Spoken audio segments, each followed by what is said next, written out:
Hi everybody, and welcome to our table, Fools as Written. Today we're embarking on a new D&D homebrew journey in our first segment of the Nightfall miniseries, Locatum Umbra. We'll be following 6 assassins, some of the best, as they make their way into the depths of the Sylarae temple, located in the holy city of Elarindor. Our assassins will face all kinds of tribulations as they try to steal this scepter. We get to follow and see what actions they take and what consequences they will suffer. So with that, welcome to Session 1, Desecration. Blood will spill, and something ancient, the Scepter of Exsilium, will be stolen tonight. The year is 1388, and it is a chill evening here in Elarindor, the holy city of Verdantis. In the middle of the city is an exquisite temple, Sylarae, dedicated to the gods of Terravota. It is beautifully lit with candles and magically lit lanterns, with doors wide open, welcoming anybody and everybody to worship whenever they wish. The sun has just set, and a new moon is rising in the sky. The only light illuminating Elarindor is provided by the temple and any few establishments that are still open, and a couple of magically lit torches that light the path. The paths and buildings are adorned in colors and gems that are fit into the walking paths. This city is befitting to all gods. There are reds, yellows, greens, purples, shades of white and black. This is a holy city of worship. Shadows stretch from dark corners with their long, spindly fingers, and the few people that are still out tonight cower away from those corners. They avoid its clutches. Oh, but how some of you love the dark.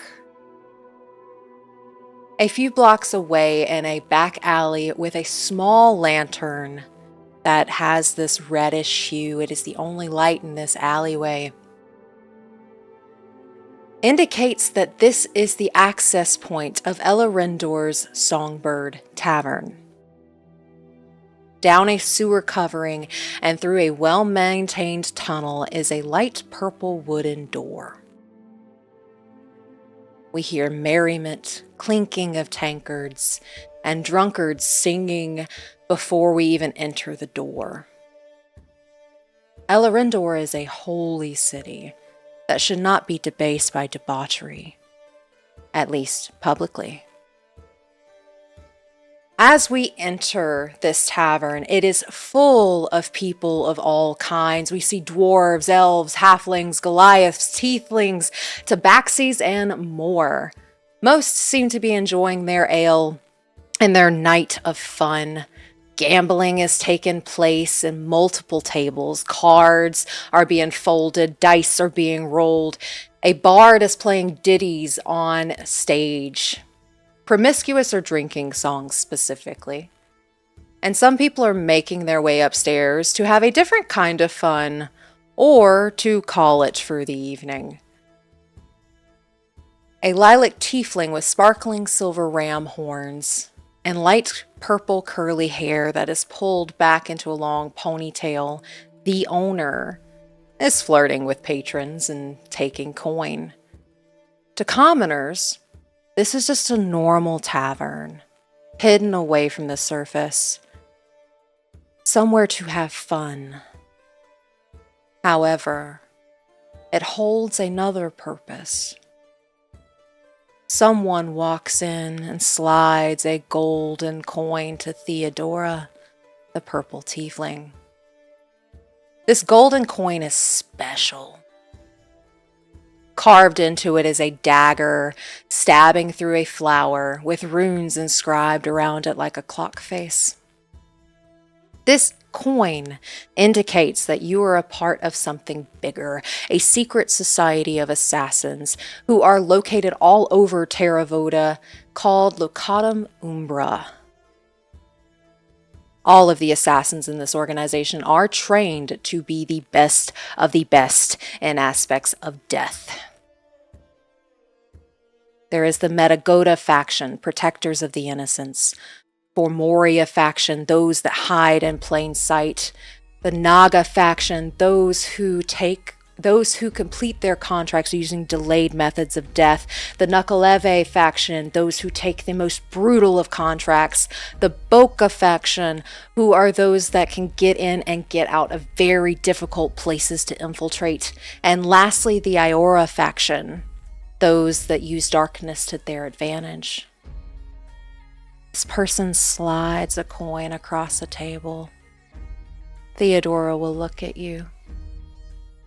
Oh, dearest, welcome in. Trees, would you like to describe your character? Yeah. So I'm Annie, the antique dealer. She has short, wavy, sort of light purplish hair. A very ornate dark purple cloak with gold detailing and such. She's got some shades on even though it's dark.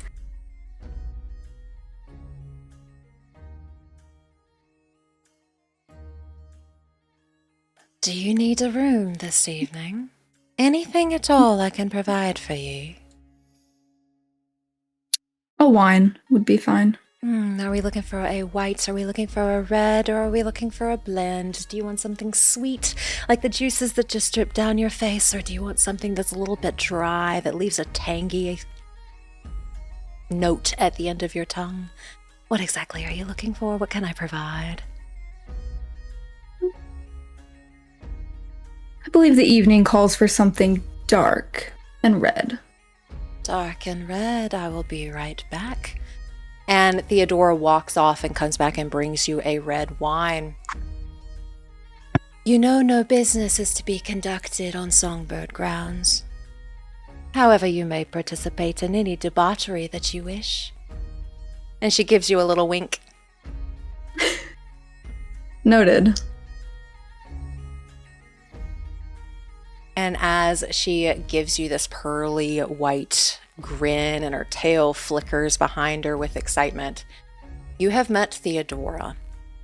And it appears that she has not aged in the slightest. You have met this woman once, and she looks exactly the same as she did the last time you saw her. And you know if business is conducted on Songbird grounds, she will personally see you suffer the consequences of your actions properly.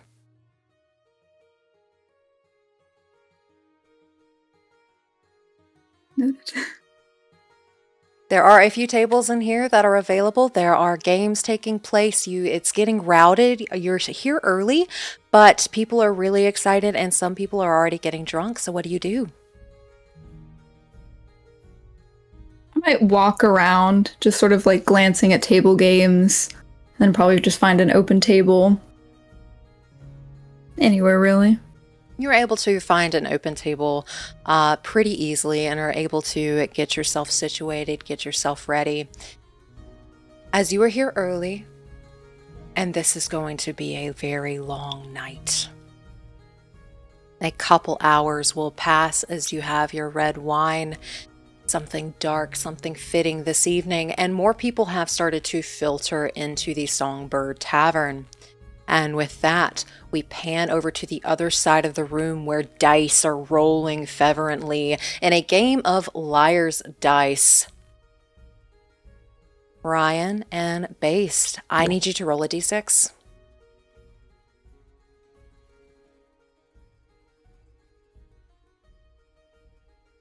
I got a 6. I also got a 6. Go ahead and roll again.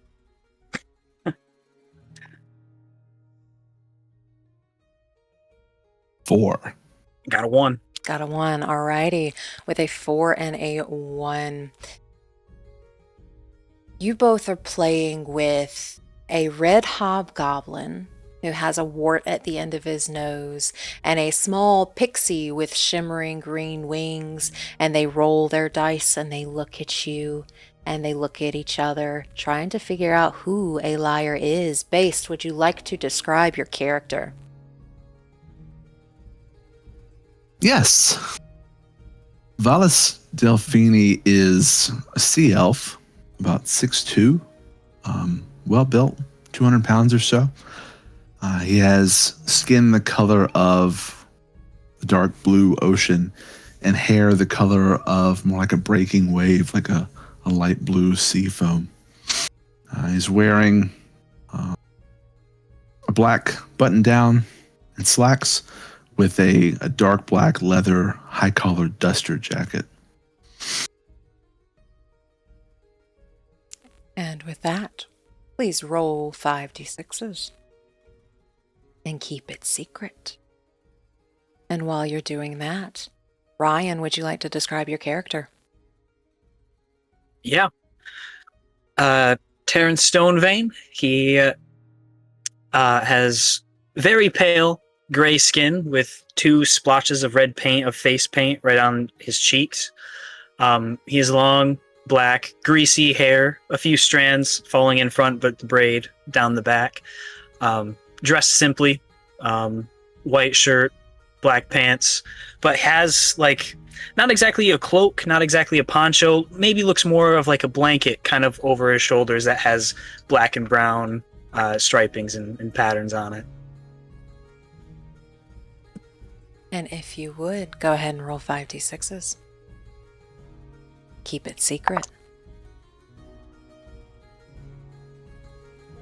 With your starting dice, the pixie looks at you all. I think that there are 2 5s.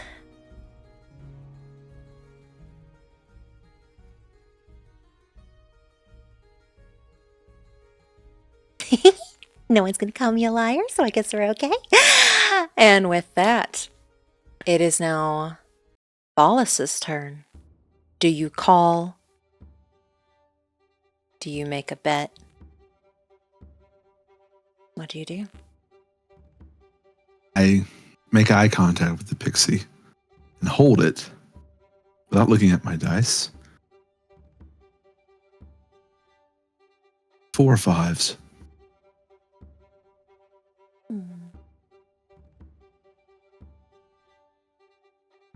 And with that, Taryn. Watching the intense eye contact between the two, eyes darting back and forth. 5 5s. Well, that don't sound right. As the red hobgoblin will look at you. Liar! It's your choice. How many 5s are on the board? Alice has 2. Okay. 3. And the pixie has 3. He just yells, and you can see his eyes are starting to go slightly crossed as he loses a dice. Go ahead and roll another set of D5s. 5d6s. There we go. And I'll look at the hobgoblin and just click my tongue. You need to be more trusting.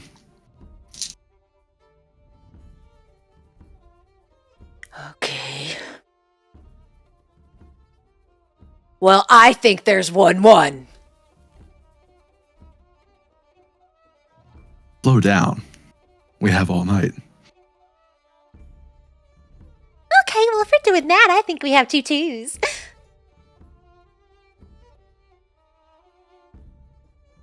We'll keep the pattern going. 3 3s. Ooh, I don't know if I want to follow that, but I think we will. We'll go 4 4s.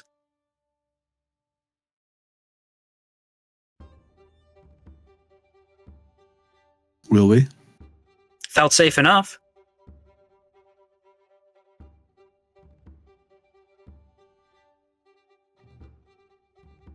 No.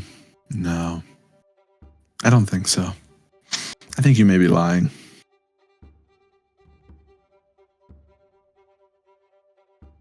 And I'm willing to find out.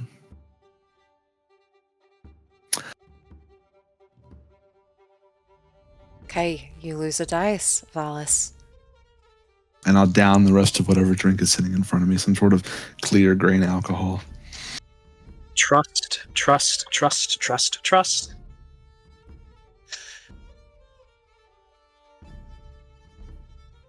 Taryn and Valas, go ahead and roll your d6s.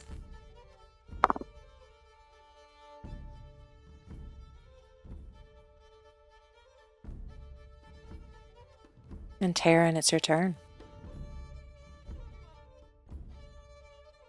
I think he takes a quick peek at his dice, but then covers it immediately, stares at the table. 4 1s.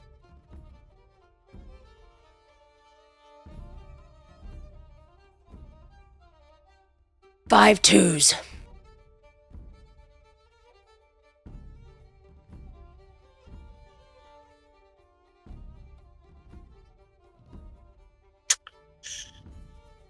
Okay, well, if we're doing 5 2s, I'll go that there are 2 3s.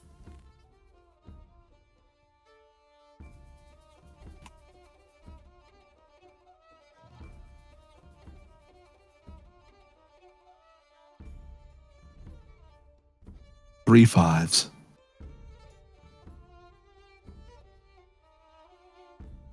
4 5s. 1 6.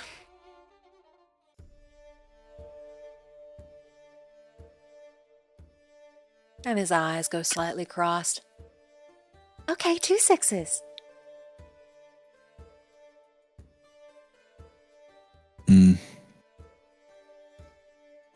Let's find out. How many 6s are there? I don't believe that. You're calling me a liar? It's just a game.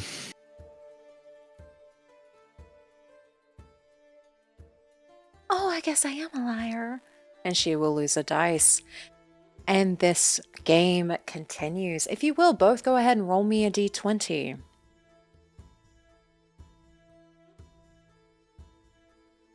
Got a 9. And strong. Natural 1. With a 9 and a natural 1, Taryn will get 150 gold pieces, and another 150 gold pieces goes to the pixie as this game will continue.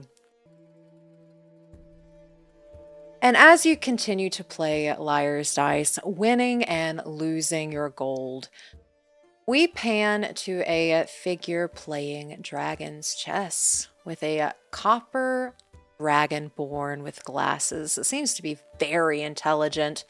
This game seems to have just started as the board is set up with these very intricate wooden carved dragons. He is leaning over the board trying to figure out his next move against his opponent. Boris, would you like to describe your character?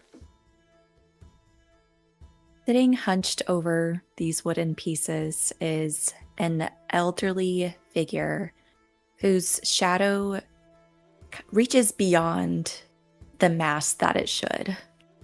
This is a darker corner. Underneath a hood comes out wrinkled hands and ringlets of moonlight. As she looks up and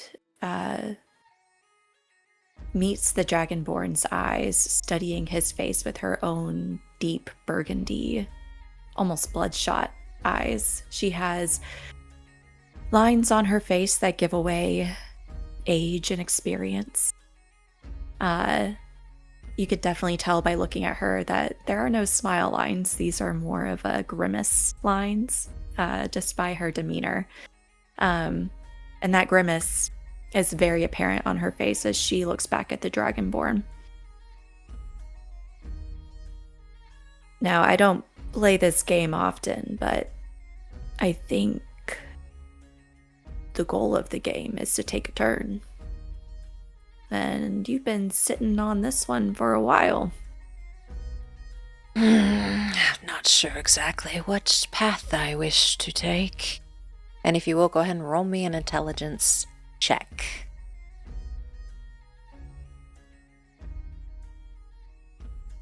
Um, 17. With a 17, go ahead and roll 3d6s.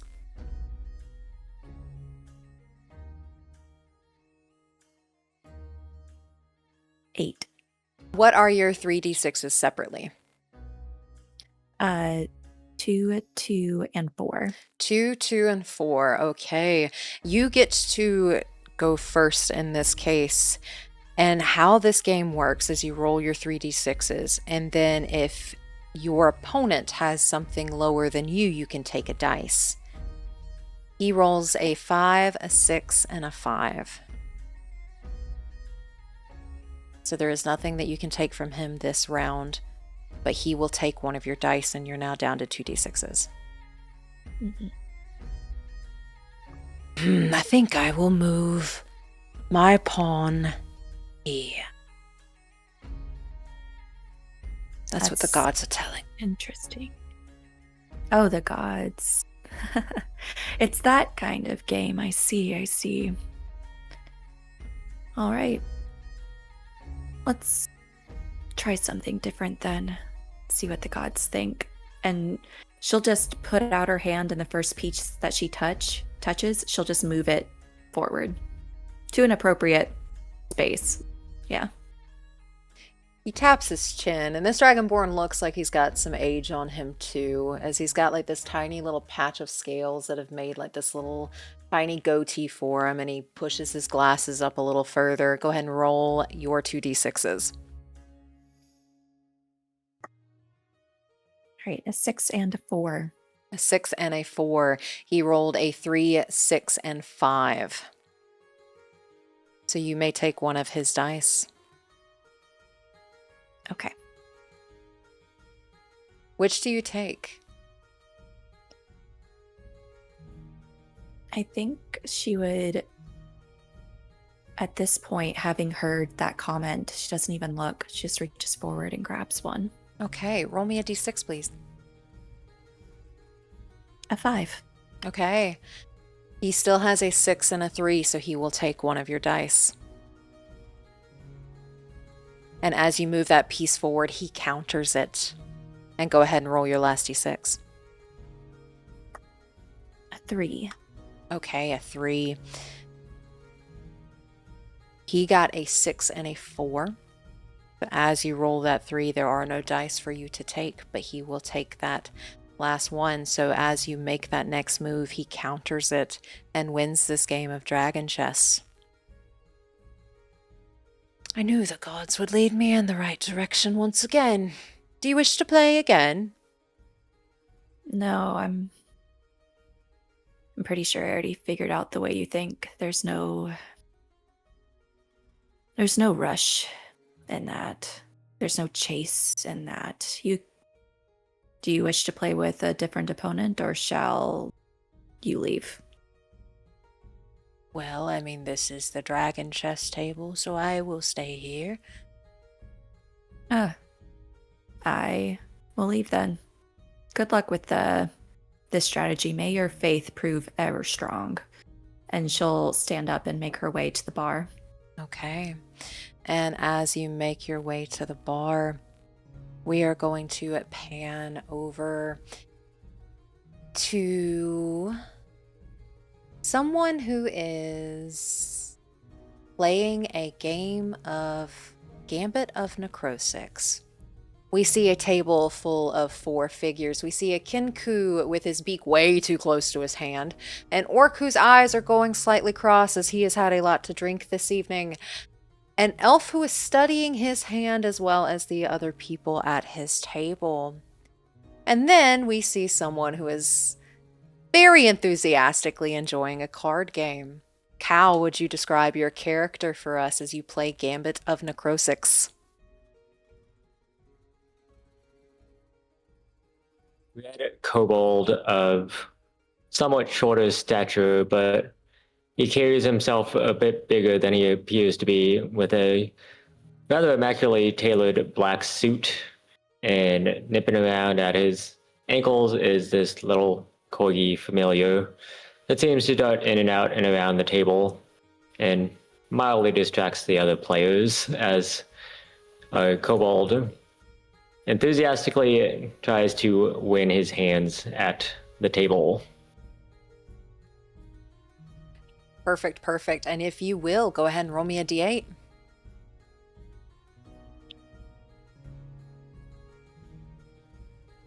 The Kinku, I don't know what I want to do yet. Hold on. and then it passes over to the orc. Well, I bet 50 gold pieces, and I don't think you all can keep up with me. Do you all check? Does Ziggs put another 50 pieces in? Ziggs will check. Ziggs is checking. The elf will also check. Oh, I guess I'll do that too. And he checks as well as you have the Kinku goes in for 50. Go ahead and roll me a d6. Keep it secret.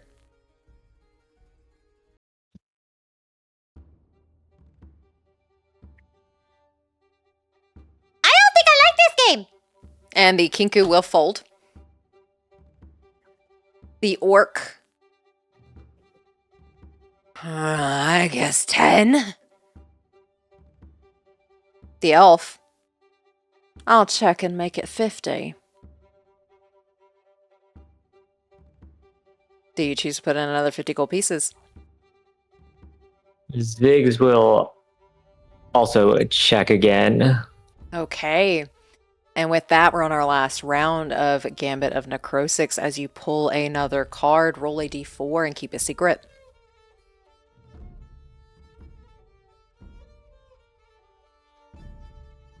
And at this time, Zags is barking and distracting as he's doing the weaving out and everything, and the elf gets distracted, and you see his hand.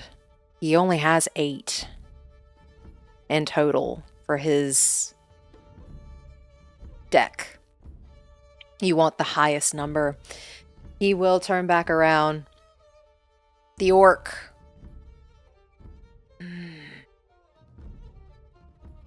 15 gold pieces. I'll check that. Another 15 gold pieces. Does Ziggs add 15? Or does he double the bet? Ziggs will enthusiastically double the bet. Oh, okay. Well, okay. He'll put another 15 in, or since you double it, he'll put 30 in. The elf will also put 30 in. And if you would let us know your total. 14. With a 14, you win 500 gold pieces as your hand beats everyone at this table.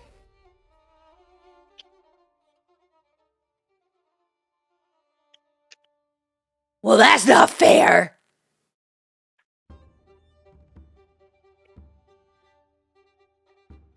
My friend, that is just how life around me seems to work. How? I'm a lucky little guy. Just lucky. No one's just lucky all the time. Maybe it's the dog. I haven't figured out whose luck it is. And Zags is just woofing and barking at your feet. And as we meet Ziggs, we are going to pan over to a lone figure sitting in the back of the bar with a tankard in her hand, scanning the crowd. Kiki, would you like to describe your character? Sure. Elin Broadsword is a very petite rogue elf. She's got long black hair, a scar over her left eye and over her nose. Dark eyes, they're almost onyx. And she's she's always got kind of a thinking look on her face. And as you are searching the crowd and your thoughts, roll me a perception check, please.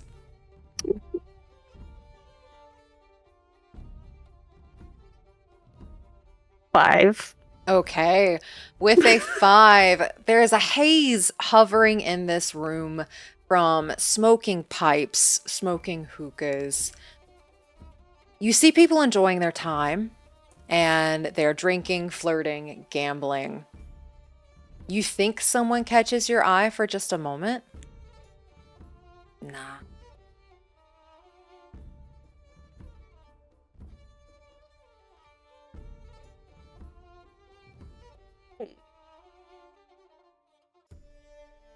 She's gonna kind of shake her head and look back into her tankard and take a sip. Maybe she's just imagining it.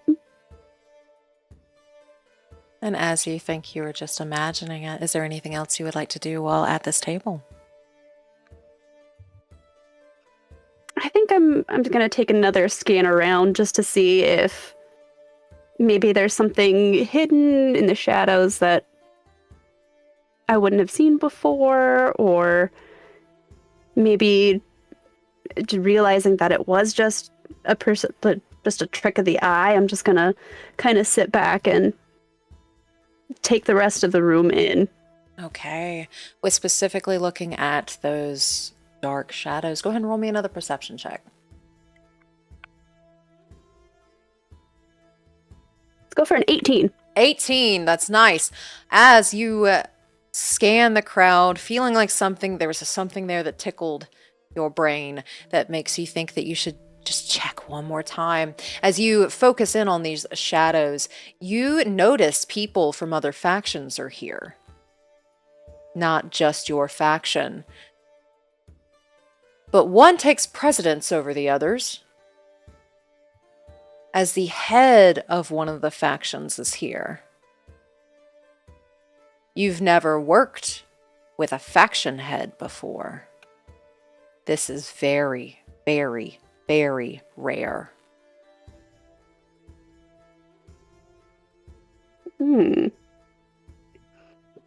She is the faction head at the same table or at a different table? The faction head is leaving a dragon chess table and making her way to the bar.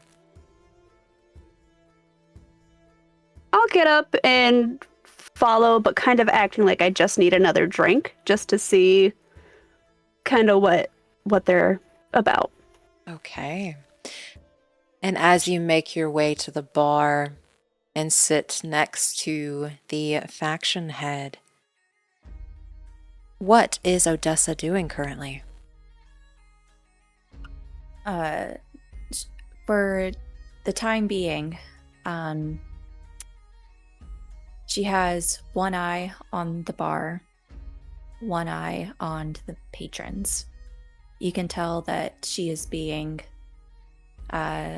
overly protective of her space, very much on guard, on watch, and is doing pretty much the same thing you were in, going person by person, scanning, taking notes in her head, all the while thrumming her fingers on the bar. And if you get close enough, you'll notice a very large ring on her right index finger that as she thrums it, there's a smell that emanates from this ring. The ring itself is almost like a small snow globe, and it looks like very tightly packed dirt inside.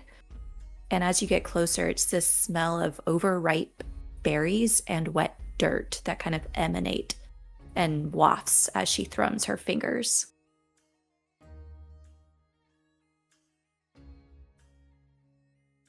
It's a very interesting ring you got there.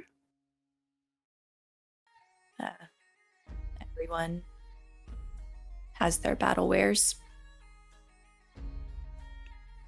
I can understand that.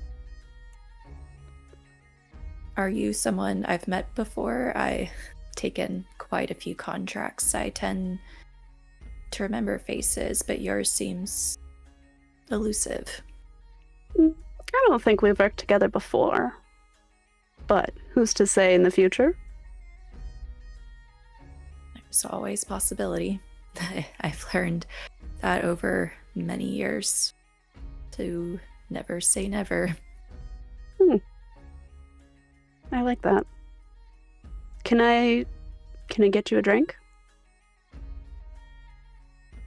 I was just thinking that I needed a drink, so I will take you up on that. Elin will go up to the bartender and ask for 2 of whatever Odessa would like.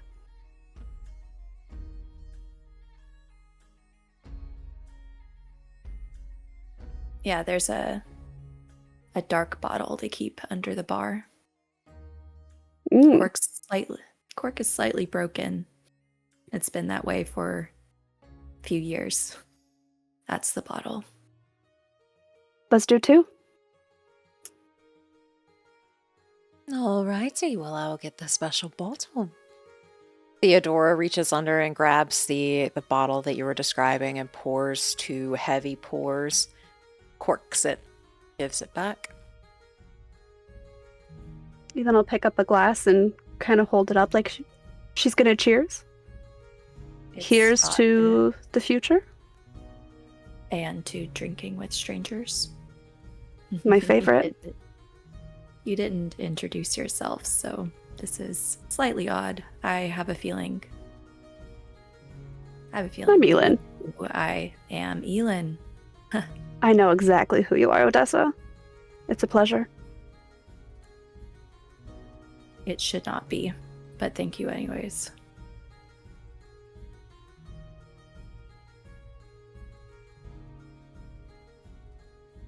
Anyone else catch your eye?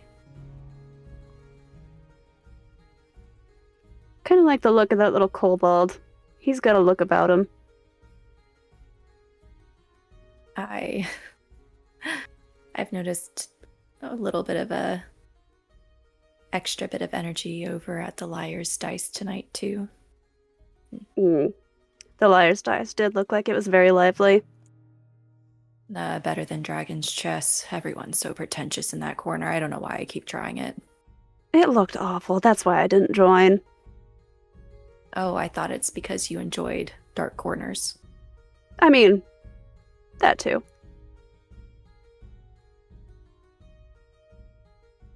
There's always a few that are singled out, easy to spot. I wonder why Indeed. the dog's here. I don't know. I kind of want to pet it, though. Is that bad? I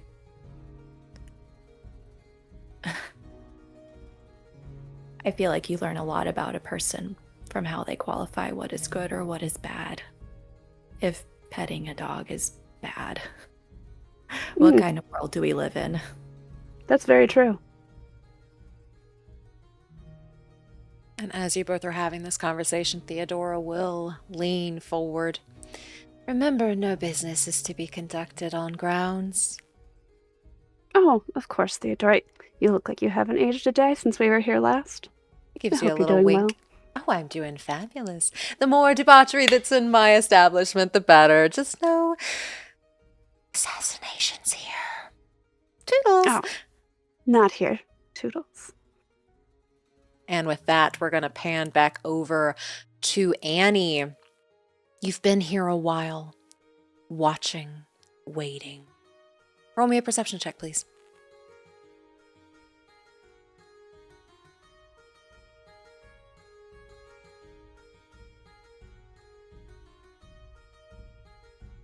Mm. 16. Okay, with a 16, as you're watching, as you're waiting, you do see the head of Formoria here. You see someone from your faction here. But as the smoke hovers in the air so faintly, someone else catches your eye, and you see Valas at the Liar's Dice table calling someone a liar.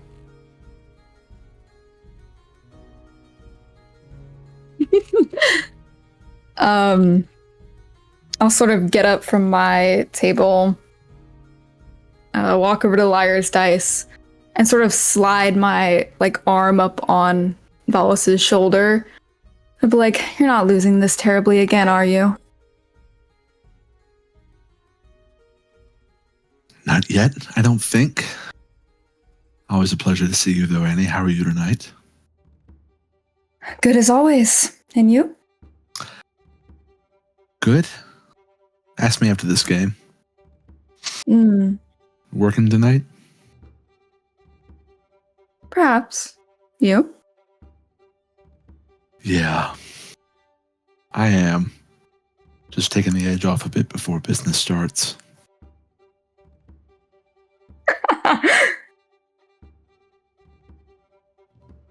It seems Good like for a that kind game? of night. If you're willing to lose. Are you willing to lie? Always. That's all it takes. And I'll sort of scoot over and make room at the table. Perfect. Alrighty. So as you get seated for a game of Liar's Dice, we're going to play between the three of you, between Taryn, between Valas, and between Annie. So go ahead and roll a d6 to see who starts. A 1.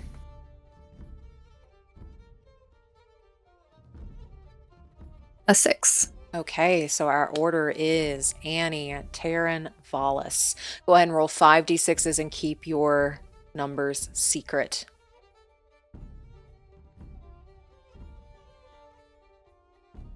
And also, is this just for fun, or are y'all putting money on the table? I'm going to push 200 gold in.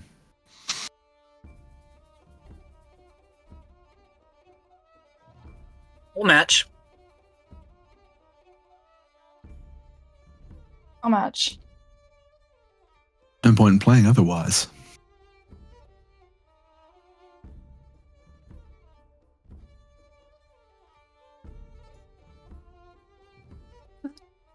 How Liar's Dice works. You all have numbers in front of you, and the first number you put out, so like 1 1. Next could be 2 1s, 3 1s, 4 1s. One number has to go up every round. You get to choose whether it is how many of the number or what number, as long as you are continuously going up until you can no longer go up. When you think someone's lying, you call them a liar. The liar, so if you say someone's a liar and they're not lying, you lose a dice. If they are lying, they lose a dice. If there is exactly the number on the table that the person claimed, if you called liar, you lose 2 dice. So with that, Annie gets to go first. What do you think's on the table right now?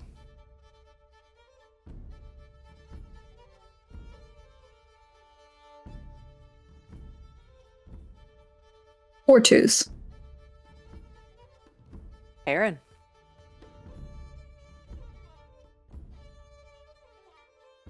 3 4s.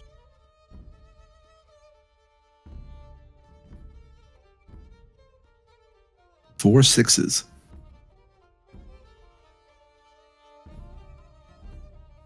5 6s.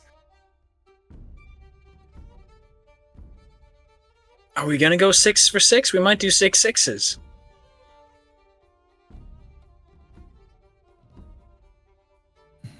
I'm afraid that's where I get off. Yeah, I think one of us is lying, and I think it might be you, big guy. How much is distrust worth? How much is trust worth? Find out.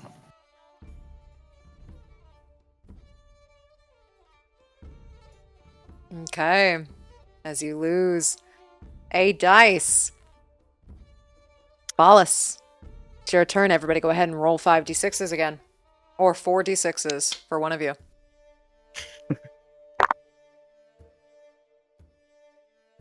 Mm. 4 4s.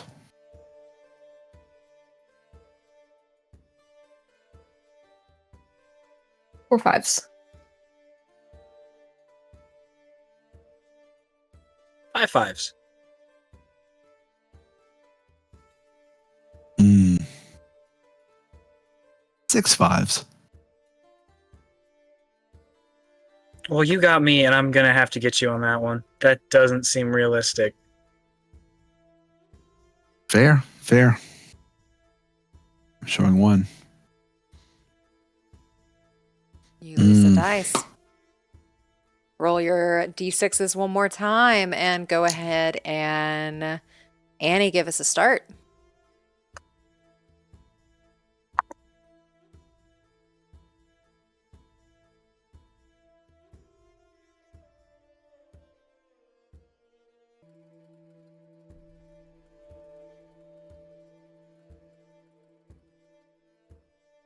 What you got, Annie? Oh, me. 3 6s. 4 6s.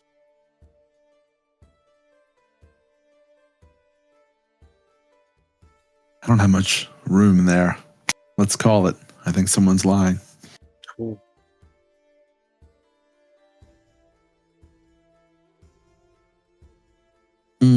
So close. So close.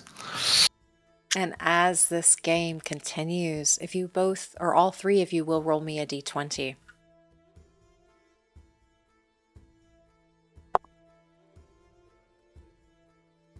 $16.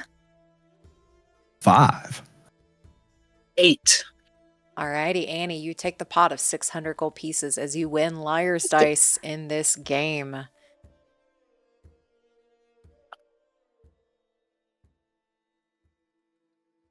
I'm saving the high rolls for business.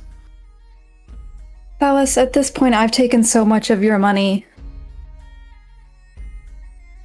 It's just embarrassing. I should just hand it straight to you at this point. Yeah. I'll come to collect after every one of your contracts. Make it easy. Yeah. I'll lean in a bit towards Annie to where the other person at the table can't hear us as much. And I'll say, your contract tonight wouldn't have happened to come via post, would it?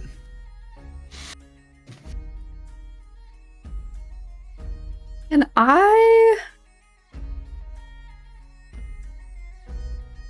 hold on, I'll message you. Okay. Okay. And while you're I'm messaging sorry, I'm me, so suspicious. No, you're good. While you're messaging me and while that is occurring, we're gonna go to Ziggs really quickly. Ziggs, what's going on? What you doing? Are you still playing some more Necrosix Gambit? Are you looking around? What you doing? You hand back to Ziggs as he is chasing Zags through the patron's legs and trying to catch him again as Zags is making a barking loud mess. Okay, he is making a mess, and lots of people really, really love him, though, and they stop you, and they stop Zags as well to give him scritches if you allow. I do. And they just love up on him, and Theodora comes over at one point, and she's just giving him squish face and talking about how you are welcome here anytime. It's just so cute, oh my goodness! And I need you to roll me a perception check, please.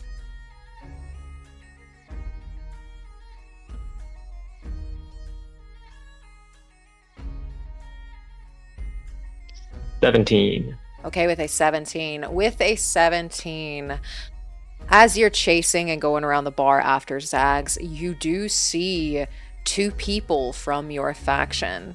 You see Annie, you see Valas, you also see Odessa, and you know of them, but you have not met them, as you also see Taryn and Elin. And you know you're supposed to meet 5 other people here.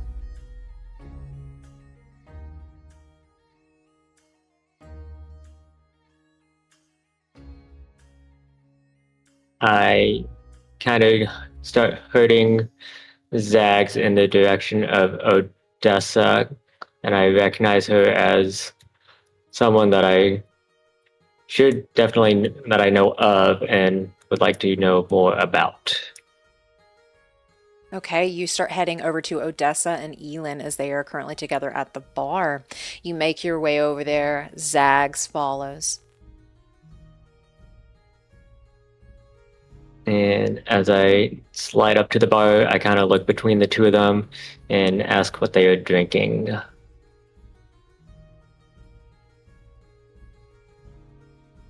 It's the special. Special.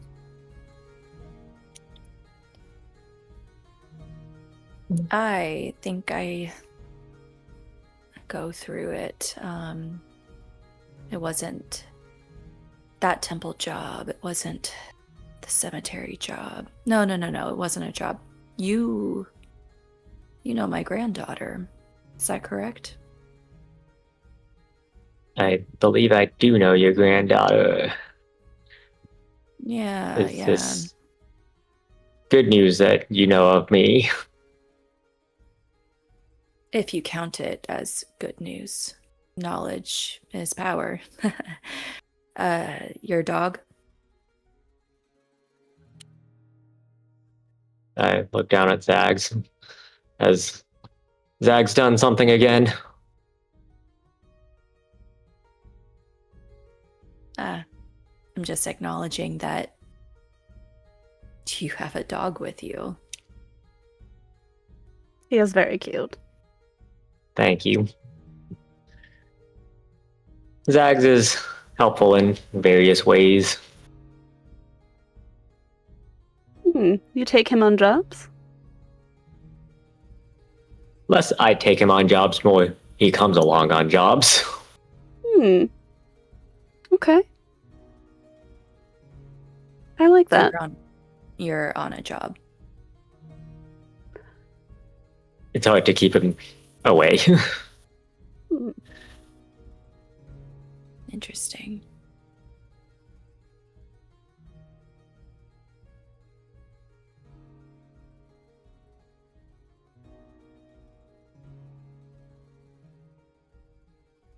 So if you are on a job, and Elin, if I just may cut to the chase, I don't really have time for small talk very much anymore. In fact, it kind of tires me down, and I would like a little bit more energy.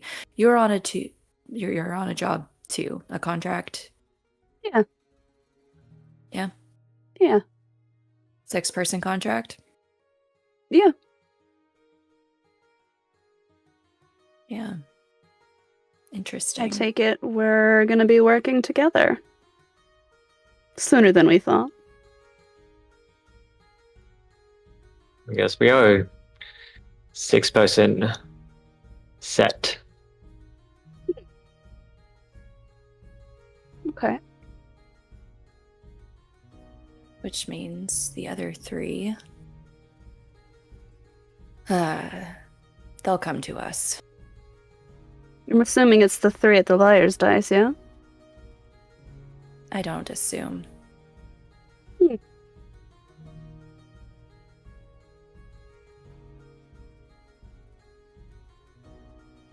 And as you all are having that conversation, we're going to pan back to the Liar's Dice table.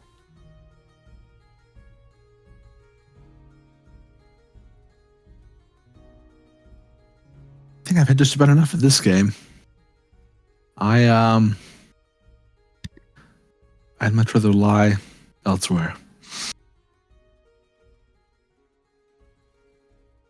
When Valas asks if I was working tonight, I'll look him in the face and then look down at his arms and then look back up. And I'll be like, you're on this job tonight.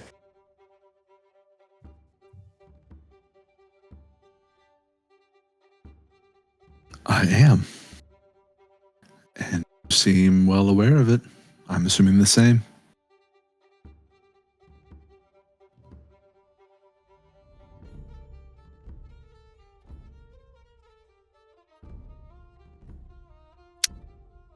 I will move to get up, and right as I go past your chair, She'll like put her hand on your shoulder, take a deep breath, and then look at you and be like, this job is not going to go well. Perhaps you should not take it tonight.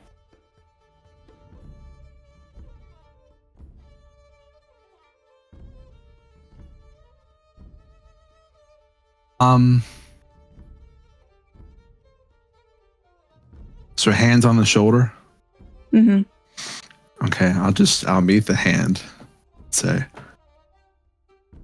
it was a very tempting offer, and the deal's not closed yet.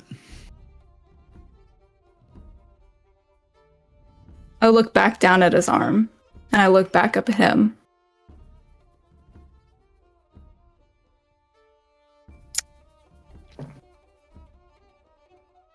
Just remember what we're all here for.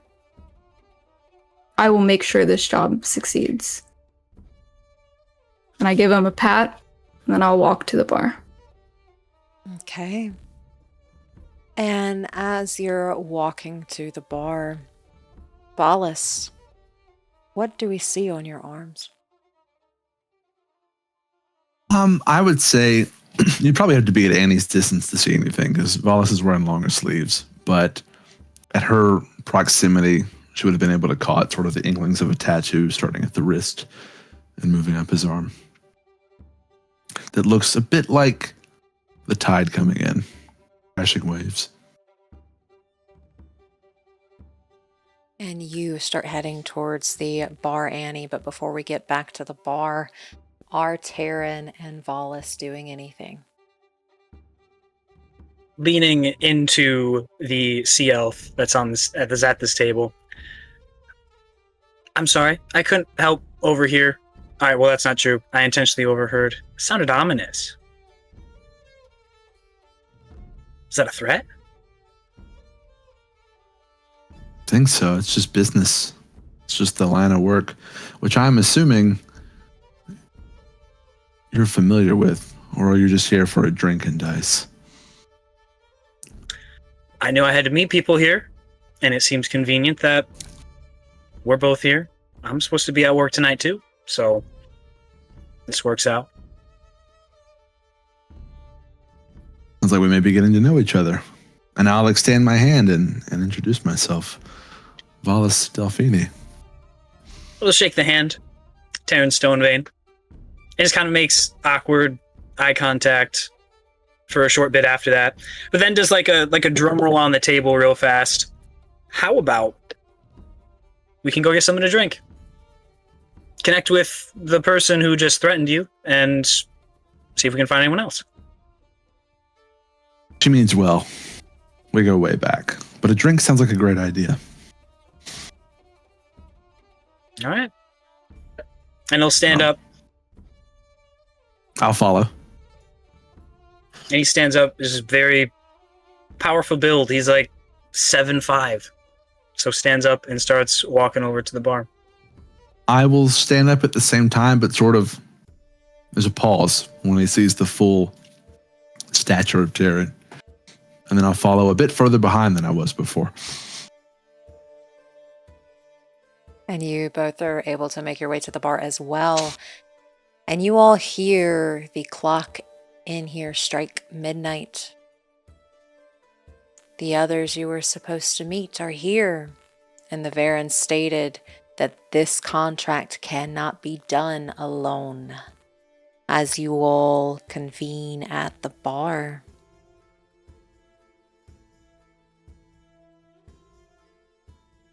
Valas. Can I look around the people at the bar and I just get a quick glance and see if I see any similar types of markings to the tattoo I sport on my arm? Roll a perception check, please. An 8. Nope. Dark in here. As it is pretty dark in here, there are no windows as this is underground. And it is pretty smoky in here as you try to see if anybody else has a marking similar to yours. And you're unable to find it with an 8.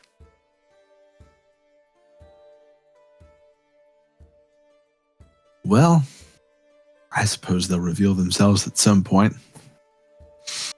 We'll just wait around until the gang's all ready.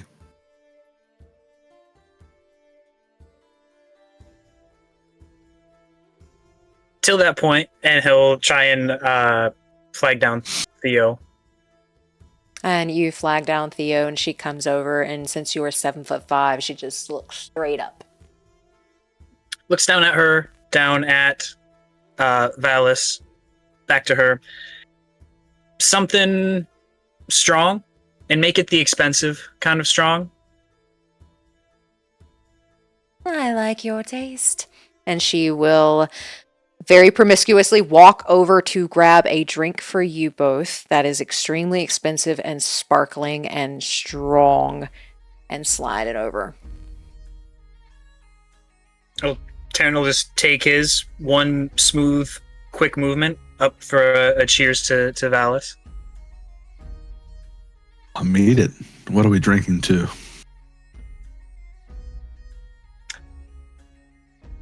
I think trust is relevant. We got off on the wrong foot having to call each other liars in a game, and now we're forced into work where trust is probably a commodity. Of course, yeah, lying's just part of the game at the table there. This is different. This is business. Yeah. To trust, then. And I'll down it. I'll down it as well. Okay.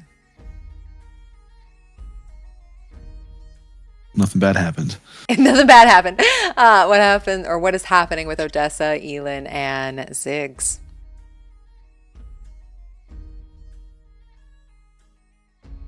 Elin's definitely gonna watch as the others come up to the bar, and she'll make her way up to Annie, and I like the way you take the boys' money.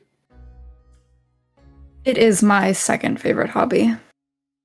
You're very good at it. They're bad liars.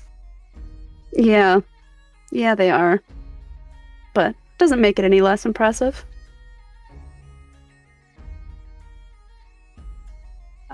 I'm assuming you're on business then? Well, the pleasure is finished, so I guess it's time for business. You? I think we're all here together. Lovely. Look forward to getting to know you. Happy to support the team. I like badass women. She, looks her up and down. She's like, noted.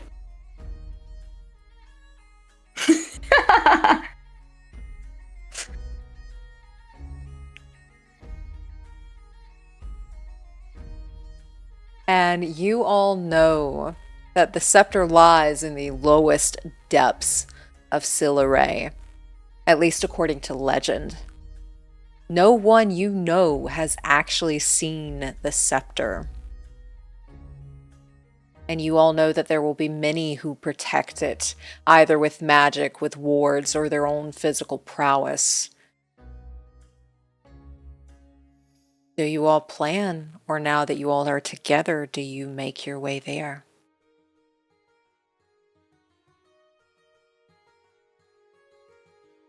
I think there's first order of not business. We can call it a social hour if we must, just for the pageantry of it. We're all here for the same reason, correct? Yeah. Appears so. The reason is what I think it is, then yes.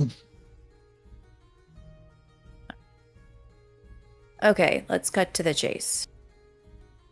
We all know the objective. We know the difficulty. This isn't a simple contract, which is why I am here. I'm not just here to make sure the contract is fulfilled. The way the world works, this world that we inhabit, it doesn't work unless there's tension between families. It doesn't work if that tension dies. Do you know what causes the tension to die? Enlighten me. Oh, I'm so glad your answer wasn't silence. The thing that causes the tension to die is whenever there is a slip up. Whenever there's failure or whenever there's betrayal. Tension in one direction can cause the whole rope to fall.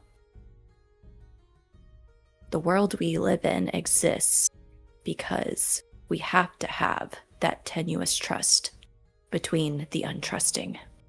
Do I make myself clear?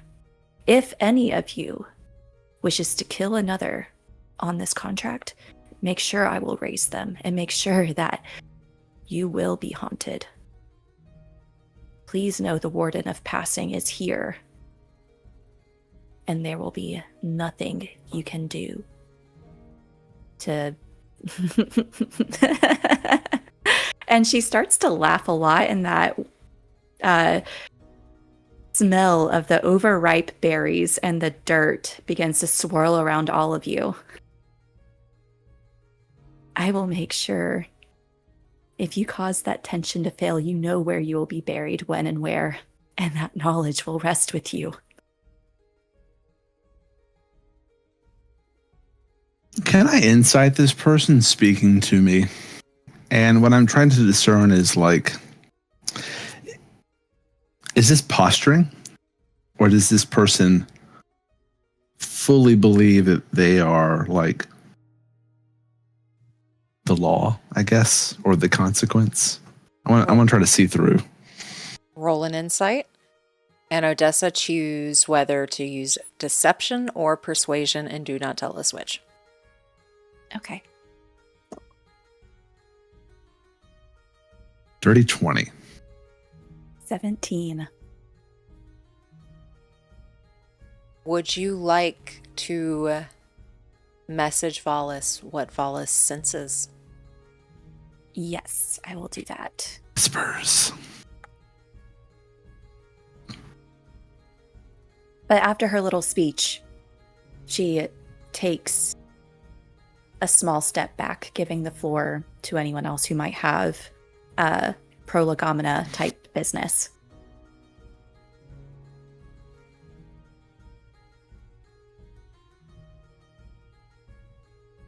And while that's happening, does anyone else add anything?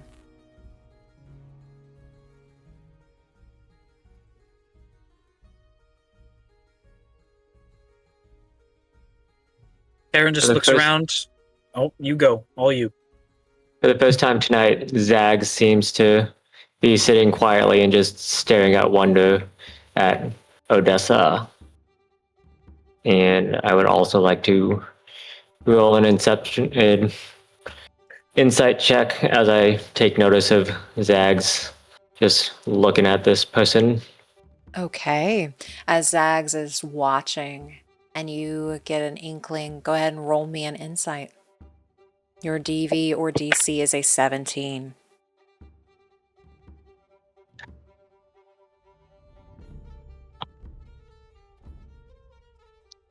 $19. Okay, Odessa, would you like to message Ziggs that as well? Yes.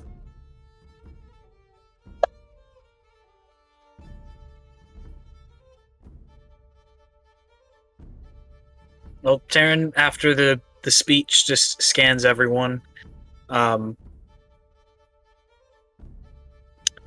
a beat, just blurts out, "Yes, ma'am. That was the plan all along." And takes a step away off to the bar just to get another drink, and then walks back.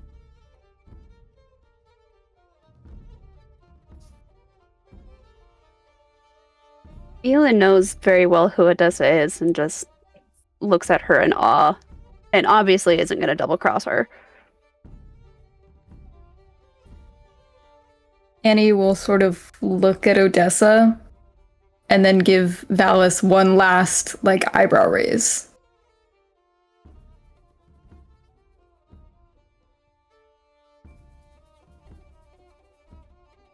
I will respond with a very similar eyebrow raise.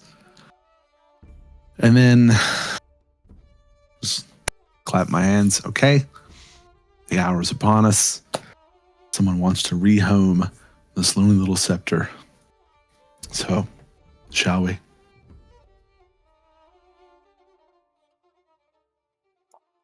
Before we I'm go, ready when you are. We shall. oh, go ahead. I like to know names as well as faces. I have met Elin over drinks. I believe I know a couple of you. But why don't we at least associate our humanity with our given names? I am Odessa Formoria. And you? And she'll turn to Taryn. Taryn, as he gives a hearty smile and looks at everyone. And looks over to whoever's at his right. Probably Valas if we walked up together. I'll give a sort of fake half curtsy. Valas D'elfini, the pleasure is all yours.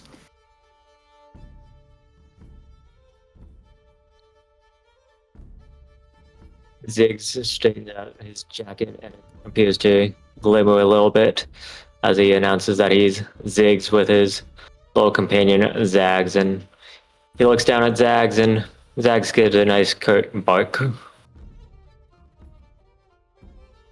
Elin Broadsword. Annie's sort of just leaning against the bar, and she's just like, Annie, it's fine.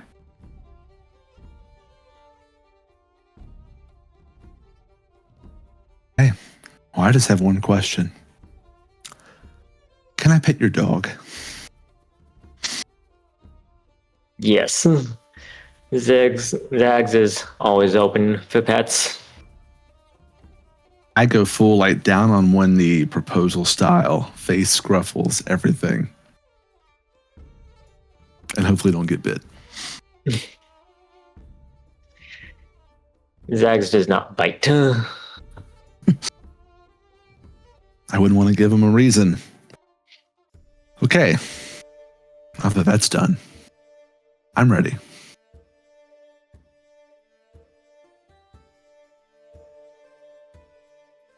Do we know where we're going?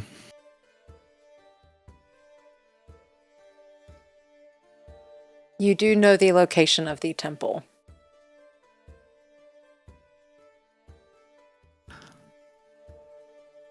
I will start backing towards the door while facing everyone and say, well, time's burning. Only so many hours in the night. Then I'll put the glass down on the bar and start walking out too. I'll finish my drink, slam it down, and drop my tankard and follow. I tuck Zags under an arm, and it looks like more than enough of an armful as I waddle out with a familiar.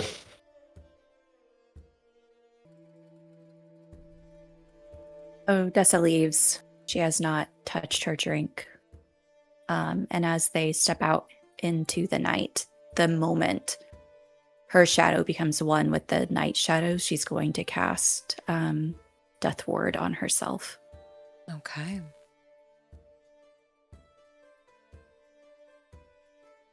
And what about Annie? I'll just sort of take a big sigh and just follow everybody out. Okay. And as you all are leaving, Theodora does give you all a big wave. Have the best time, dearests. Do It's cause always a some pleasure, debauchery. Oh, thank you. I hope to see you again soon. Oh, always. And her tail like flickers in excitement. And as you all head out, Odessa casts Death Ward. Are you all heading straight to the temple? Or is there any preparations you wish to do while you are underneath this tunnel?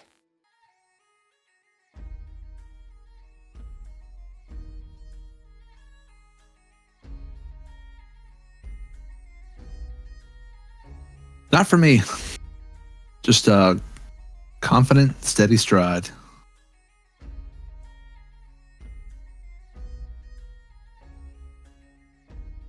Ditto. We are packed and ready.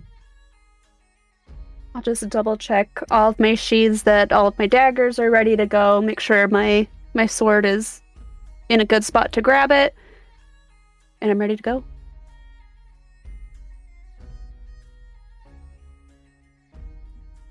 What about Ziggs and Annie? You see Ziggs just on the ground giving Zags belly rubs, and then he looks up and he looks at everyone else and he's like, looks around and asks, "Oh, am I supposed to be doing something else? I got distracted by Zags' foe."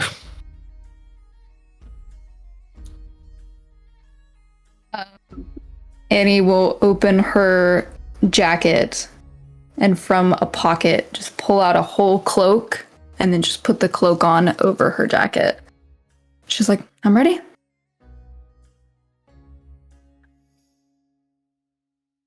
And as you all make your way to the temple, you are a few blocks away. You go through this tunnel, you go up the ladder, through the very dark alleyways, and you make your way towards the temple. And as you make your way there, it is well lit with magical lanterns and candles. The main door is wide open for anyone who wishes to come in and worship any god that belongs in Terravota. It is wide open, beckoning you in almost. You notice that there are... Actually, go ahead and roll me perception checks.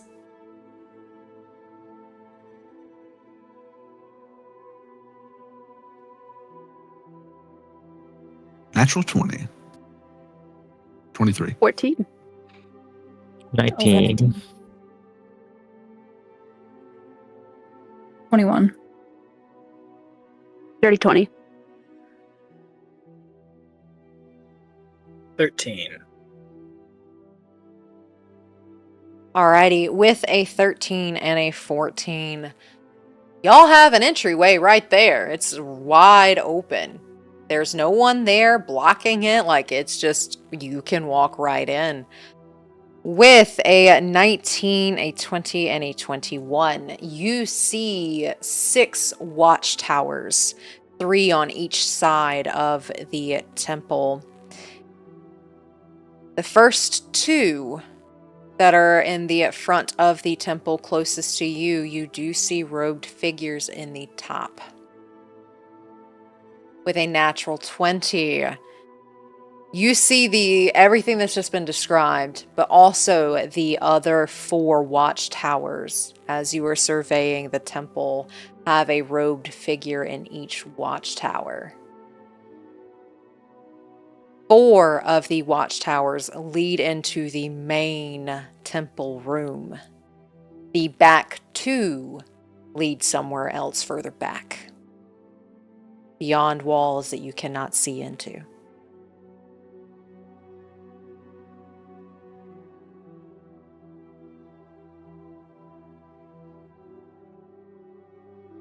It's dark out here.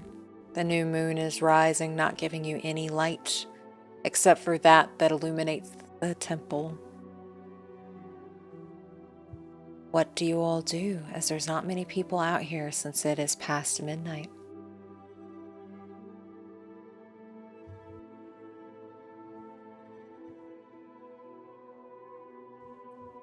The layout of those towers again?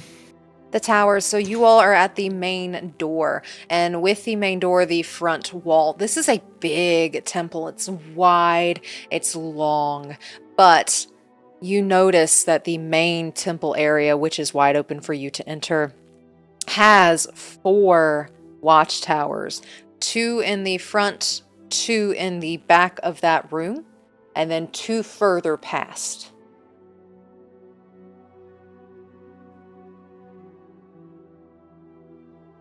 And we just know that it's under this place. We don't know exactly how to get under this place. Is that right? Correct. You do not have any blueprints of this temple.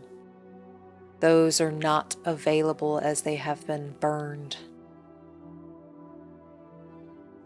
You know that there are deeper layers to it, but you have no idea how to get down there. You know the upper floors. This temple is a couple stories tall, but you know the upper stories have nothing to do with you. There is no interest in the upper floors.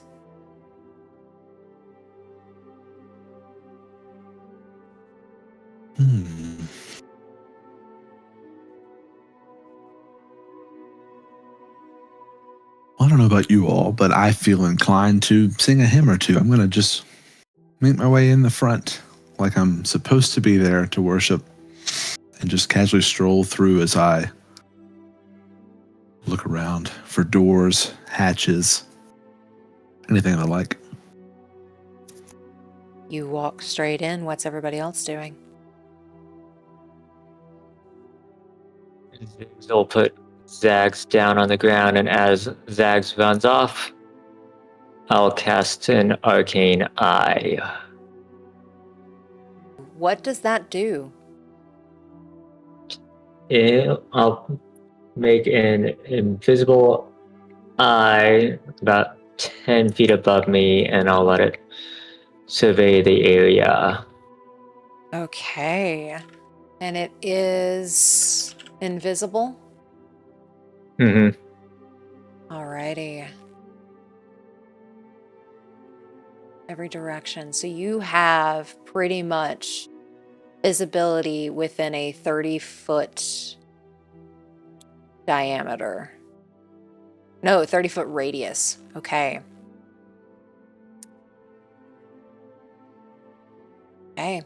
Alrighty, you cast this arcane eye, and you are you walking in, or do you just cast your eye? I just cast my eye for now. Okay.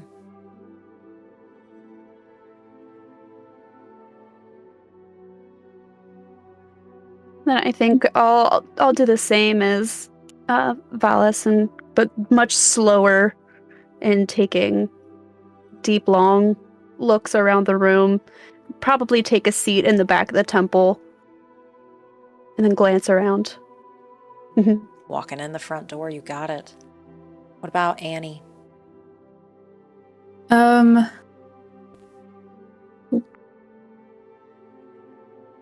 Would I know whether, like, the archives are kept in the upper floors, or are they usually like a basement safekeeping kind of place?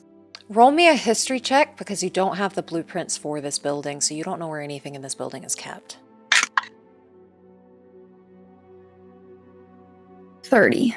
With a 30, any archives of importance are not kept where it's easy to get to. So if there is an archives, it would be lower. Okay. Not in the view of, like, the towers or anything, but as I start walking toward the front door, I'll sort of, like, run my hands on my cloak and then fluff it. And as I do that, the cloak will take the appearance of, like, a scribe or an archivist or something.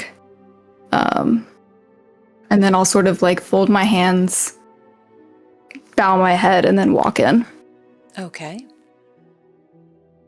And what about Odessa?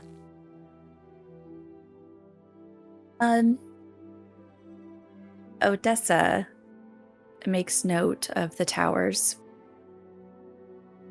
and gives a little bit of a head tilt, watching everyone walk in so confidently, and takes a little bit more of a hunched posture and begins to slowly walk in, hopefully giving the guise of somewhat of a defenseless person. Okay. Roll me a deception check as you're trying to be defenseless. 16. Okay, I will keep that in mind. As you walk in, what about Taryn?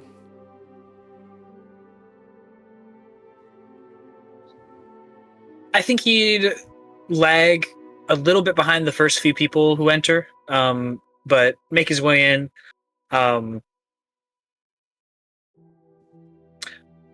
Probably try and position himself right at the center of this building.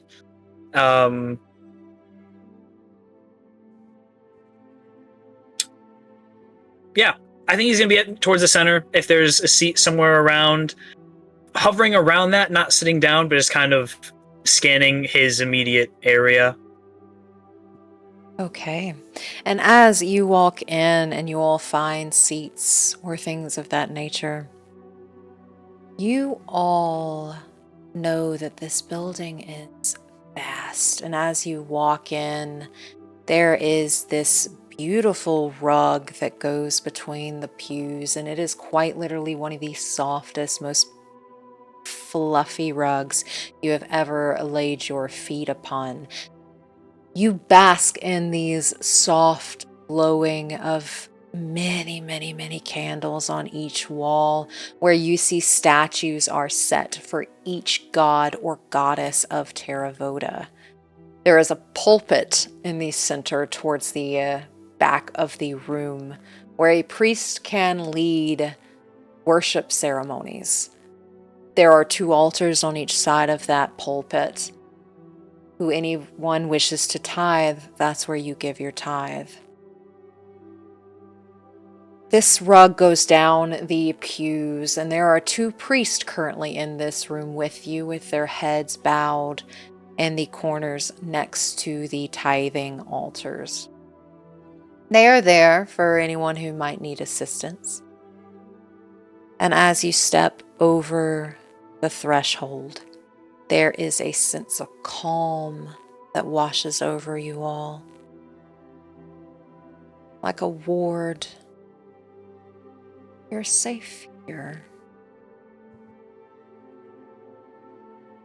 And for anybody who wishes to know, the gods that you see are Necrosix, Drasana, Ainos, Skaloth, Thalmaris, Zarkal, Serail, Lysera, Vorthis, Glacier, Solathar, Valoryn, Veridian, Lumendrol, Lunaris, Talanora, and Viha. They're all here.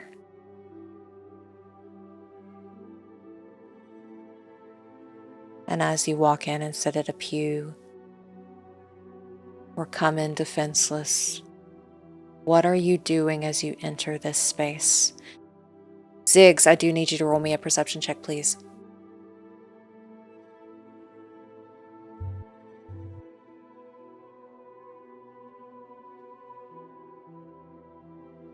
$26.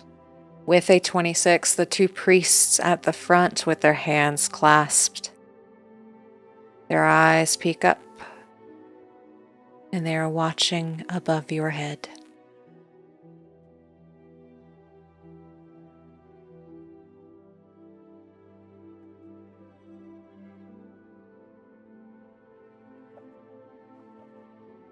As with a 26, you get the sense that they can see that eye.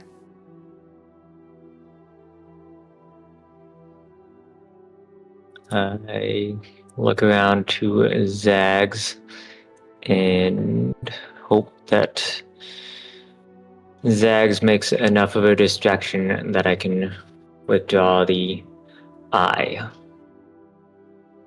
Have Zags roll a deception.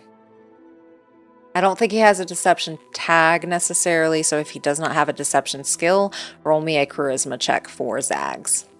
At advantage because he's a cute dog.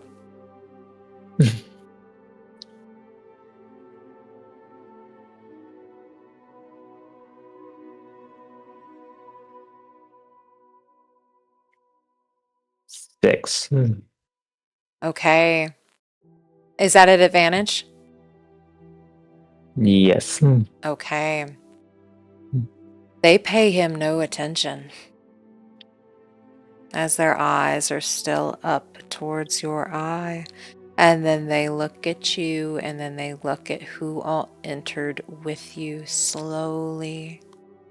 They do not do anything, but they are watching.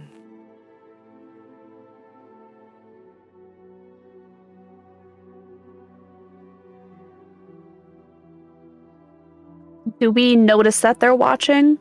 Roll me a Or are perception they check. being sly?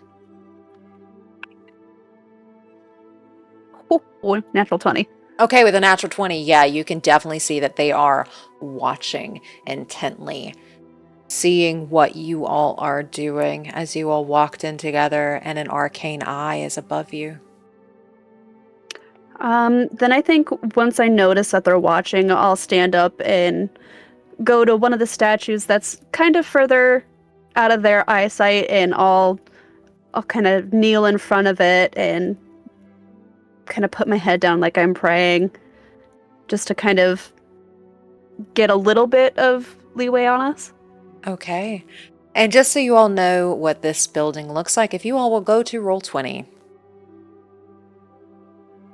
And I was literally just walking up between the pews, like, I don't know, like I know what I'm doing, but I don't.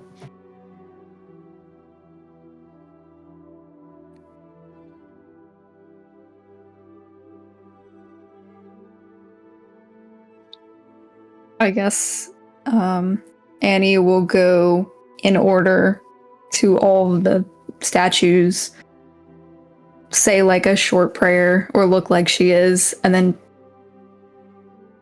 would it be customary to like put an offering at the statue? There are a few items around some of these statues, but you know, in terms of like gold pieces, there is tithing at the front.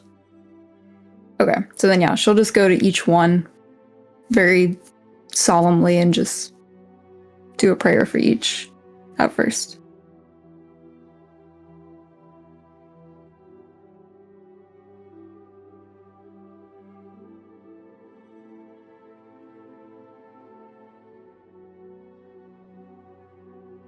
I'm just standing by a pew looking around.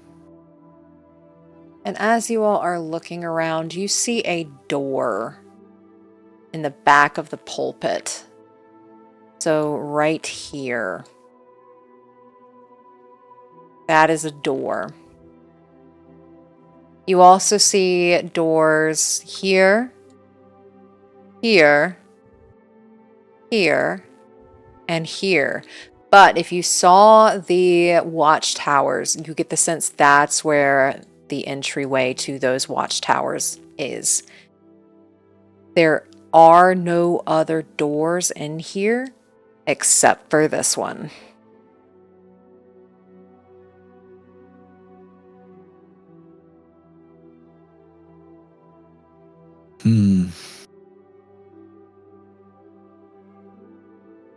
Are 8 and 16 the priests? Yes. Okay. When I get the sense that the priests aren't looking directly at me, I'll glance and see if anybody at the party is looking my way at all. And if they are, I'm going to kind of nod my head towards the door. Roll a perception check.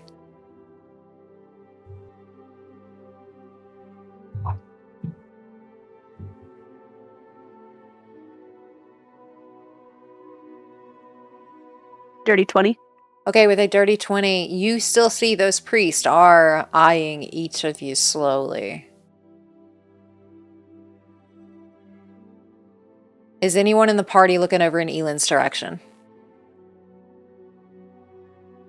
I'm looking around the room, so perhaps, yeah. Taking a peek at every statue, so Sharon's eyes would probably scan where she is. Yeah, Odessa's still at the back, kind of watching how everyone else is doing. Ziggs is looking around as well and motioning to Zags to hopefully distract the priests that noticed him still.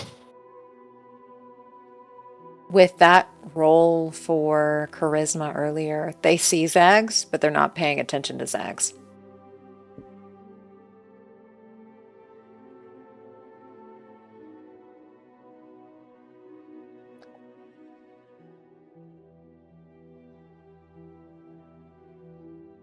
When Annie's done, like, paying tribute to all the statues,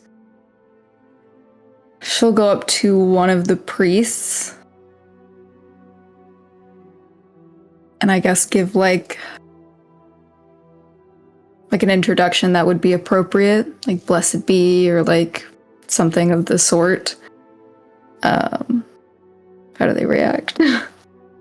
As you say, blessed be, they just nod. Okay. She'll sort of fold her hands back into her scribe-looking cloak. I was sent by my church. We are in desperate need of some of your records. Might I take a look? Roll a deception check. Okay.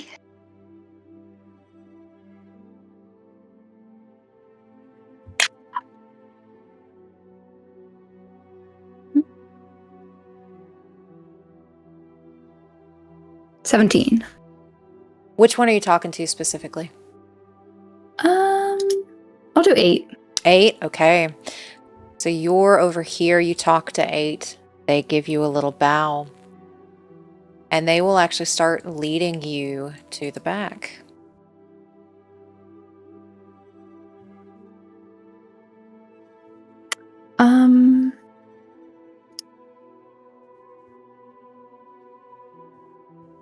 Shit.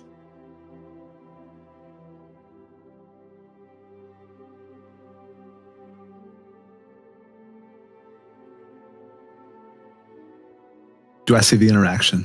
Do I see Annie walking off with one of these? Yeah, I'd say you all see Annie walking with... Are you walking with 8?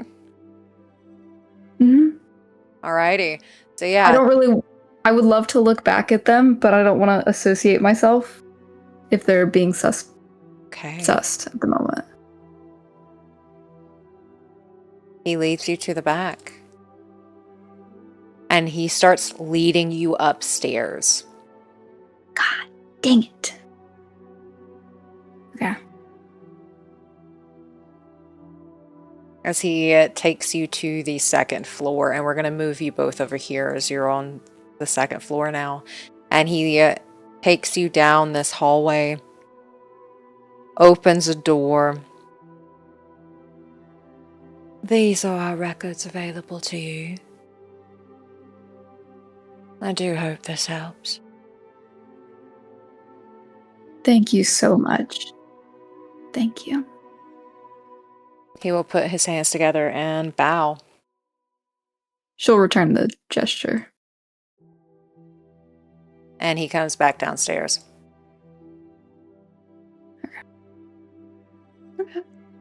How long does it take him to get downstairs? That interaction would probably take about 10 minutes. I was going to ask if once I see them go into that door, can I follow up along that side, the right side of the altar? And just think, I may as well just slip in while no one's looking. Okay. Roll me a stealth check, please. Stealth check, you got it.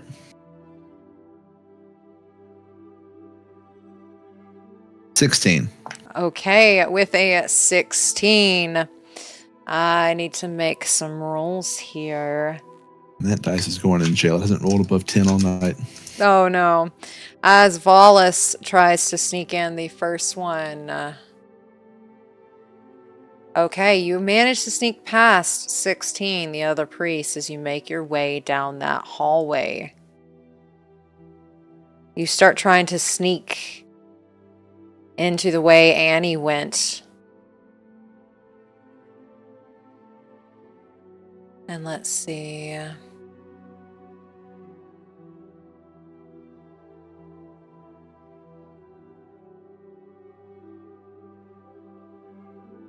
Okay.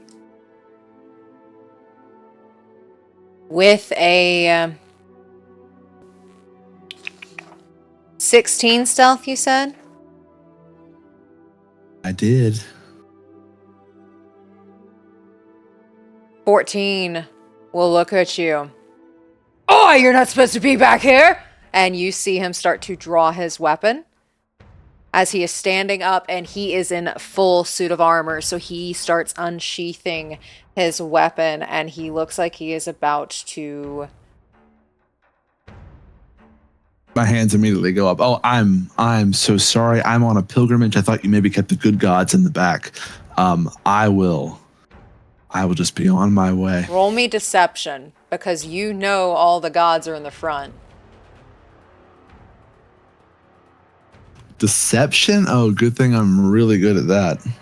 Here we go. Hey, 17. Okay. And 13 looks at you. We're going to need to take you into custody, sir.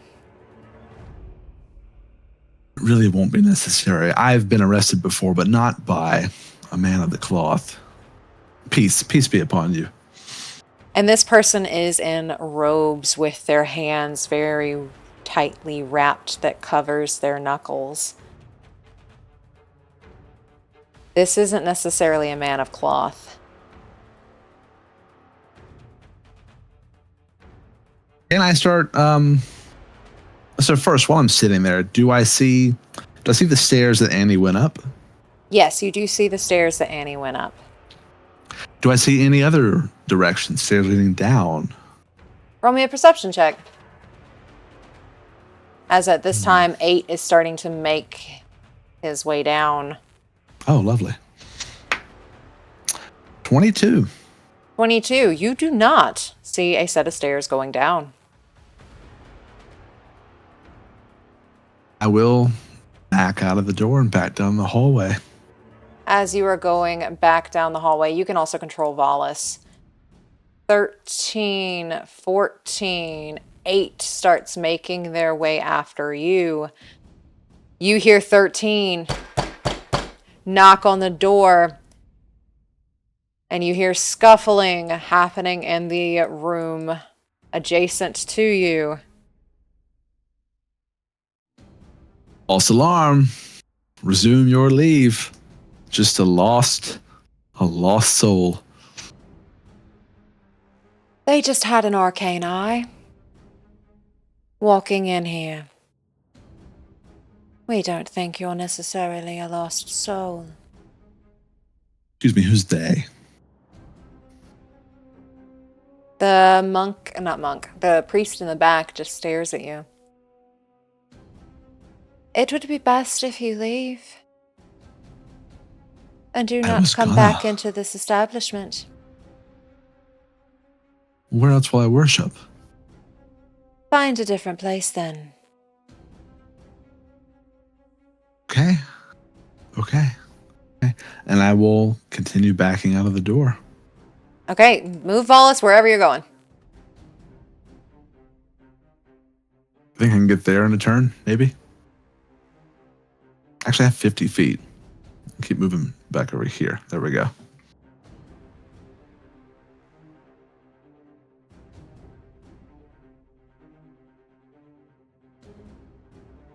As they are following you. It's a little close for comfort. I'm leaving. And while this is happening, what is everybody else doing? As you notice, Annie is no longer with you. Valas is being chased out.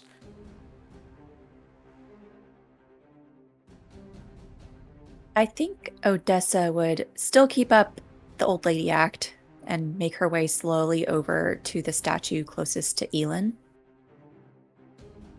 And just under her breath, as she takes out just a pinch of dirt from that ring, she'll sprinkle it in to just around the statue. I usually like to watch people work, but this is a little bit slow. Do you know how to make it more exciting? What do you suppose we do?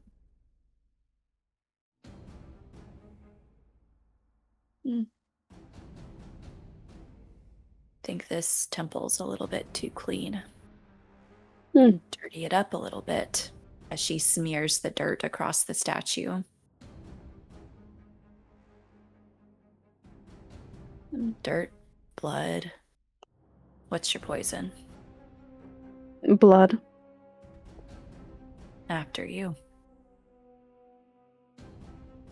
And she will cast guidance on you. Ooh. I think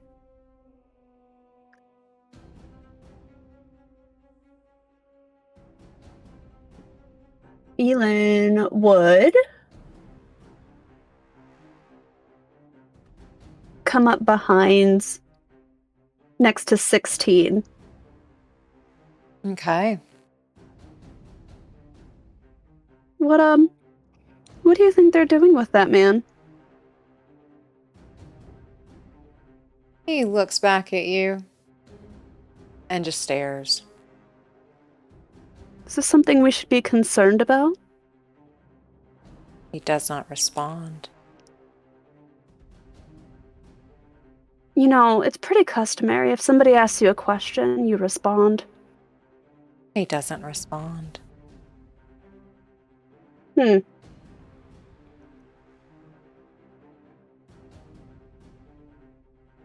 she'll look over at all of the guards that are following Valas. There seems to be a problem here. What's going on? They do not respond to you. Listen, somebody starts to speak up now, or I cut this priest's throat. And she's gonna grab him and put a dagger up to his throat. Everybody roll initiative. 21. 19. Oh, sorry. Oh, yeah. It's okay. 21, 19. I also got 21. Whose dex is higher? I have a 20. Uh-oh. Oh, rollies!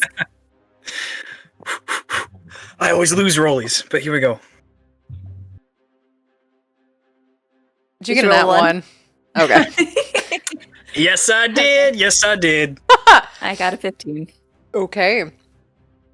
What about Ziggs? 12. 12. Okay, and Zags goes at the same time you do. What about Annie?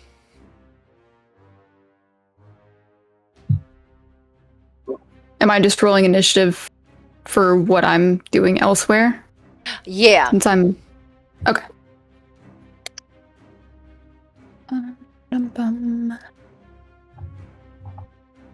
12. Okay, 12. And Valas. I got a 28, and that's a nat 20. Okay, alrighty. With that, our order is going to be Valas 1, 2, 3, 4. Odessa. Then Taryn.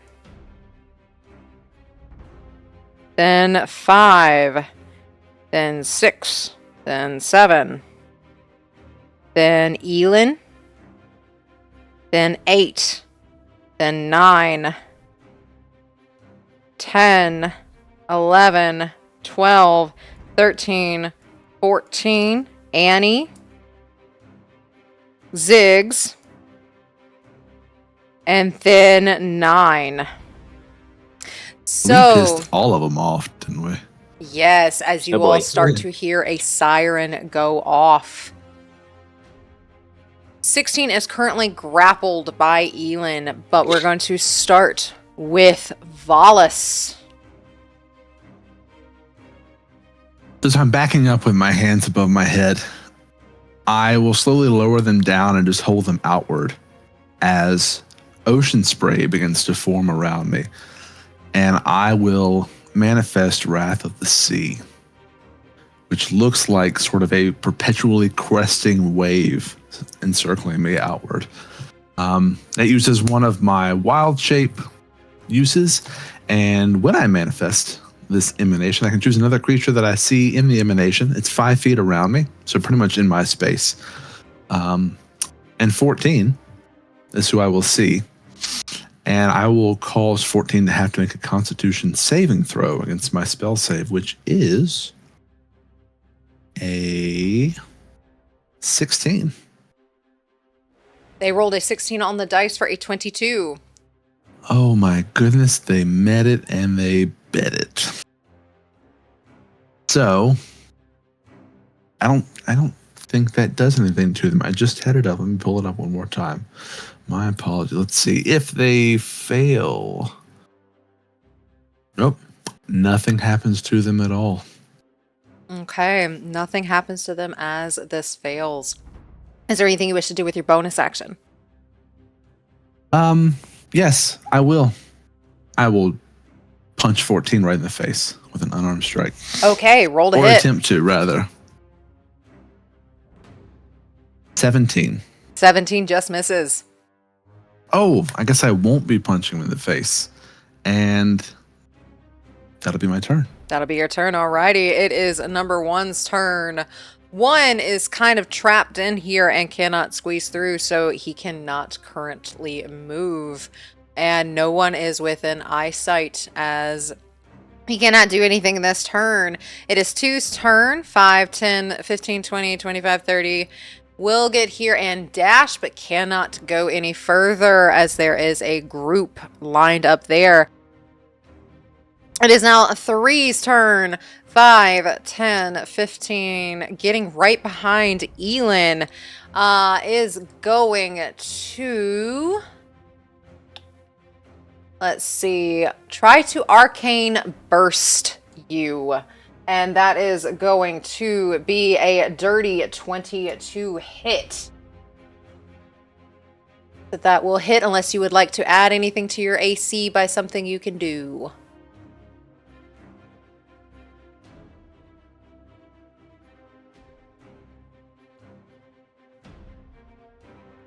Now, I don't think I can do anything to really help yet. Okay. Alrighty. And then they do this again 3 times, missing 1. So you are going to take 32 points of force damage as takes off and they hit you really hard as this mage comes down those stairs. And that is going to be 3's turn. It's number 4's turn. 4 is going to 5, 10, 15. Can't really get to anybody. So, going to use action to dash. 5, 10, 15, 20. And is going to use a bonus action to choose number 14. And that creature can use its reaction to make a melee attack against Valas. Excuse me. 14 is going to try and hit you with a scimitar attack for a 19 to hit. And I believe that meets your armor class. It does meet my armor class. I would like to, as my reaction, if I may use... Well, what kind of damage is he doing? Let's see that first. He is doing... So you want me to tell you just the type of damage or how much he does? I'm going to use deflect attack, but that depends on what kind of damage he does, not necessarily the amount. Slashing and poison. I can deflect the slashing. When an attack roll that includes bludgeoning, piercing, or slashing damage hits you, you can reduce the attack's damage by 1d10 plus 13. Okay. You take no slashing damage, but you take 14 poison. Slashing less than 13? Yes. Okay. 14 poison, you say? 14 poison, and that was a reaction, and that is number 4's go. Odessa, you are up. Okay. All right. I am going to, with surprising deftness, run over to stand on one of these pews. Okay. And I am going to whip out my whip from like the inside of her shawl. She just kind of raises an arm and it looks almost like a snake comes slithering out, and it's black and it's scaly, and she holds it and begins to make a move, and she does not actually use it this turn, but it's out. And instead, she is going to cast. It's more of like, I guess, a action, maybe not a spell. Hour of Reaping. And anyone within 30 feet of me that can see me has to succeed on a wisdom saving throw or be frightened of me. Okay, so let's see. Within 30 feet of you, that would be 16. 3. 8. Alrighty, so yes, perfect. And you get to choose, right? You don't frighten everybody, including your comrades? It says each creature, so... Okay, so everybody in this room needs to make, if you're within 30 feet of Odessa, a wisdom saving throw. 3 got 33. a 19. 33? Sorry, 30 feet. I'm sorry, I don't know how to speak words. 3 got a 19. Okay, 18 12. is the DC. 18 is the DC, alrighty.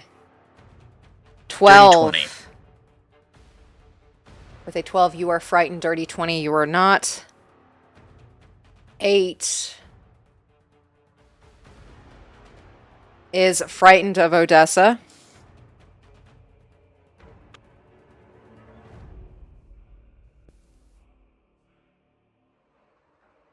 Okay. 13 and 14.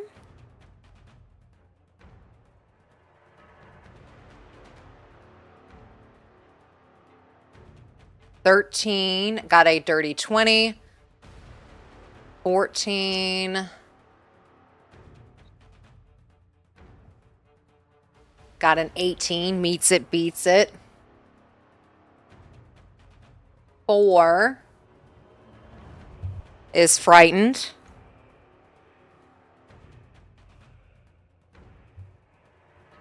And let's see for number 16. 16 got a natural 20. So you got number 4 and number 8. They are currently frightened of you and cannot move closer to you. Okay. She makes eye contact with number 4 and then just stares it down, and the whip in her hand comes down, but it doesn't go to strike him. Instead, it kicks up dirt and dust from the floor.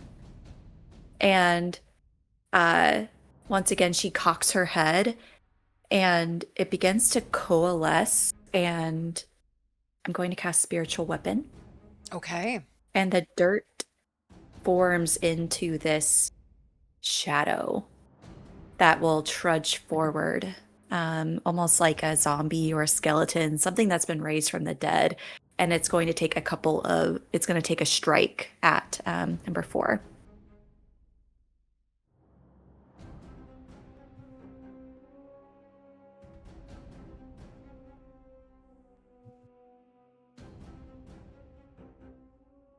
We're going to make that your spiritual weapon right there. So take it and move it wherever you would like to put it. Beep boop. Okay. Okay. Hit. And it has its All own initiative, right? I think I can use it as a bonus action to have it go. So whenever I cast it, that's a bonus action, but I do get to make a hit this turn, I believe. Okay, roll to hit. Yeah, you can immediately make one of your attacks against one of the creatures within 5 feet, and then as a bonus action on later turns, it can do it. Okay. Let's see. Okay, spiritual weapon. Oh, that's not great. 14 to hit. 14 does miss, but since he is frightened, number 4 is frightened, does your creature get advantage on that? That's a good question. If it's frightened, does everybody get advantage? Frightened 5 of you. It's exactly what I'm. It looks like it has disadvantage on ability checks, and attack rolls against creature have advantage. Yay! Okay. No, that's blinded. What am I doing? Okay. A frightened creature has disadvantage on ability checks and attack rolls while its source of its sphere is within line of sight, and it cannot move closer. So it has disadvantage as long as it can see you. Perfect. Awesome. Okay. That is my turn. Perfect. And Valas, what was your saving throw? You are within 30 feet. What kind of save was it? It was a wisdom save. I got a 17. You are frightened as well. Oh my goodness. Okay. And with that, Taryn, you're up. All right. We have the task that we need to do, and now these priests have proved to be an obstacle, and that makes us a little upset. So we're going to use our bonus action to rage. Hey, what does your rage look like? I never envisioned him as very, very vocal. It's more of like a, this is an inconvenience. This is like a slow simmer of, there's no noise, but you start to see veins pop out, and he's just kind of getting tense and just wants to get rid of the obstacle. That's all this is. Can he try and pick up the pew that he was just sitting on? Yes. Roll a strength or an athletics check, excuse me. Athletics. 22. You're able to pick it up really easily. He's gonna reach on his back and grab the axe that he has, but then take his hand off, grab the pew right in like center mass, and just pick it up and chuck it at 13 and 14. I'm hoping this could count as like a multi-attack against both of them, if that's fine. Yeah, throw it. Go ahead and roll an improvised weapon for me. Improvised weapon attack. Do you want me to roll twice or just like the one roll for both of them? One roll for both of them on this one. Okay. 22. Okay, with a 22, you do hit 13 and 14. Go ahead and roll your damage. It's a D4, right? Is there anything on your sheet that gives you extra advantages to that? I took Tavern Brawler, and it doesn't... Obviously, it just has the proficiency with improvised weapons. It doesn't give me, like, a damage... I Googled it, and it said that your DM can tell you what the damage die is, but I wasn't sure if there was, like, a set one, or... I don't know. You know what? It's a big... Whatchamacallit? It's a big pew. Go ahead and roll a d10 for that. Okay. Ooh. That is... Let me get back to that. 10, 15. Okay. Bludgeoning damage, I would imagine, to both of them. Mm-hmm. 15 bludgeoning as you hit them with this giant pew. And it looks like they start falling backwards and they can barely hold it as it smacks into them, and you just missed Valas. Is there anything else you wish to do on your turn? We will step over these other pews and just move right there. And that'll be the turn. Perfect, you got it. Alrighty, it is 5's turn. 5, 10, 15. We are going to... Okay. Let's just double check here as that is 5's turn. Perfect, perfect, perfect. 5 is going to... Alrighty. I need Odessa and Taryn and the magical weapon. I need you to make dexterity saving throws.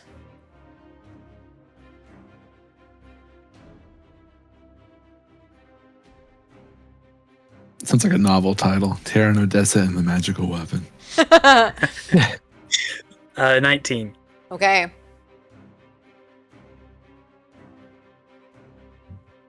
And Odessa?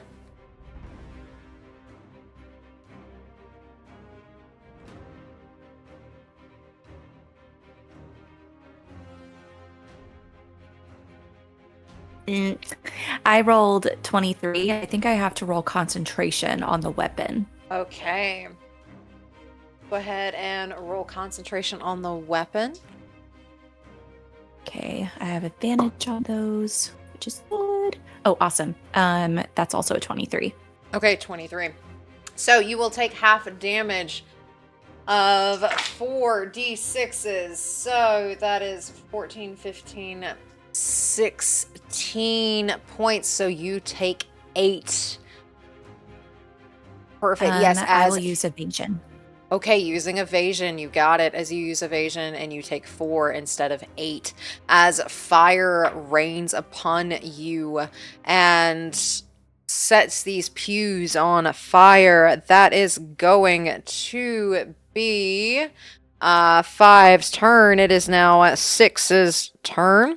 6 is going to squeeze through 5, 10, 15, 20. Get right here, get a view of the battlefield. And with that, if Annie would roll me a d6, please.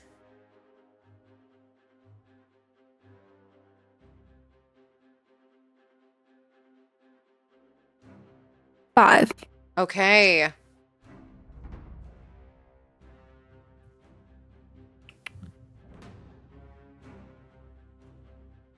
Okay.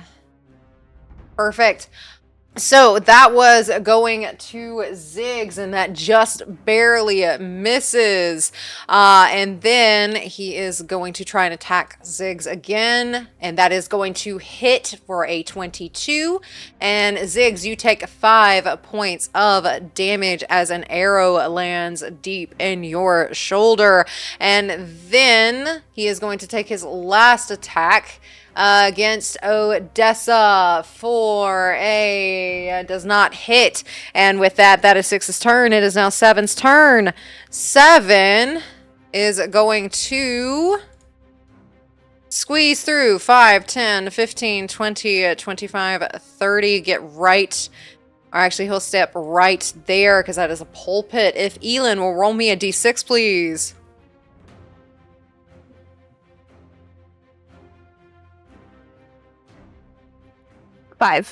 5 going for Ziggs again.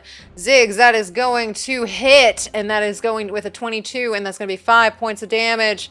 And the second shot goes for Ziggs, is going to hit with an 18. That's another 5. You take 10, and is then going to take an attack against Taryn for a does not hit with a 9. And with that, that is 7's turn. Elin, you are up. You are grappling 16. All right. I mean, I've already got him there, so I am gonna try to get him with my dagger. Okay, roll at advantage since you are grappling him.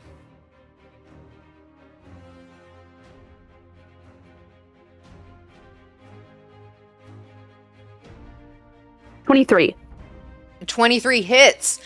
With being a rogue, you get sneak attack. You had it at advantage. Roll your dagger and your sneak attack.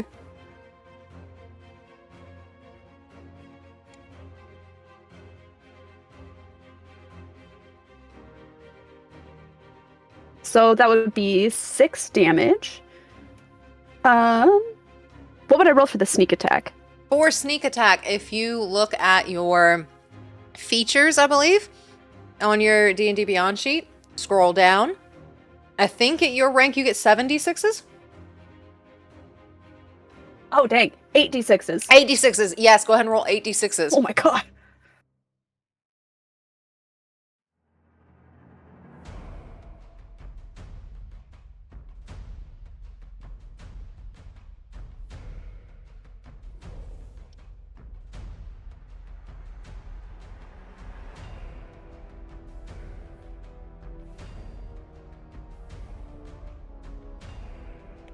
Oh my god, now I have to math? Yeah, at this level there's a lot of math. I've never been higher than a 4. And I've also never played a rogue. Rogues are great. You got this. Oh, No so great. sweat. 26. 26 extra points as you just do 32 to this priest that is in front of you. And with that, how do you stab this guy? Like, what does it look like? Because, I mean, I've already got the dagger up to him, so I'm just gonna try to cut him. And as you cut him, you do cut him pretty deep, and you feel that hot gore running over your hand, running over your blade. Is there anything you wish to do with a bonus action? Because with a rogue, you can dash, disengage, or hide, and disengage means he can't take an opportunity of attack against you. Or do you hold him there? I'm probably just gonna keep a hold of him so that he would keep the disadvantage, just 'cause I think I can hold my own against him. You got it. And as you take that blade swipe and hold your ground, it is now 8's turn. Okay, 8 is going to want to step off to the side here. And is going to...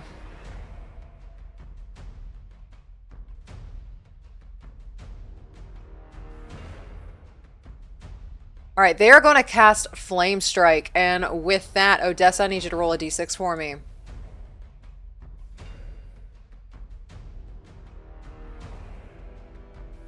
Five. Okay, going for Ziggs with this attack as flame pretty much starts to show up around your feet. It looks like you're about to sink into the pits of hell as heat, heat, heat. I need you to make a dexterity saving throw, please.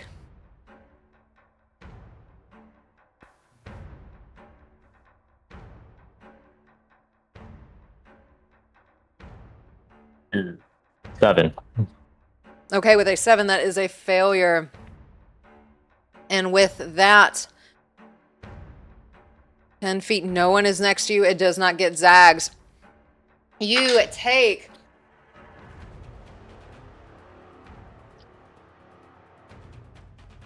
17 points of fire damage.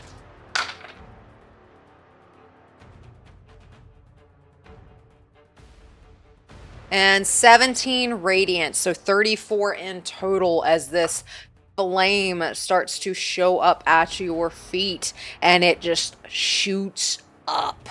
And you all see this pillar of flame come from the center of the room, and it just goes to the top of the ceiling.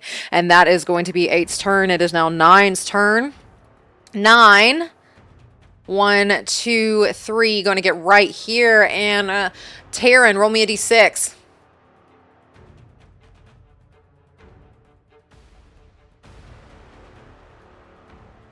Four.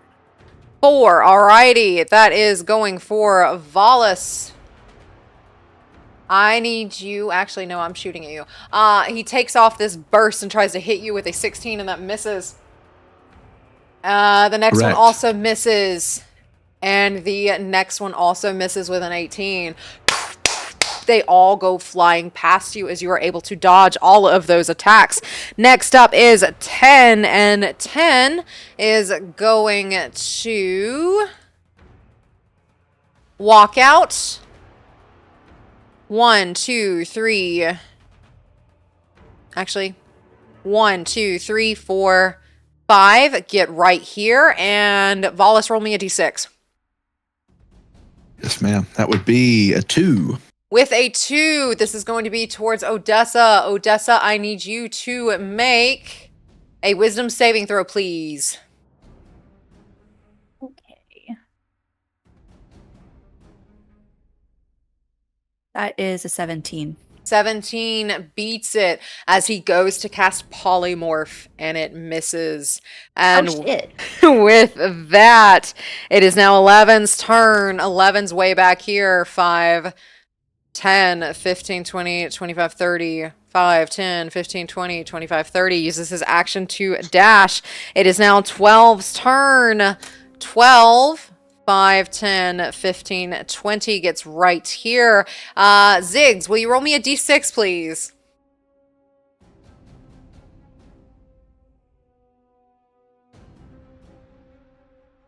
One. 1 will take a step this way and is going to try and attack Elin, and that is going to be Let's see. First one hits. Second one hits. Third one hits with a 17, 18, 19. You take 16 plus 16 plus 16. Whatever the math of that is. You take 48 points of force damage as that attack goes off, and you hear, and they all go for Elin. And with that, it is now 13's go. 13. Where's 13? Is right there. If Annie will go ahead and roll me a d6, please.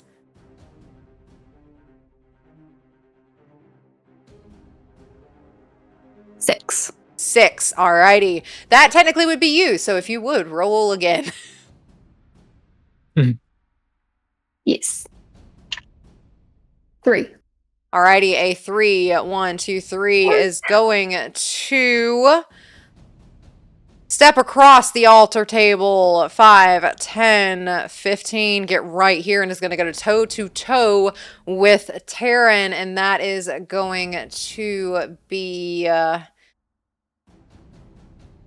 First one misses. Next one is going to meet it with a 22, and then the next one misses.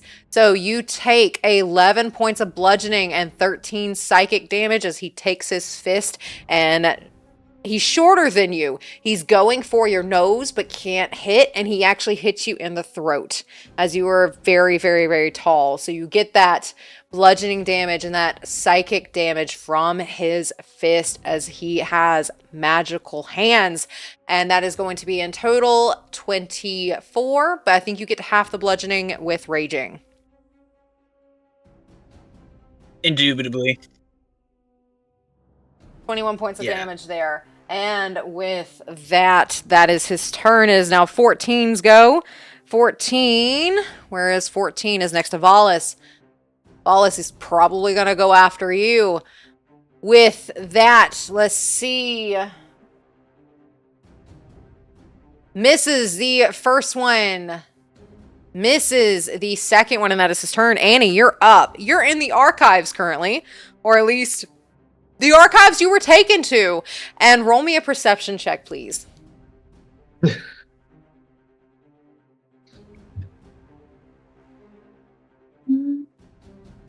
19. With a 19, you hear and like grunts and groans coming from downstairs. I'll like have whatever tome I was looking at, and I hear that, and I just sort of slam it shut, and I'm like, 5 minutes. I was gone for 5 minutes. And I'll just sort of toss it over my shoulder, and then I will peek out of the room that I'm in, like down the hall. No one is up here. Okay. I'm going to assume the staircase down is not up here. So I will sort of sneak back to the staircase that I came up and peek down into that room in the corner. Okay, with how far you are, if you use this action to dash and then a bonus action to dash, we will say you are right there. Okay. Am I in the view of 1 and 2? 1 and 2, the doorway is right there. From where you are right now, you can just see right out the room. Okay. Perfect. And with that, it is now Zig's turn. What would you like to do? I would like to cast Confusion on... I think that's square just below where 6 and 7 are. Like right there.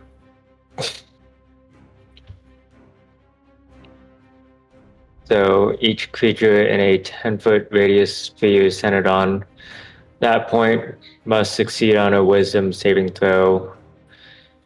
Or they can't take a bonus action or reaction and must roll a 1d10 at the start of each of their turns to determine their behavior for the turn. with that, so that is 7, and that is 14. Does Valas need to make one? Or is it creatures No. you choose? Okay, cool. And that was a what save? 1d10. That was a what save?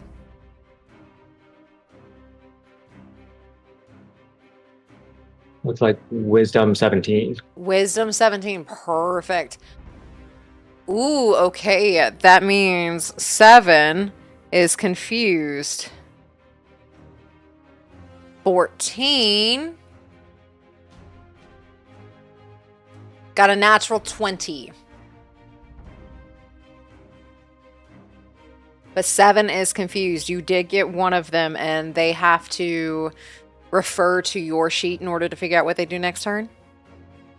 Yes. Perfect. Is there anything you wish to do with your bonus action? Let me see.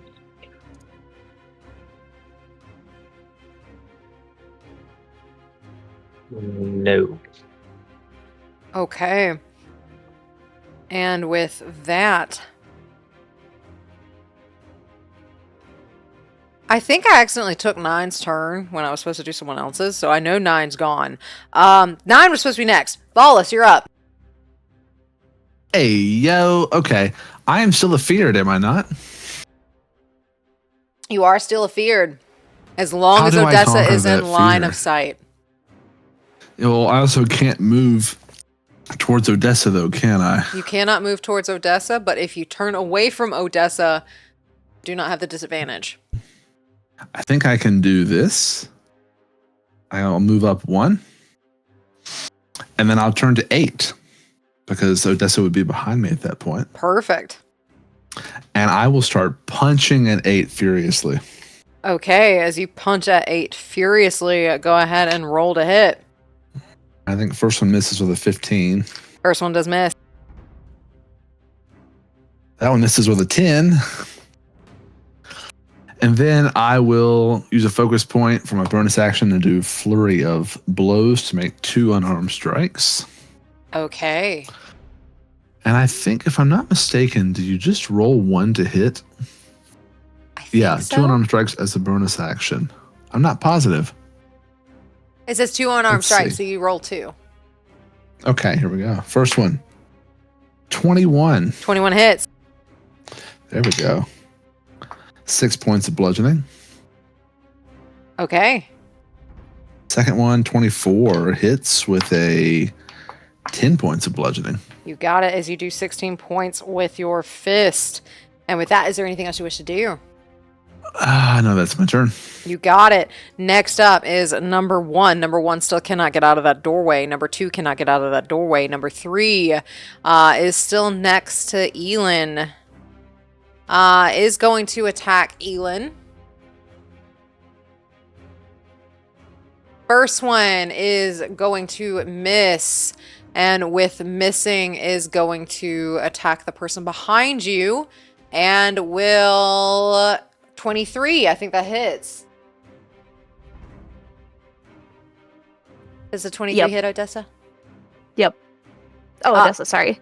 Yeah, so Yeah. first one missed Elin. Next one was going for Odessa for a 23. Okay, I see. 16 points. And then that next one is going to go for Taryn. Does not hit at all. With an 11. So Odessa, 16 points of force damage. With that, that was 3's turn. 4 is up. 4 is going to...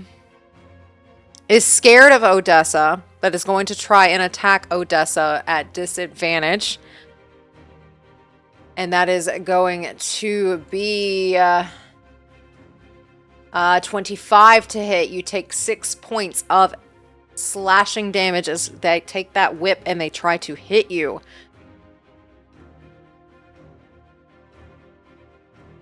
Actually, sorry, I did not roll that at disadvantage. 19, that misses. Odessa, you're up. Okay. Let's just do a little whip whip punch. Okay. I am going to use my movement to get over here. And I'm just going to go towards number 4 and do 2 cracks of the whip. You got it. Go ahead and roll to hit.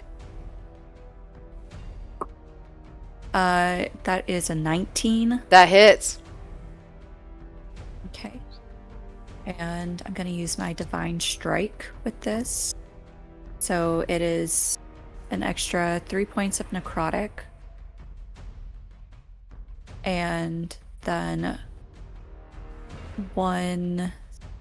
What is this? Slashing? Slashing. So 4 second points? Hit... Yes. Okay. It's also a... Second hit is also a 19. You got it. That's 1 necrotic and 6 slashing. And then I will also give a little skeleton jab with my weapon. My holy, what is it called? Holy weapon? Yeah, Spiritual okay. weapon? You got it. 18. 18 meets it, beats it. Yay! Okay.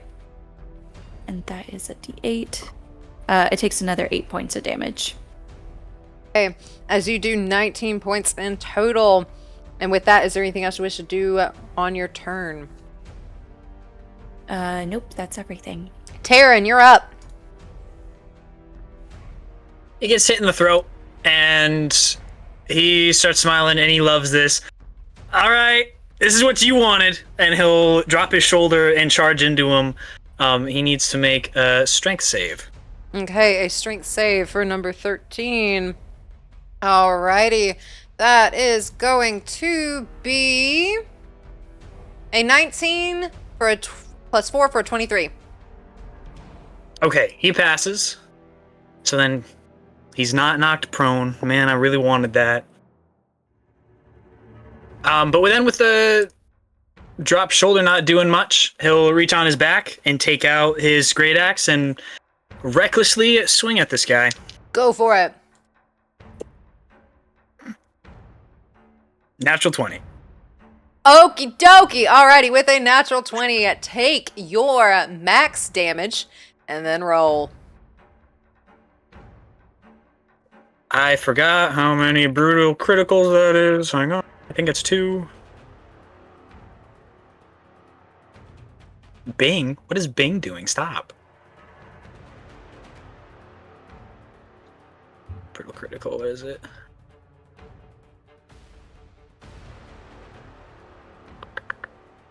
It is 2. So then... oh shit. Gotta write it down.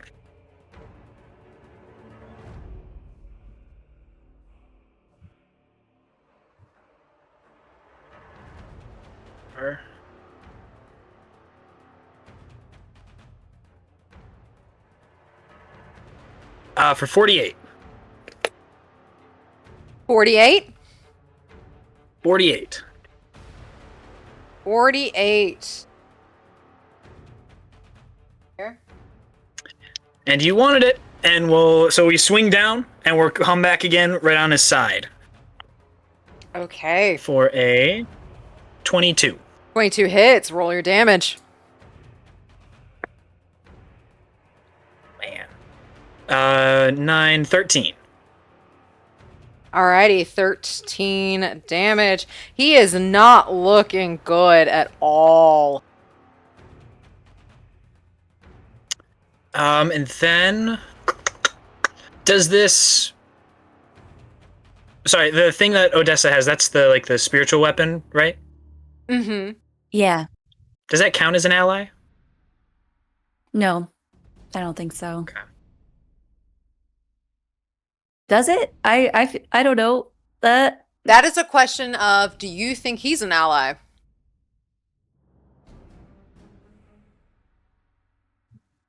Me? Mm-hmm.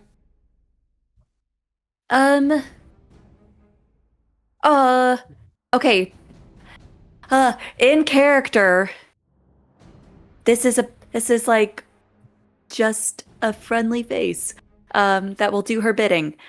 as a player, this could be like I could have summoned like a warhammer or something, you know, and it not have like humanoid features. So I think I could go either way on it. That is completely up to you. Do you consider Taryn an ally? Oh, Taryn, not my spiritual weapon. Yes. Do you consider Taryn an ally? I misunderstood. I was like, my if it's a spiritual really weapon, scary what a hammer, weird it might philosophical not be. thing.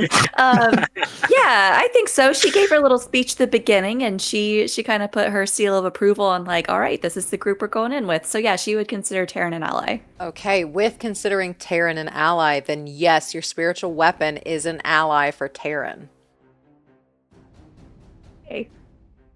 Okay.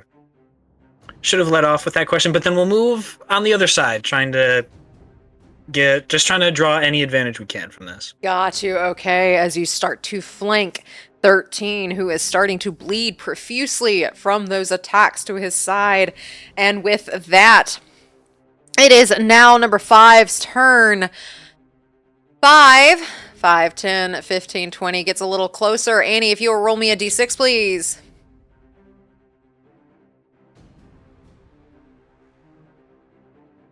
Is a 6. Roll again. Okay, yeah, roll again because you're not in here yet. 4. Alrighty, a 4 is Valas.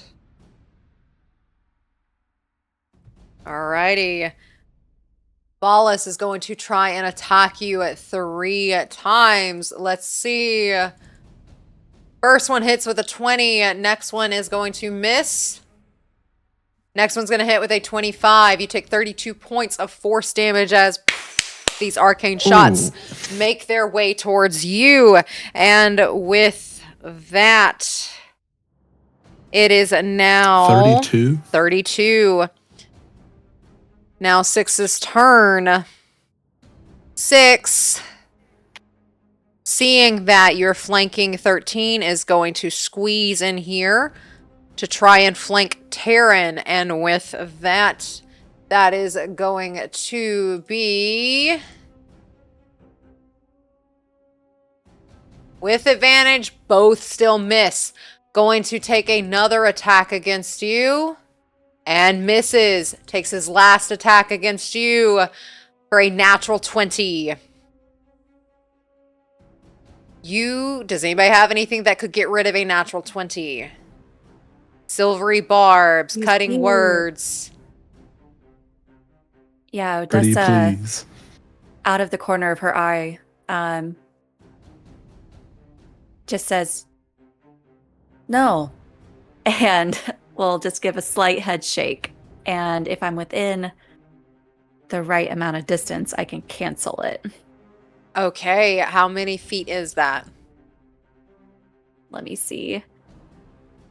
30 feet. 30 feet. He is within 15. So what does a cancel do? Does it not hit at all, or does it just cancel a natural 20? Let's see. This is reaction. I can turn that hit into a normal hit. Any effects triggered by a critical hit are canceled. Perfect. Okay, so instead of taking max damage, Taryn, you take 9 slashing, dropped to 4, and you take 9 necrotic. As he slashes his glaive deep into you. And with that, it is 7's turn. 7 is currently confused. Ziggs, what does 7 do?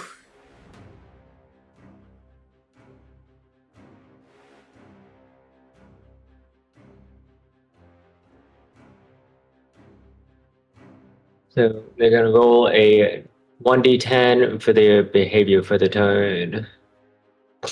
He rolled a 3. The target does not move or take actions. And then at the end of its turn, it will repeat the wisdom save. Okay, he doesn't move and he still fails. He is still confused. With that, Elin, you're up.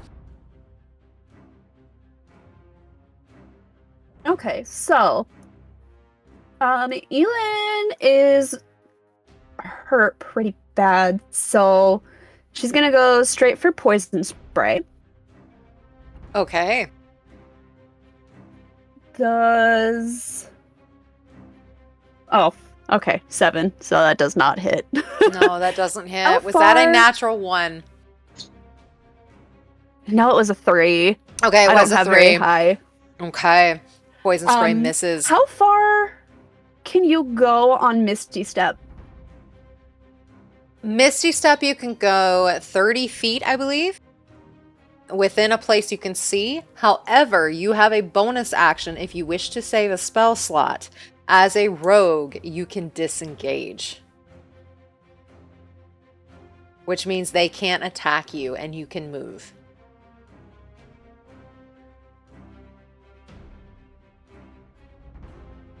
Yeah, I'd probably want to do that. It's only 30 feet. So then I'm going to move over here as far as I can.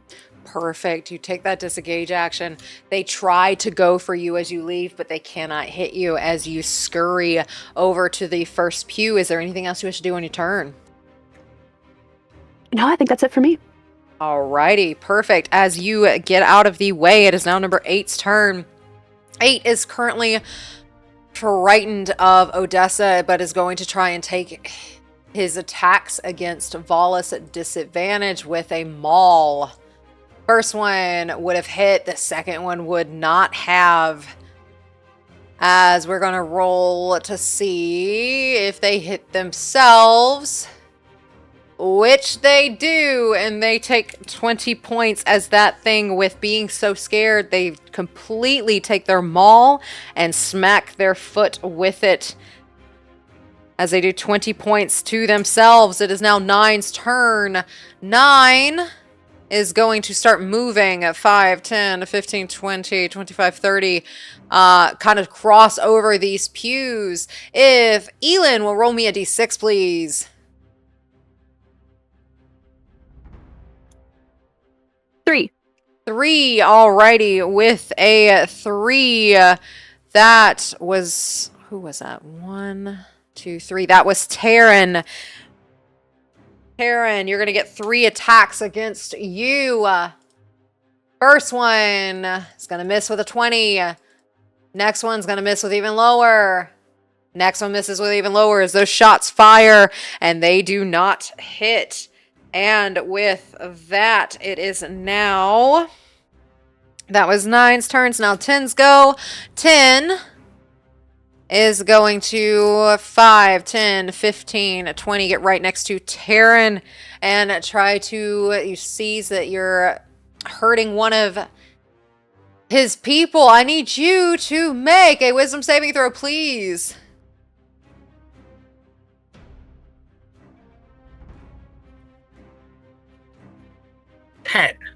Oh, that spell goes off and Taryn, your body shrinks. And shrinks and shrinks and shrinks, and then you end up wriggling on the floor as this tiny little earthworm with 1 HP, and that is all you can do, is you have now been polymorphed. And with that, that was 10's go. It's now 11's go. 11, 5, 10, 15. Just kind of getting a lay of the land here. If Odessa will roll me a d6. Taryn, I still love you even though you're a worm.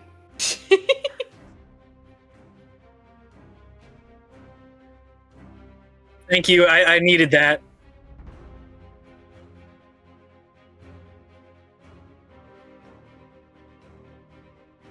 That was beautiful. That was great. Thank you. Odessa, what did you get on that d6? 2. Alrighty, with a 2, that is for you. As they try to attack you, that is going to be a miss on the first one, a miss on the second one, and a miss on the third one as those go flying. The highest was a 21, and with that, that was 11's go. It is now 12's go. 12. If Taryn will roll me a d6, please. Just don't hit the earthworm. He's not a threat. 2. 2 with that. That again is Odessa, but I believe, 23 hits. Next one misses. Yes.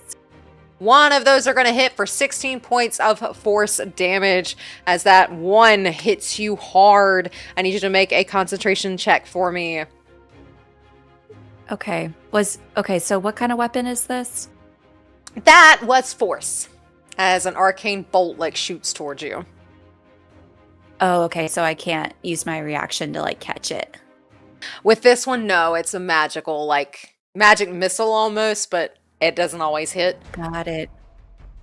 Okay. Concentration. I have advantage, which is good. Okay. 19. Okay, with a 19, you still have that up, and with that, it is now 13's go. Seeing that Taryn has shrunk and Taryn's no longer there, 13 is going to turn around and try to hit your magical weapon as he is bleeding profusely. He's going to try and punch it. It cannot hit. It just goes through it as it tries to attack and realizes that this isn't necessarily a person or a thing that it can attack, and it uses both of its fists against that, and that was 13's turn. It's now 14's go. 14 is next to Valas, is going to take those attacks against you. First one hits for a 22, next one hits with a 20. You take 21 points of... No, excuse me. 42 points. What kind of damage? First one is slashing, so that would have been 14 slashing. Can I do... I was going to deflect one of them. Do I get to know which one does more, or does it to pick? They both do the same. They are both 7. Okay, I'll just pick the first one then. Okay. Which should nullify it, actually. It's a D10 plus 13, so that'll be a minimum of 14. Perfect. It would nullify it. So instead of taking that amount, you instead take, as they hit twice, 7 plus 28. 35. 28 slashing as well? 14 or 28 poison. 28 poison, so 35 damage. Okay. 35 damage. And with that, that was 14's go. It is now Annie's turn.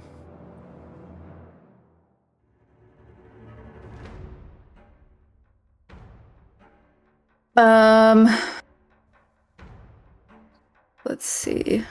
I have 30 feet of movement. 5, 10, 15, 20, 25, 30. If I'm right there, can I see 1 and 2? Or do I have to get like right up to the door?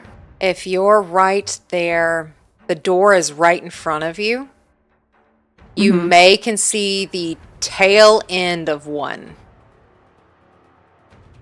We'll say you can hit 1 from there.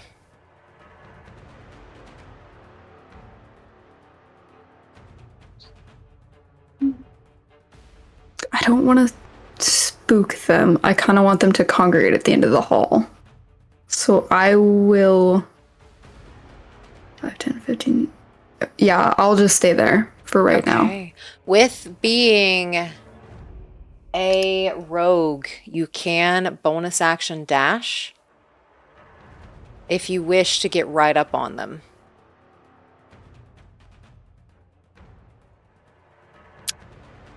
I would prefer them to be at the end of the hall for an AoE. You got it. Okay.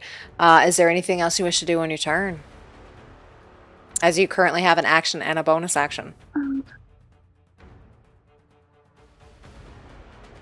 And if it is AoE, if you can see 1. Oh, no. Not this turn. Okay. Yeah. Alrighty. And with that, it is now Zig's turn. What would you like to do?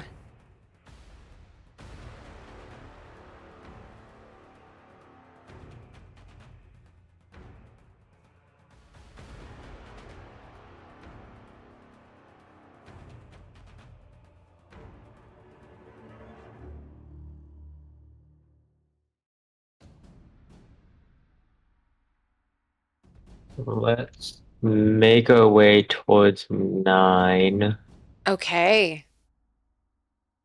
And then I'm gonna pull my dagger and have at him.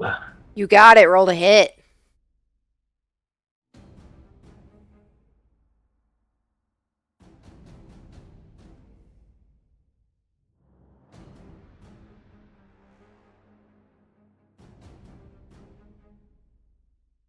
That's a 1. Okay, with a 1. This is a melee attack, so roll to see if you hit yourself. So roll another attack.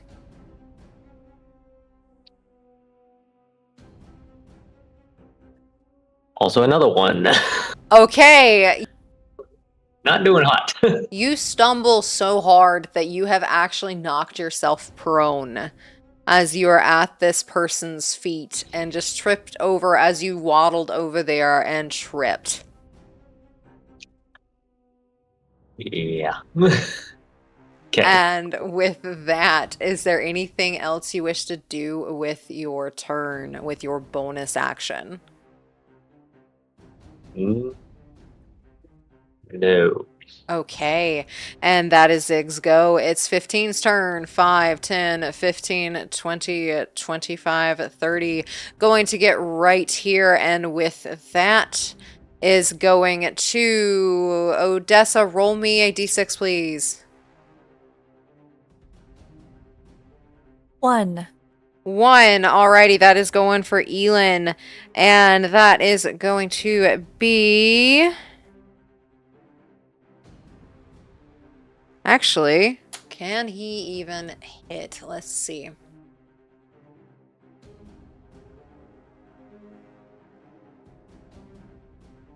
Okay, he can't reach you. So he is going to try and cast Phantasmal Killer. I need you to make a wisdom saving throw, please.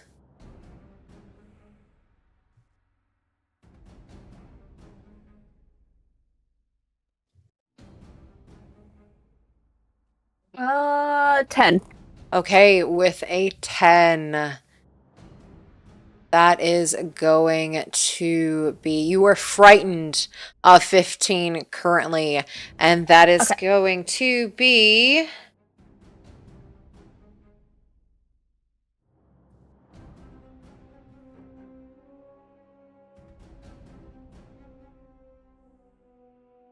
We need another d20. This one is not rolling well.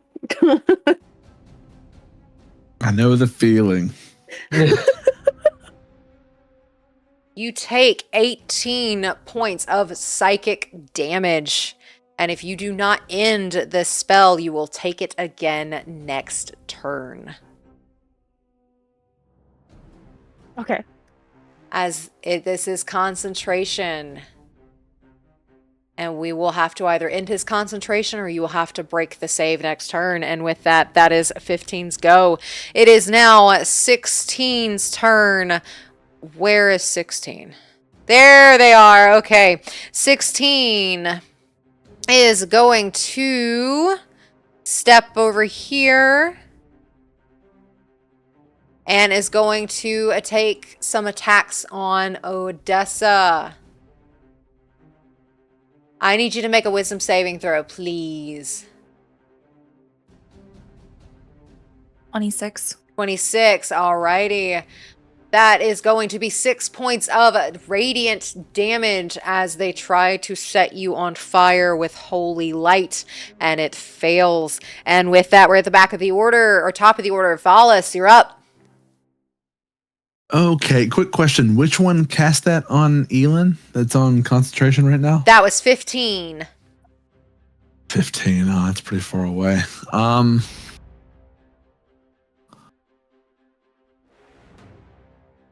And you are still frightened.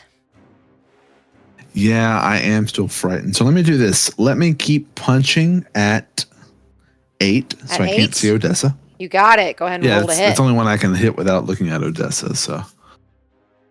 Here we go. First one to hit is Not good. An 11. I will burn that dice later. Next one.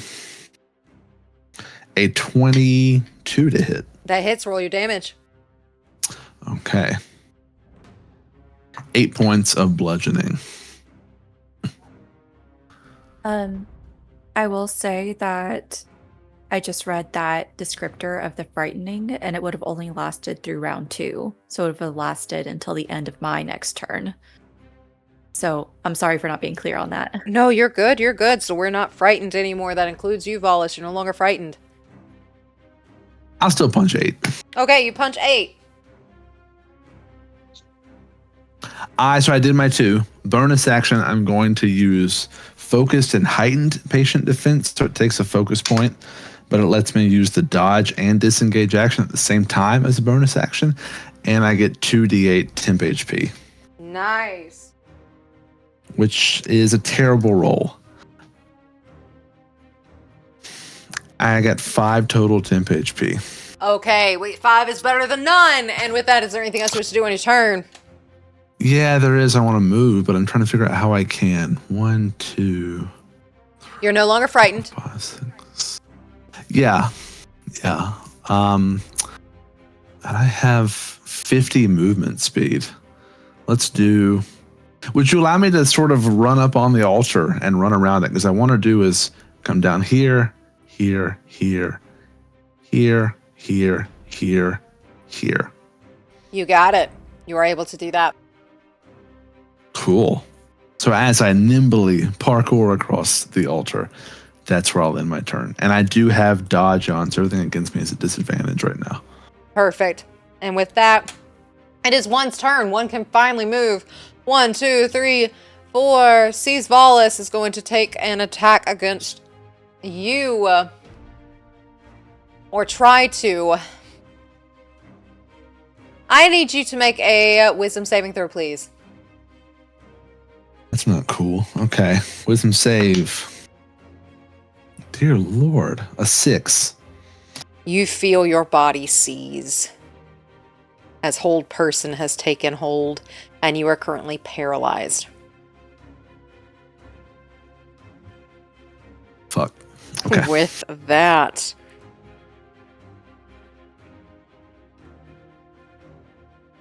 it is now 2's go. 2 can finally get out of this room. 5, 10, 15, 20, 25, 30. Actually, 30 sees Valas is being held and is going to take melee attacks against you. First one misses. Second one misses. Third one hits with a 21. You take 32 points. Was it a straight roll? That was a straight roll for all 3. But if they hit you, 32? they automatically crit. 32? 32. I'm down. No, you're not. You have 5 temporary HP. And 27 normal HP. It's 32 total. That is 32 total. So Valas goes down. And with that, it is 3's turn. 3 is going to get right here. And is going to attack Ziggs. Ziggs, that is going to be a hit for a 23, a miss, and a hit. That for a 21, you take 32 points. Oh god. And with that, it's number 4's turn. 4 going to take a step at Odessa and is going to try and make attacks against you. First one's going to miss. Second one is going to miss. And with that, Odessa, you're up. Someone is down, and a lot of people are hurt. Okay, she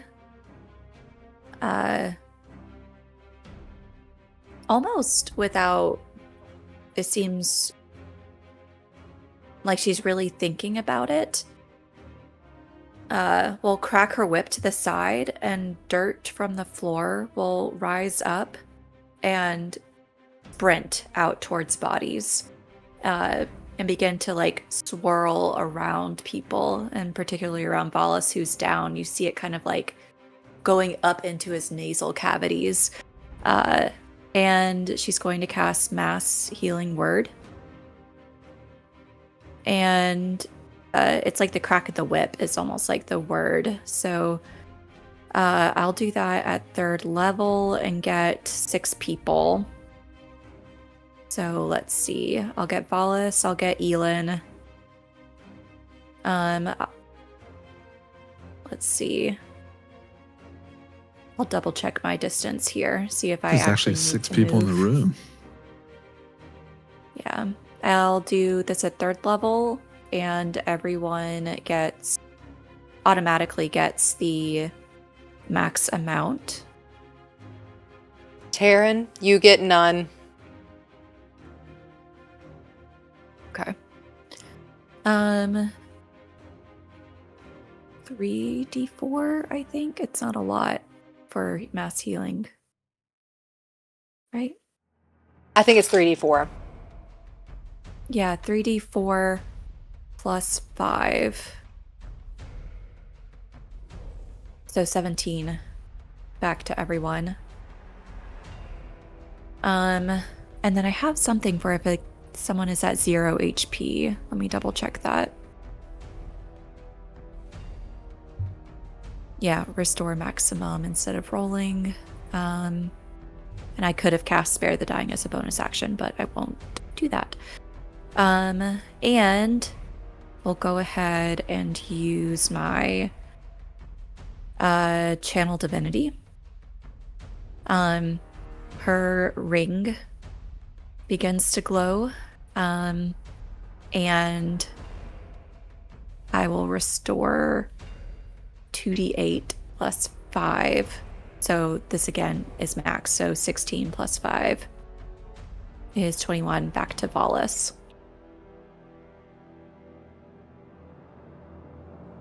As you heal everyone in here, except for the worm squirming on the floor. With that, is there anything else you wish to do on your turn? Let's see. So, Mass Healing Word, that was I just want to double check. Oh, this is why I don't play spellcasters. I just like to hit things. Okay, that was a bonus action. So my spiritual weapon can't do anything this time. So it's just standing there. All right, we're done. Alrighty, and with that, Taryn, you're up. You're a worm. Yep, the slimy little invertebrate we are will wiggle around in his own ooze aggressively, daydreaming about cracking Ten's skull open. Alrighty, and with that, is there any action you wish to take as a worm? So what would those actions be? Let me Google that really fast, because I think you can possibly do, like, one thing? Earthworm, because you're technically like a little earthworm. Can we burrow? What a search. What can a worm do? 5e. Okay, let's see. No, we don't want to transform. That's not it. I'm looking for not a purple worm. Earthworm. There we go. Okay. Your armor class is a 6. You have 1 HP. You can... I lied. You can wriggle. Hey, that's what we were doing. Okay, we're just wriggling. And with that, it is a 5 stern. 5 is going to... seeing that Odessa healed everybody, 5'10", going to step forward and is going to try and hit you with a arcane shot. Misses. And misses again with a highest being 20. It is 6's turn. 6 is going to 5, 10, get right here. And is then going to That misses. And the next one also misses. It is now Seven's turn. Seven is still confused and rolled a 1.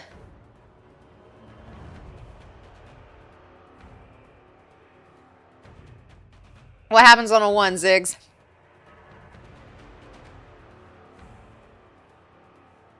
The target doesn't take an action and it uses all of its movement to move. Roll 1d4 for its direction, 1 for north, 2 for east, 3 for south, 4 for west. 4 for west. Alrighty, so 7 is going to go 5, 10, 15, 20, 25, 30, 35, not 35, excuse me, 30, but it's going to dash 35, 40, 45, 50, 55, 60, and get right over here. And with that, Elin, you're up. Okay. I think because 6 just came up on me, I'm going to cast Poison Spray again. Okay. Roll to hit. 13. 13 does not hit as that poison spray goes off. All right. Then I couldn't do disengage again. Yes, you could. Every bonus action. Yep, you got it. You can disengage every bonus action. I think I'm going to disengage. And then... because I'm still hurt.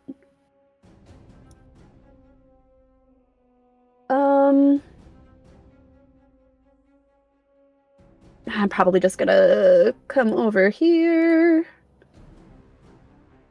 to get out of the way. And then that'll be my turn. And that'll be your turn. You got it. And with that, it is 8's turn. 8 is going to see everybody missing. Odessa, 5, 10, 15, 20, 25, 30. Cannot get to the flanking position, but is going to try and hit you with her or his maul. And that misses. And that misses for the highest being a 20.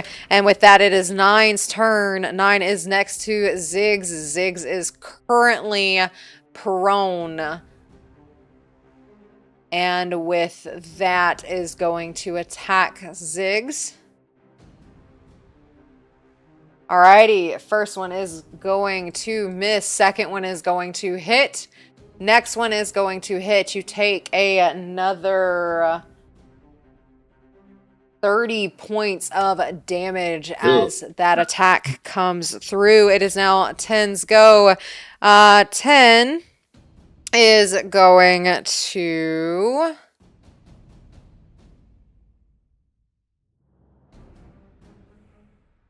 cast at Odessa. That is going to misses. We have one that hits with a 24. We have another one that hits with a 24.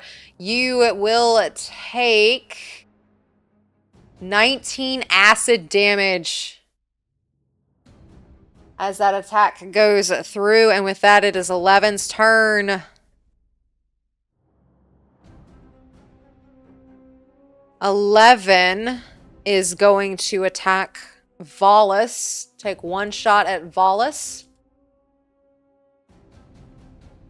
Is going to miss. Takes a shot at Odessa. Will miss. Takes a shot at Ziggs.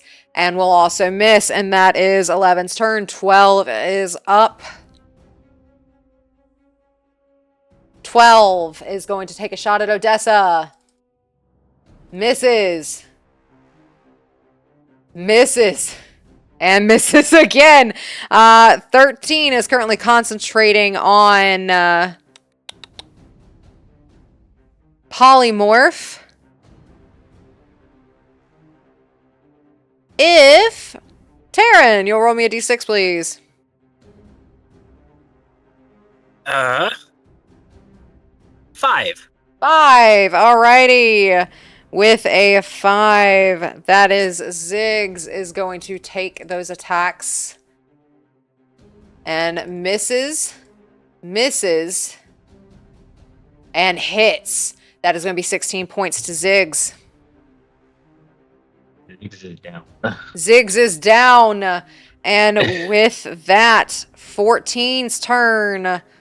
14, 5, 10, 15, 20, 25, 30, 35, 40, 45 dashes and cannot use any other action. Annie, it is your turn. Okay. I will step out into the hallway. Oh, I can move. Hee. Right there. I can see. Well, the only person I can see is Elin, and then a bunch of enemies and a worm. So seeing all the enemies right there, and that's all I can see, I'm going to cast Fireball right there.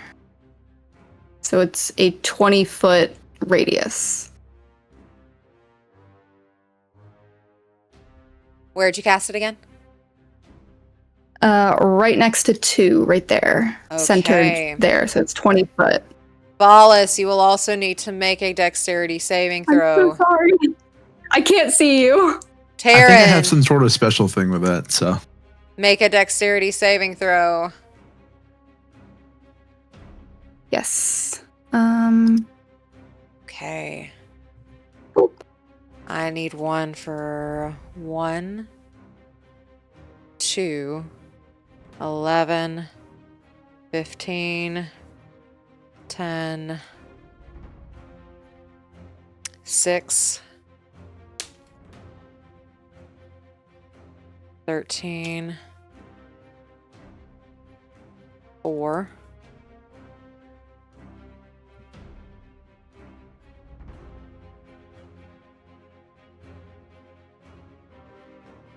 3. Okay. Think I got everybody. Yeah, okay. Alrighty. Valas, what is your save here? Okay, my dex save. It's a dex save, right? For Fireball, I rolled a 14. Nope. But on a failed save, I still only take half. Thank God. I also rolled a 14. Next one rolled even worse. Next one rolled a 13.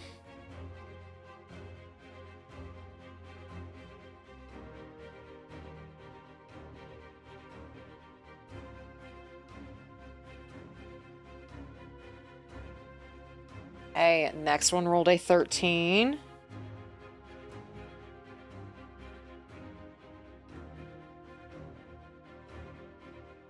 Next one got a 21.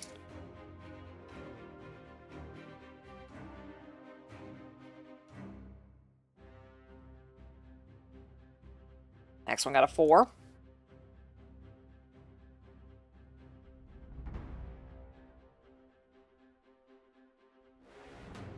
Next one got a 21.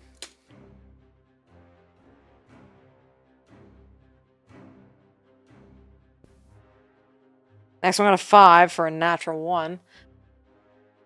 And last one got a 13. What was the save? Save was 19. Save so was the 21s 19. take half. The 21s take half. And what was your damage? Find out. Throw it. Okie dokie.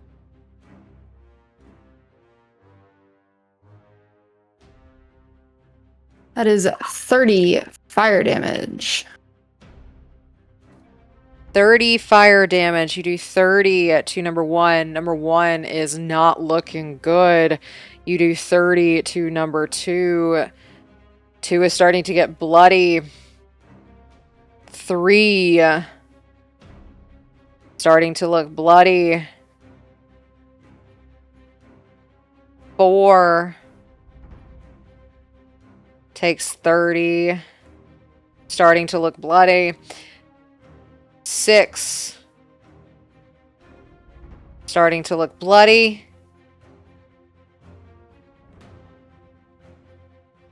10 takes 15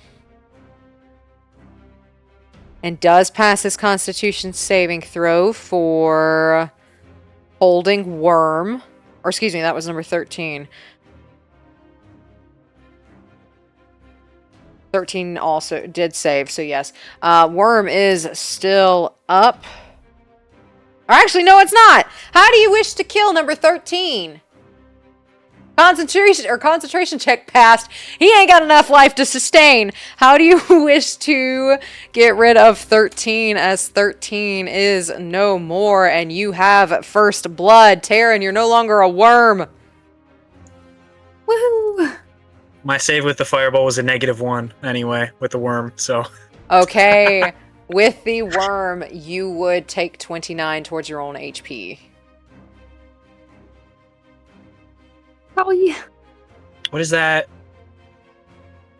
14. Right? Because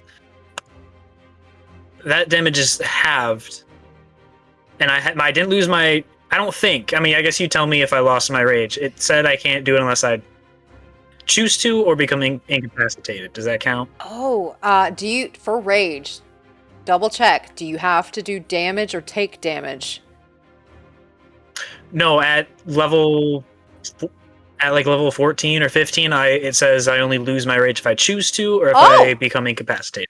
As long as it says half damage for fire damage. Yeah, I'm resistant to all damage. You while got it. raging. Okay. Because I know some is just slashing, bludgeoning, and something else. So yeah, if you're resistant to everything, half damage. Cool. Thank God. And with that, casting Fireball, you still have a bonus action. Would you like to use it? Because as a bard, you also have bardic inspirations to give out. Right.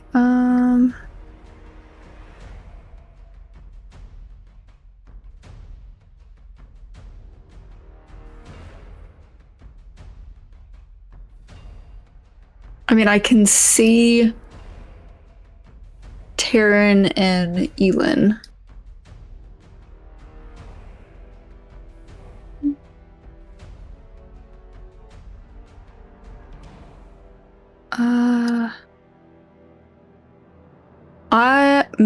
How far? Just within sight range?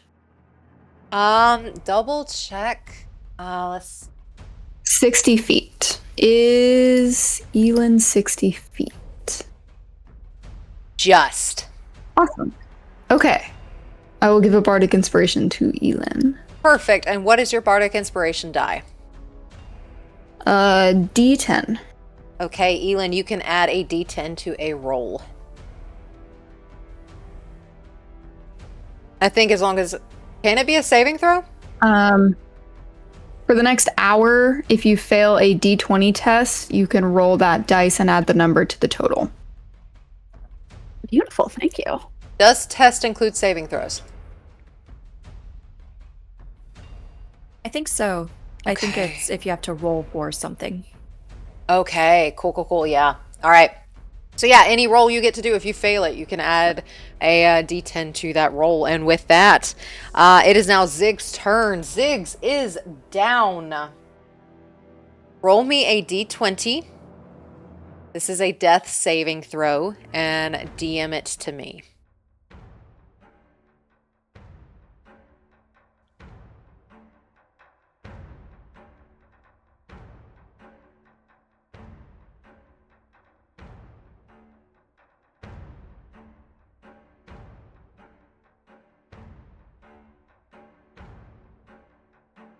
And is there a memory you wish to share that no one else at this table knows for Ziggs?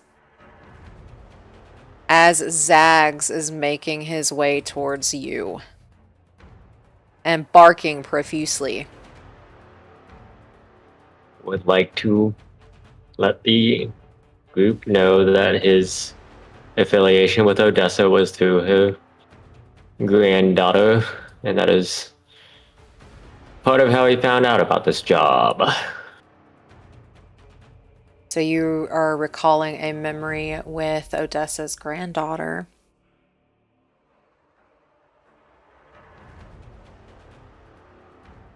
Is there anything you two used to do a lot together? Any memory that would stick out for Ziggs?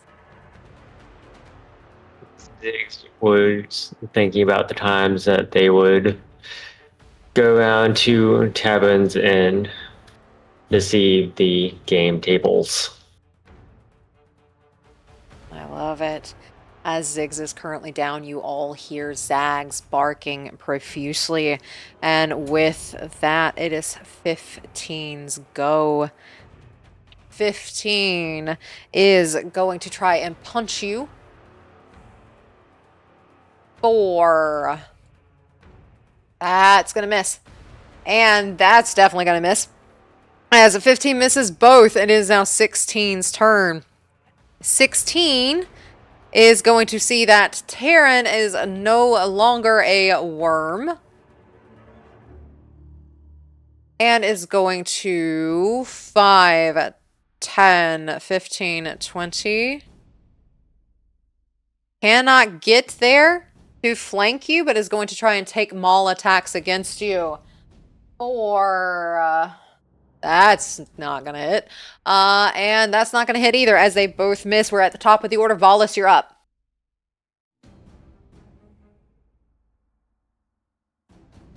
Okay. I would like to start with my bonus action, if I may. I will use focused, heightened, I can't remember what it's called. The thing where I can use dash and dodge as my bonus, or disengage and dodge as my bonus action. And focused defense, I want to say. And I get my 2d8 temp HP back. That's going to be a lot better that time. 11 temp HP. And then because I'm disengaged, I want to move. And I want to move, I think, about right here. Okay. And then I think I can probably hit all but 1. Let me see if I move up 1. Maybe I can hit them all. Would you consider that hitting 3, 15, 1, Yes, 2, and 11? I would. Okay. Level 3 lightning bolt. As this goes blasting out of Valas's hand. That is a dex save of 16. With that, that is going to be with a dex save of 16. First one fails with an 11. 2 fails with a 7. 3 fails with an 8. 11 passes with a 21. Oh. And 15 fails with an 8. Okay, so all but 11 will take all of these 8d6. That will be not bad. A couple ones there. Total is 31. Halved would be 15. So I'll take 31, except I think 11 will take 15. 11 takes 15. 2 takes 31. 3 takes 31. 11 took 15. And 15 took 31. Alrighty, how do you wish to get rid of number 1? Number 1, so Valas is a sea elf. As this lightning bolt comes out, I'd say there's little bits of water that come with it too, almost like a storm on an open ocean. And as they get wet, when they get hit, the electricity just sort of arcs all around them. So 1 would be deep fried. one is deep fried as that mage just crisps up, and the rest that you hit in that order are bleeding profusely with slight little twitches as that bolt goes off. And with that, is there anything else you wish to do? Good, because they've been beating the hell out of me. So no, that will be my entire turn. You got it. And with that, it is Two's turn. Two, hearing fireball and getting burned, is going to go back here and stand in that doorway and try to hit Annie with 3 attacks. That is going to be a 22 on the first one, a 20 on the next one, and a 18. So I think all 3 hit. That is going to be... And I uncanny dodged the first one. Yes, the first one you can uncanny dodge, and you take 8 instead of 16. You take 40 points in total, as all 3 of those shots come at you. Whee. And with that, that is 2's go. It is now 3's turn. 3 is going to take attacks against Valas. And that is going to be a miss. Another miss. For a 12, Lovely. and then a natural 1. And with a natural 1, Valas, roll me a 1, 2, 3, 4, 5, 6. Roll me a d6, please. Absolutely, that's a 5. That is a 5. That is going to, he goes at you and he just completely missteps. And as he's going to toss it, it's like a baseball throw that gets released way too early, and it just goes behind him and hits 15 with a 21. And that is going to be, actually, you see it hits 15 in the face. And as it hits 15 in the face, you see his face crackle and burn as it is now gone. 15 is gone. He killed his friend. And with that, that is now number 4's turn. 4 is going to take attacks against Odessa for... That's going to miss with a 13, and that is going to miss with a 20. Odessa, it is your turn. Yeah, I'm just gonna crack my whip at this guy. Go for it. Ooh, 24. 24 hits. Roll your damage. 10 points of damage. You got it. It's starting to bleed. All right, I will do it again. You got it. That's a 15. With a 15, that does miss as you take that next attack, and it does go wide. Is there anything else we should do on your turn? As one of you is currently down. She will send that whip to the back towards Ziggs, and it cracks a healing word at the back. I'll do... Well, I think a lot of other people are hurt too. I'll make it another mass healing word, but really focus back there on Ziggs because he's down. So that's another 17 points. Yeah. Except for Annie. I think, Annie, you're out of the reach of that. And you can't see Sorry, I missed it. Was Annie. it 7 or 17? 17. 17. Thank you. Sorry. That is my turn. You got it. Taryn, you're up.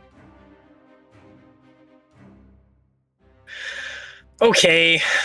So that part we talked about not being super vocal with when we're upset. I think we're very vocal now since we were just a worm for a little bit.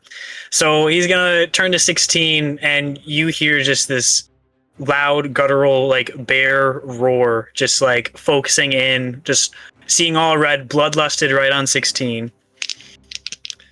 We're gonna roll reckless. Go for it.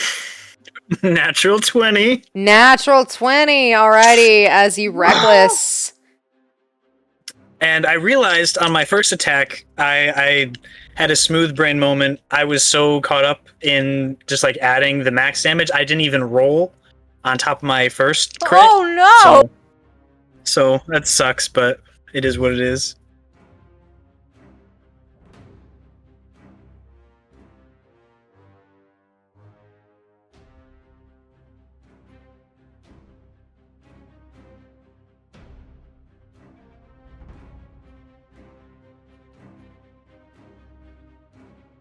Okay. On his first swing, just a strong cleave straight down. It's 73. How do you wish to do this? Oh. I think he's not even realizing what he's doing. It's just the one strong cleave. He splits in two, just like I'm slicing cheese, and we're turning around going for 10. Alrighty, going for 10 as you slice the cheese and he falls into 2 bits. Go ahead and roll for 10. If we are we able to use like a bonus action between our attacks? Is that okay? Yeah, that's fine. Cool. Can he make a strength save? Yeah, so you want 10 to make a strength save. Alrighty, and this baby is not very strengthy. You got 11. Alright, he falls prone and takes 14 bludgeoning damage. Alrighty. And then he's on the ground now. This is the guy that turned us into a worm, I'm pretty sure. So we're going to cleave down on his head, right against the ground. Alrighty, at advantage, go ahead and roll. 25. 25 hits. Slice that cheese. We hate this guy.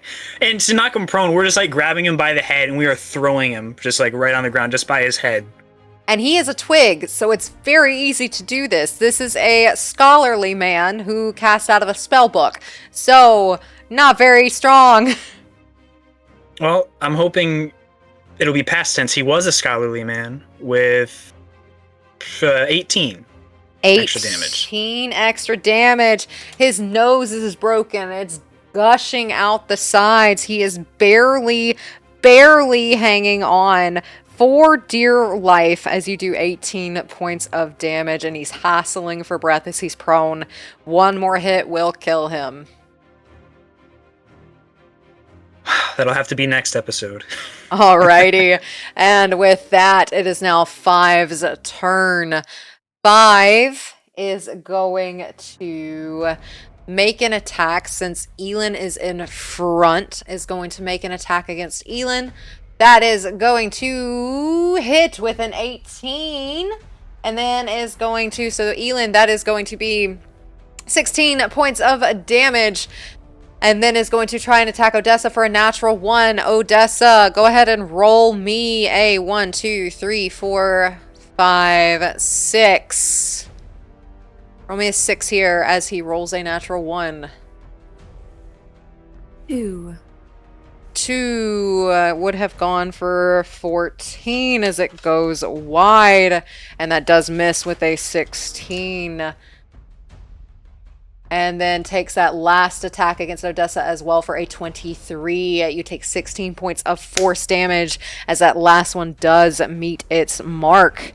And that is 5's turn. It is now 6's go. 6, 5, 10, 15, 20 is going to get behind Taryn as Taryn just turned his friend into cheese, and he is actually standing over his friend's body currently. Is going to try and hit you with his glaive since he is flanking. That is going to be at advantage for a 22. You take 18 points since you are resistant to everything. Drop it down to 9.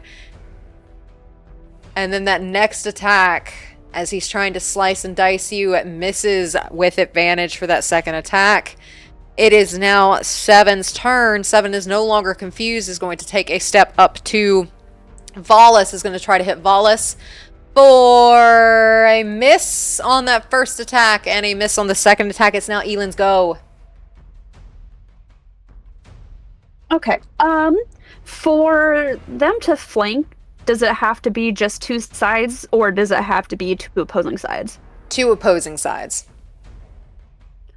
Okay, so I think she's going to step up here to 14 and pull out her longsword for... I do think you have enough 16. movement to get here if you wanted to flank. Oh, yes, let's do that. And go ahead and roll advantage. The first one was a 16 against 14. Oh, yes. Okay. And what's that second one? 9. Okay, a 16 and a 9 both miss, but you still should have... Do you Okay. have a second attack or no? Oh, yeah, no, it's only 1. Okay. Yep, you only got one. That's all right. Alrighty, so they do miss. Is there anything else you wish to do on your turn with your bonus action?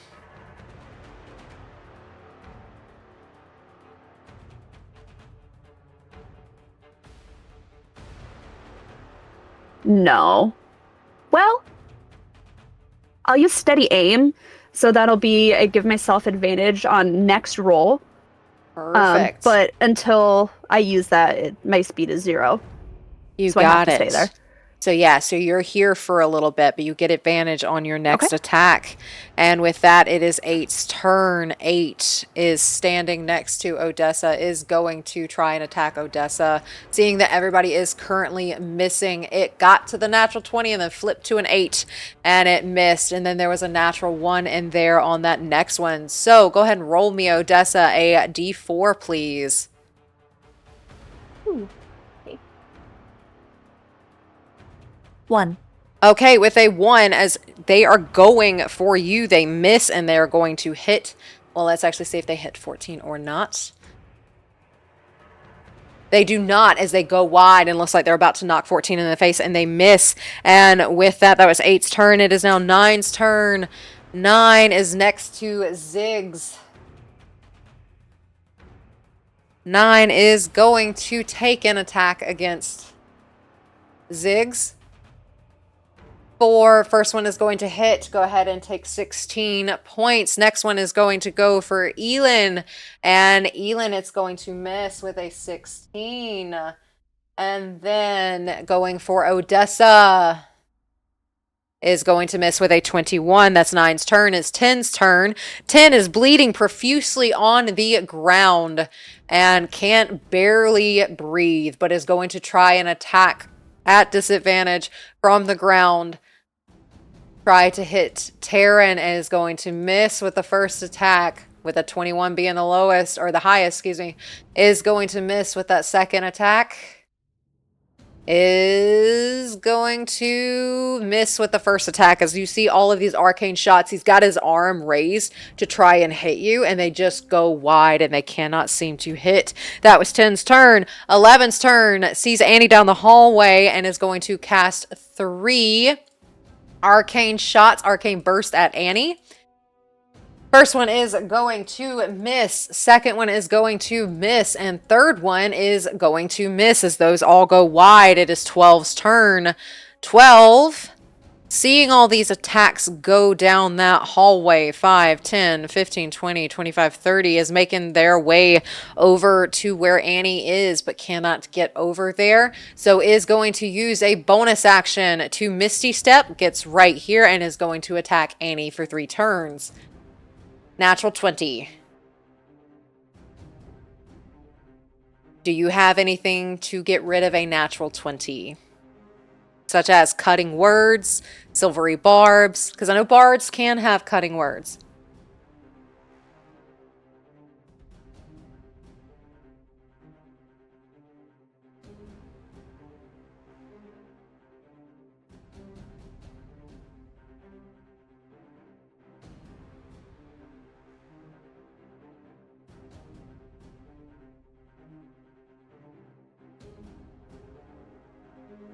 Yes, I have cutting words. Okay, you have cutting words. Alrighty.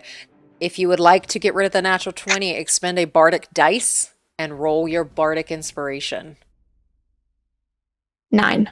9. So that would drop it to a 17. But I do believe a 17 still hits. Yes. Perfect. That natural 20 is no longer, but you still take 48 points as all 3 of these hit with a 26, a 19, and a 17. Oh, wait. Can I expend a luck point and impose disadvantage on one of those? You sure may. With disadvantage, one of them does miss as you get lucky and manage to get out of the way. So instead of 48, you take 32 points of damage on those attacks as one looks like it's about to hit and misses. And with that, that was 12's turn. 13 is dead. 14 is going to attack Odessa for... and gets flanking. That is, first one is going to hit. Next one is a natural 20. I will also use a luck point. Okay. And have him roll at disadvantage. With a disadvantage, that drops it to a 21, and it does miss. The first one does attack, though, and that is going to be 21 points in total. 7 slashing, 14 poison. Okay. And with that, Annie, you're up.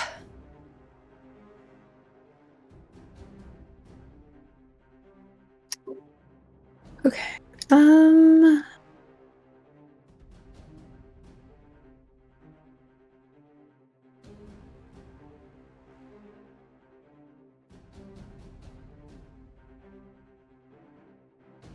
I shoot like that. Would that hit 12, 2, and 10?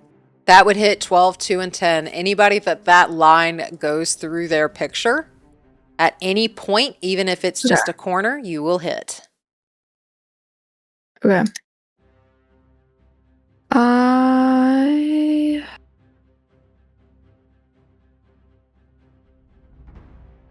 I'm going to cast, wherever it is, Lightning Bolt. Okay, at what level? So I need Dex save. You need a Dex save. Alrighty. 3. 3. Alrighty, cool. First one is a 13. Next one is a 21. Next one is a 17. Your save is a 19, right? Yes. Alrighty, 2 and 11 fail.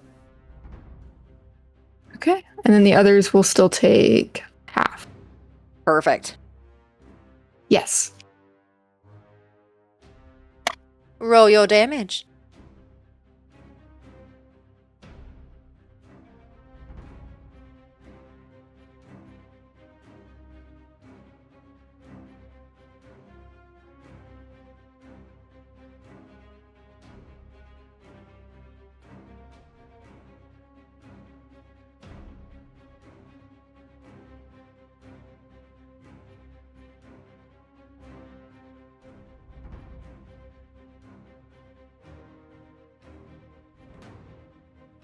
$31 lightning. 31 lightning on 2. How do you wish to take out 2?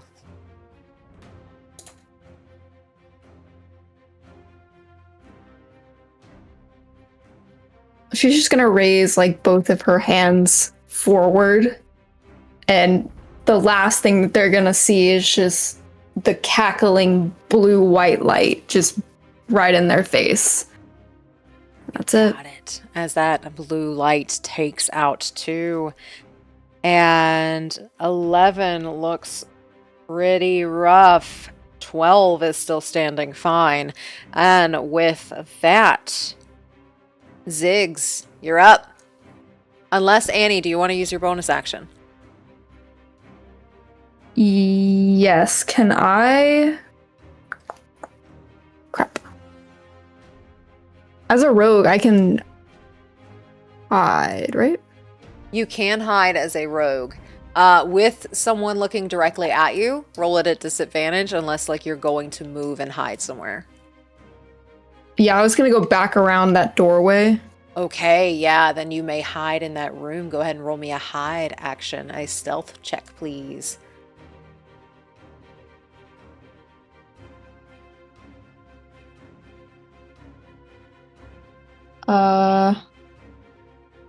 29. Okay, with a 29, where in that room are you going?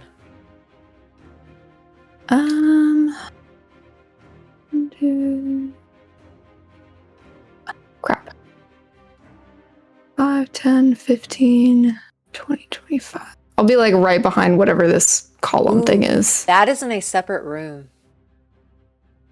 A separate room. That is a separate Okay. room. This is a wall.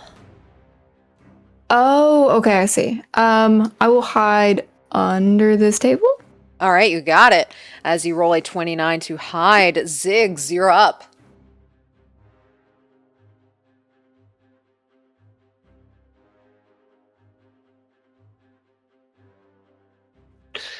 So Ziggs is not looking great at 1, but 1 is alive, so we're gonna disengage from 9. You got it. And we're gonna move this direction and hope that Zags follows, and we're gonna cast False Life on ourselves. Alrighty, yes, go ahead and cast False Life. False Life is a bonus action, right? Nope. Just as cast at will. Ooh, let me double check. Yeah, so that means you don't cast any, you don't have to use a spell slot for it, but let me double check that that is a bonus action. No, I will cast it in place by 9.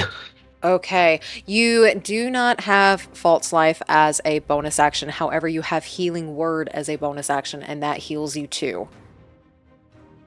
I'll do that. Alrighty, so you're Healing able to Word disengage it is. and then roll your health with Healing Word.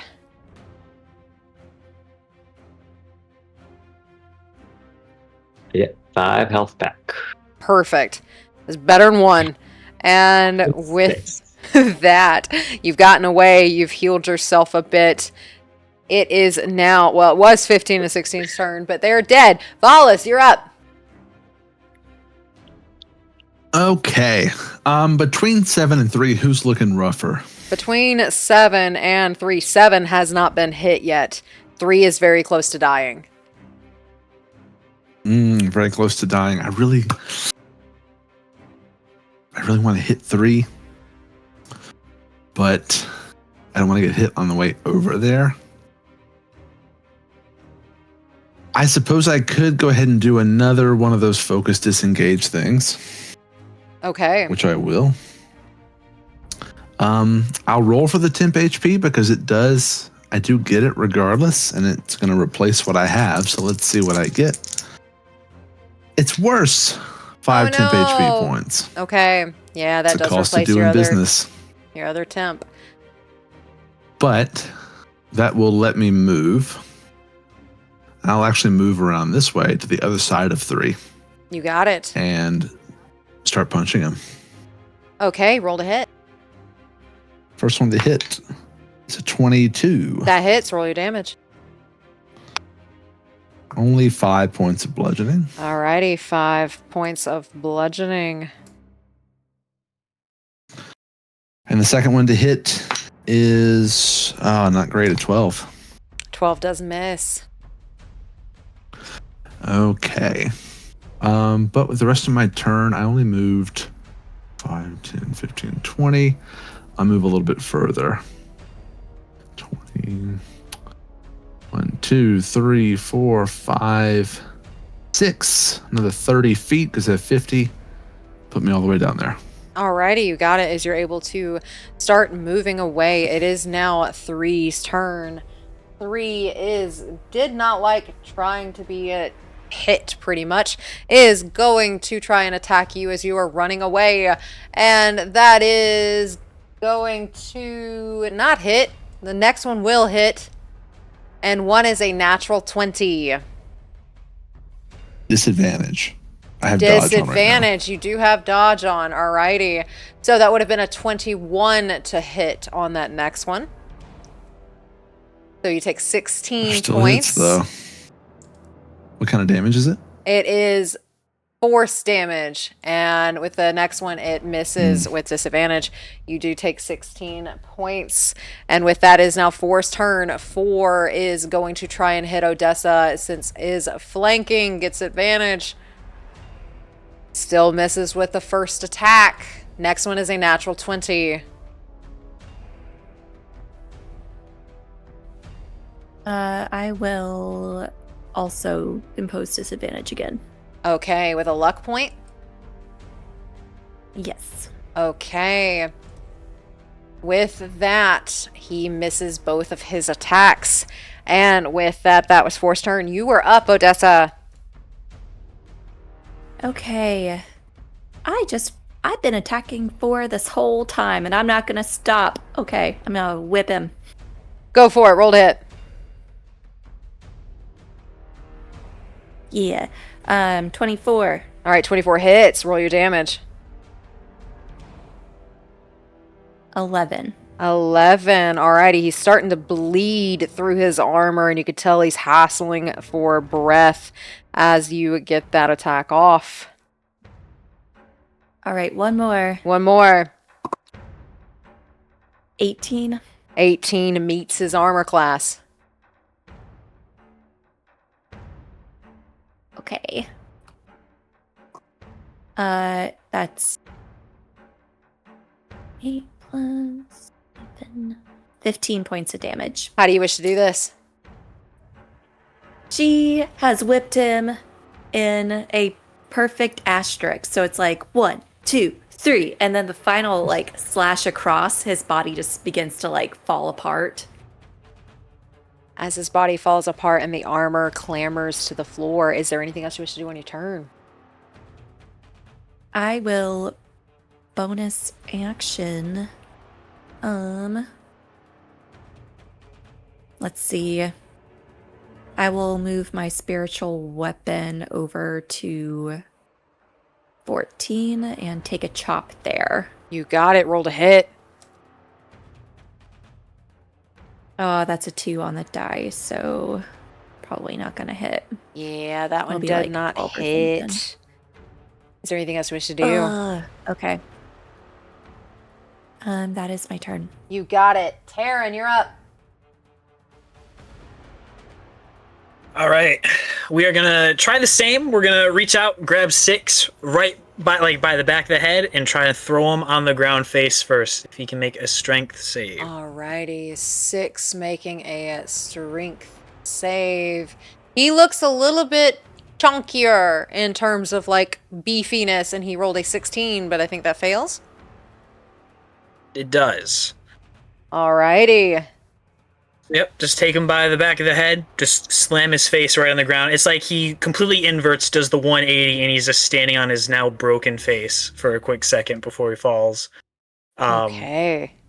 After we do that, we're going to turn around and attack 10 real fast. He's still prone.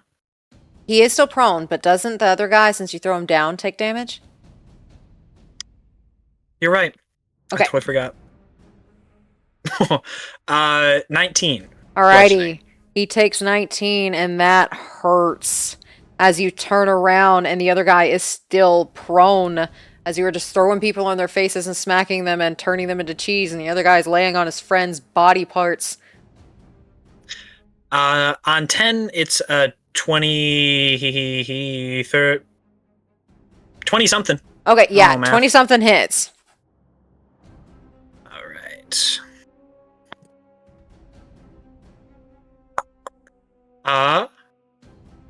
18 damage.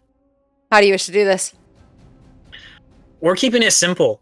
We throw 6 on the ground, we turn around, we stomp on his head. It's a watermelon at this point. And we turn back around and slice down at 6. Awesome. Roll to hit with advantage.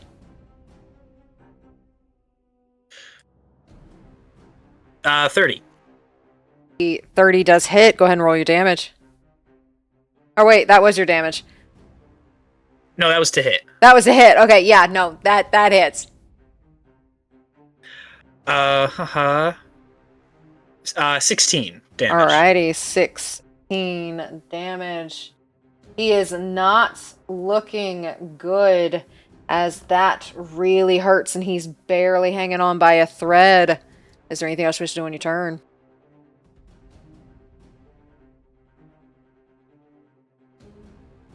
I think that'll be it. This entire time, it's not as loud as what it was before, but he's just like fairly just like grunting as he's making every move. Again, it just sounds like a bear that is just hungry. Okay, and hearing that noise, 5 is going to take all of his attacks against you. 21 misses. We do get a 22. With a 22, you take 16 points of force damage as one of these blasts actually hits its mark, and that is 5's turn. 6 is on the ground, is going to... Sorry, you said how much damage from that? 16. 16. All right. 16 force. And I need you to make a charisma saving throw, please.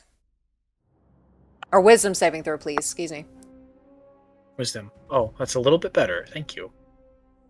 17? 17 passes as the guy underneath your feet raises a hand, points a finger, and tells you to halt.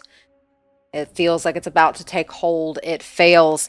That is 6's turn. 7, seeing what's going on. 5, 10, 15, 20, 25, 30. Cannot quite get there, but he's got a glaive with a 10-foot reach. And he's going to try and hit you for a 21 misses. Next one is another 21 as they both miss as he's just a little too far out of the way. And Elin, you're up. All right. She's going to aim at 14 and try to hit him with the long sword. Alrighty, you have advantage.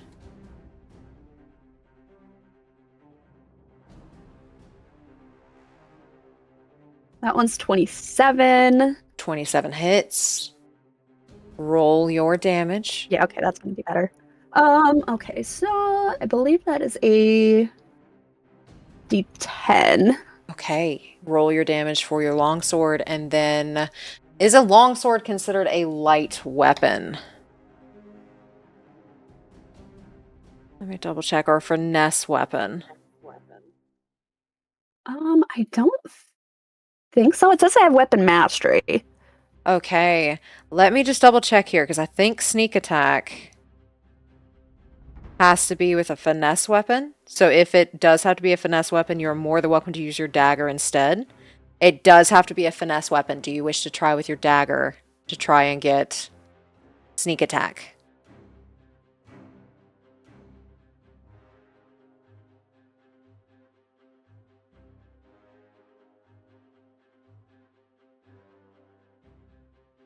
How many extra points would I get with sneak? 8 d6s. Okay, yeah, let's go for a dagger. Okay. With hitting with the longsword, you definitely would hit with the dagger as that is an extra 4. And you do 1d4 plus 4, and then you get to roll your sneak attack damage.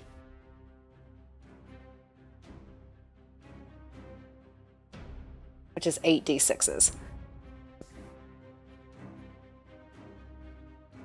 So then it is a +1 dagger, so that would be 9. 9. And then sneak attack is which dice again? 8 d6s.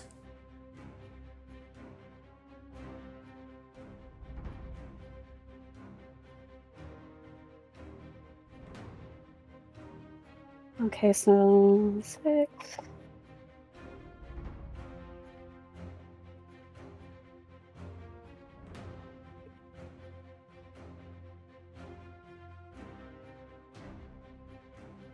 Wait, did you say 6? 8. Or 8? 8. Oh, beautiful.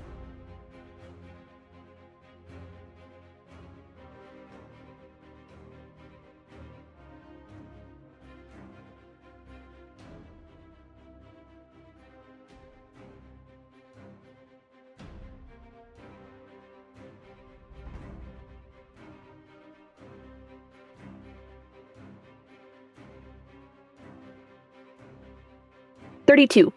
Alrighty, with 32 on top of that, he is not doing well. You can tell he's starting to bleed profusely as you stab him deep. He is hurting, and with that, is there anything you wish to do with your bonus action?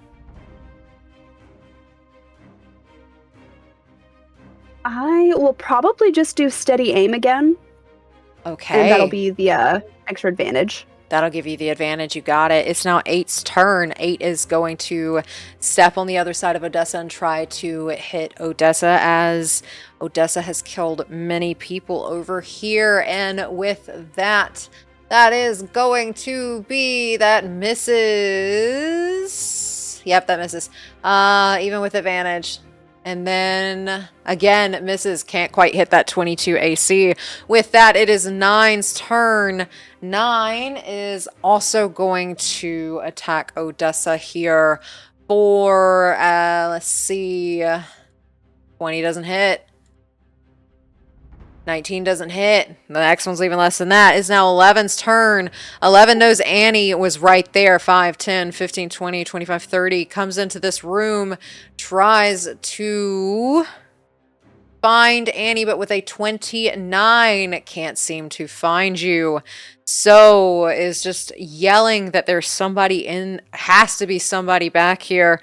And with that, it's 12's turn. 12 will also 5, 10 will Misty Step to get in the room.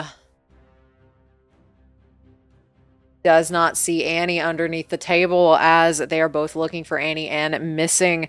With that, it is now 14's turn. 14 getting flanking on Odessa will try to attack Odessa for 1. Let's see. That is going to be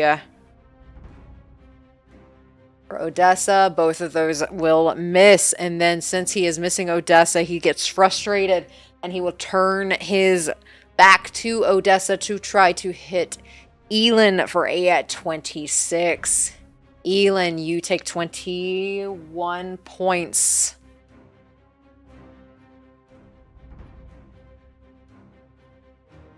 I am down. Elin is... Do you have your reaction? You do have a reaction. You can uncanny dodge as a rogue, which halves it. What would I have to do for that? Just use your reaction. So what that means is if anybody leaves you, you won't be able to get an opportunity of attack. Anything that requires a reaction you can't cast or do, but it would half the damage and keep you up.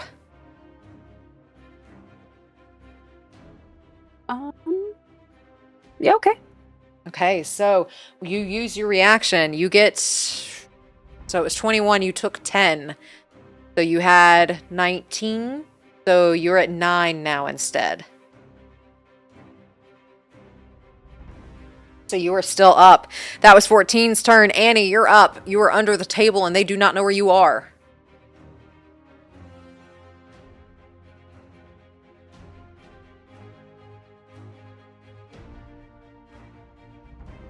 Okay. I am going to shoot 12. Yeah. So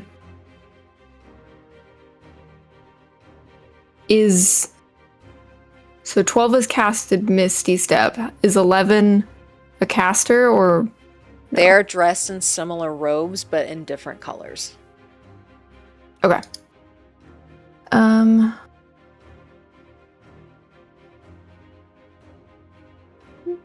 I'll hit 12 with my crossbow. Okay, and as you go to shoot, you do have advantage. However, if you hit, you don't have the Skulker fee, right? What is Skulker? Okay, then that means as soon as you shoot, and if you, they will know where you are. Oh, yes. It's So right. go ahead and roll at advantage.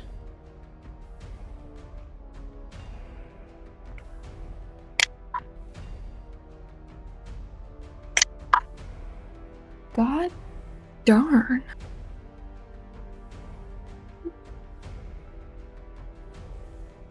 13? 13 does miss as that arrow goes right next to his head as he just backs out of the way and his head whips around and he sees you. Do you wish to do anything else? Yes.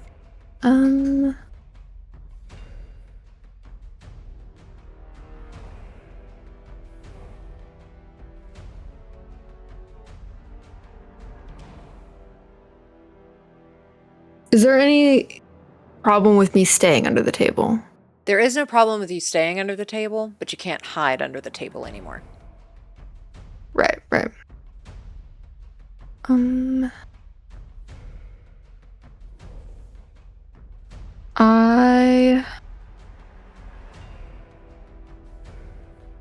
Can I 5, 10?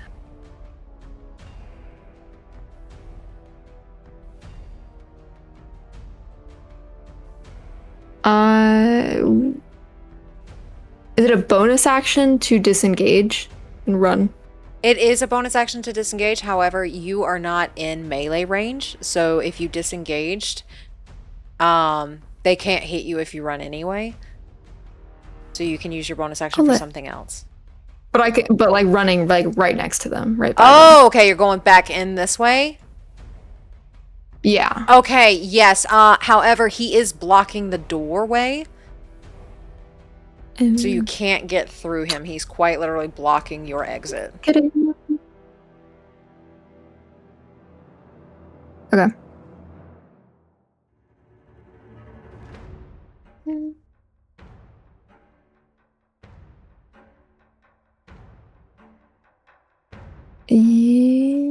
I will steady aim. Okay, using a bonus action to steady aim to give you advantage for next turn. You got it. Ziggs, you're up.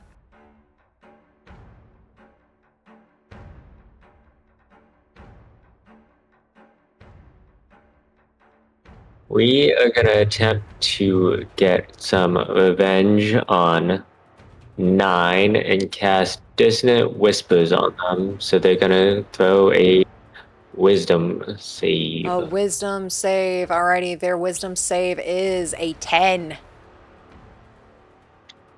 So 17. They need a 17, so they will take 76 damage. Go ahead and roll those d6s.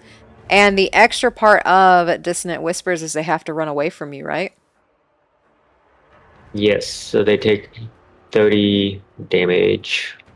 And they have to move as far away from me as they can get. Okay, as they start running and they take the 30 points of damage, is there anything you wish to do with your bonus action? What does this Dissonant Whispers look like as you cast it? It just takes the form of a very large barking corgi this time. And I will also use another healing word bonus action because I'm still hurting. Oh no!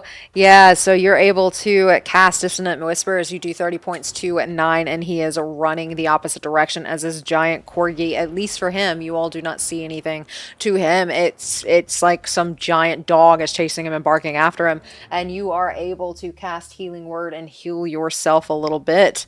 With that, we're at the top of the order. Valas, you're up. Okay. How are 5 and 9 looking? I know 9 took 30 points. 5 did not take 30 points. That was 9. 9. Yeah. How are they both looking though? Both, Sorry. okay. 5 and 9. So 9 took the 30. 5 has not been hit at all. Yeah. Oh, and you said 3 was looking rough. 3 is looking very rough.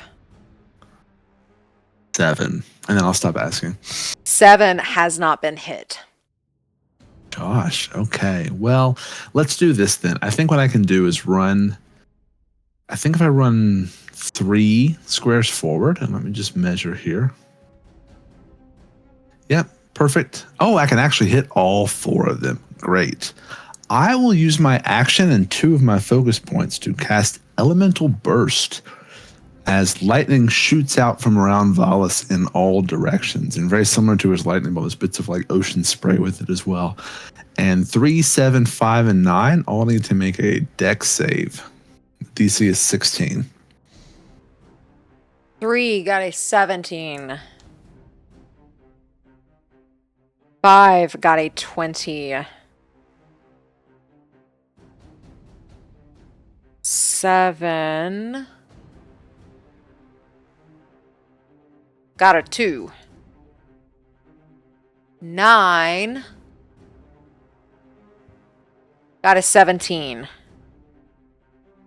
Only 7 takes full damage. The other ones take half. It is 3d8. Roll it. Not the best rolls. 14 points of lightning damage. That's the full amount. So, How do you want to take out 3? oh, let's roast him like we did before. Like, just ride the lightning. As he just fries, and 7 has been hit for the very first time, 5 has been hit for the very first time, and 9 takes half of that damage as well, starting to look pretty bruised. Is there anything else you wish to do on your turn? Yes, there is. I only used 10 feet of movement to get there, so I'm going to move 1, 2, 3, 4, 5, 6, 7, 8 down this way towards the entrance. And as a bonus action, use my, again, focus defense thing again, another focus point to take the dodge action and give me 2d8 temp HP. Better that time, 15. Perfect. As you get more temporary HP. With that, Odessa, you're up.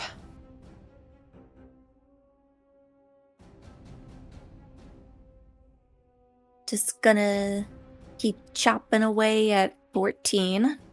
Okay, roll to hit. 19. 19 hits. Okay.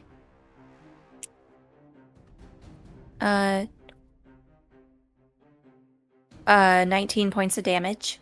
19. Alrighty. He looks like he is hassling for breath here. As Okay. he can't I quite will catch it.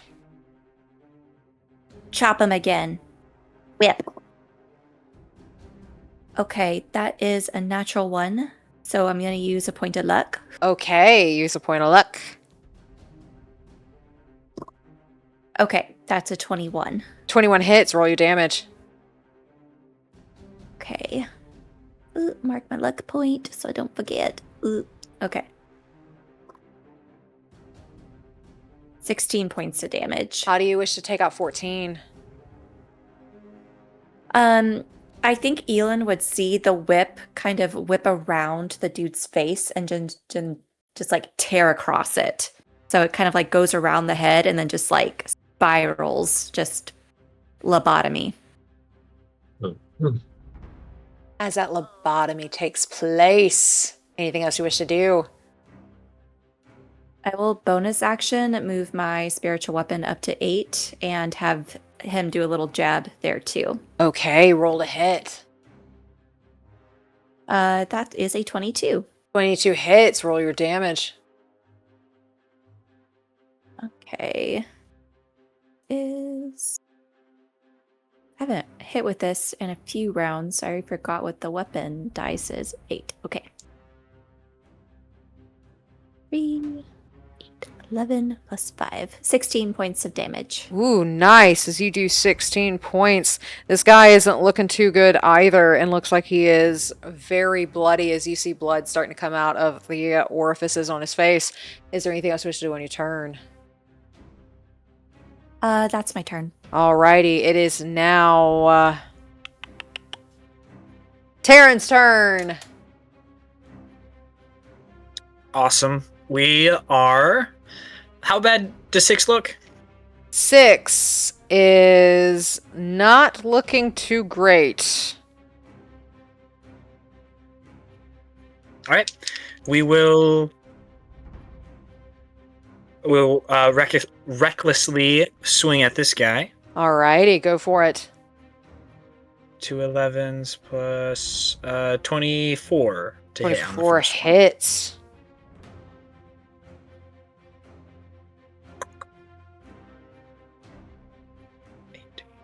Uh, 22 damage. How do you wish to do this?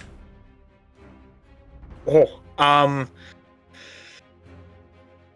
think he just charges up a big swing and like cuts right at the neck and just decapitates him. Then just for flavor, we're turning around, and the flavor part is we are jumping right at 7 and taking.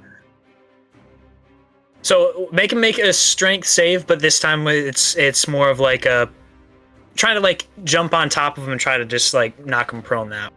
Okay, he did roll a 22. Okay, so he stays where he is and doesn't take the damage, but then we're gonna swing at him and see what we can do. Alrighty, go for it as you take out one and go for the next one. 30 to hit. Alrighty, a 30 does hit. 24 damage. 24 damage against 7. He is still holding his ground as he is not quite bloodied yet. Is there anything you wish to do with your bonus action? Nope. That is all. Alrighty, as you fly over towards the next one. With that, it is now 5's turn. 5 is going to see Taryn go in beast mode over there, is going to take 5 attacks against you for a natural 20 on the first one. Ouchie. Anybody have anything to get rid of a natural 20? Okay, you take 32 points as that one hits you center mass, and the rest miss as you take 32 points of force. And then we will use our... So let's see, let's halve to 16. We'll use Stone's Endurance to deduct... Is it just... Okay, deduct 7 more from that. So then... 9. As a natural 20 only does 9 points of damage to you. With that, is now 7's turn. He is going to try and attack you twice. The first one is going to be a 25, and he's going to force you to make a Constitution saving throw. 25. 25 does nothing as he tries to smite you and blind you, and you take 18 points in total on that first attack. The next attack is going to come in with a 22 to hit, and you take another 18 points in total as he hits both on those with sturdy strikes. Elin, you're up. All right, I am going to do my 20 feet of movement, and then I'm going to... Would I be able to get sneak attack now that we're flanking, or would that have to be just a regular attack? You are correct. You get advantage because you are flanking. You do lose the advantage from the steady aim, but because you are flanking back to back, you do get advantage, which means you do get sneak attack. And also, anytime you are within, or a person you're fighting and attacking is within 5 feet of an ally, you also get sneak attack as well. So roll at advantage. I'm assuming going with the dagger to get the sneak attack damage? Yes. You got it. Go ahead and roll to hit.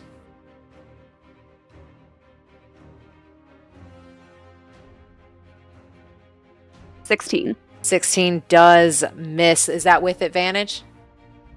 Plus a 9? Oh. No. Okay. I got you. Oh, wait, that's a natural 1, so yeah. Okay, so that was a 16 with a 9 added to it?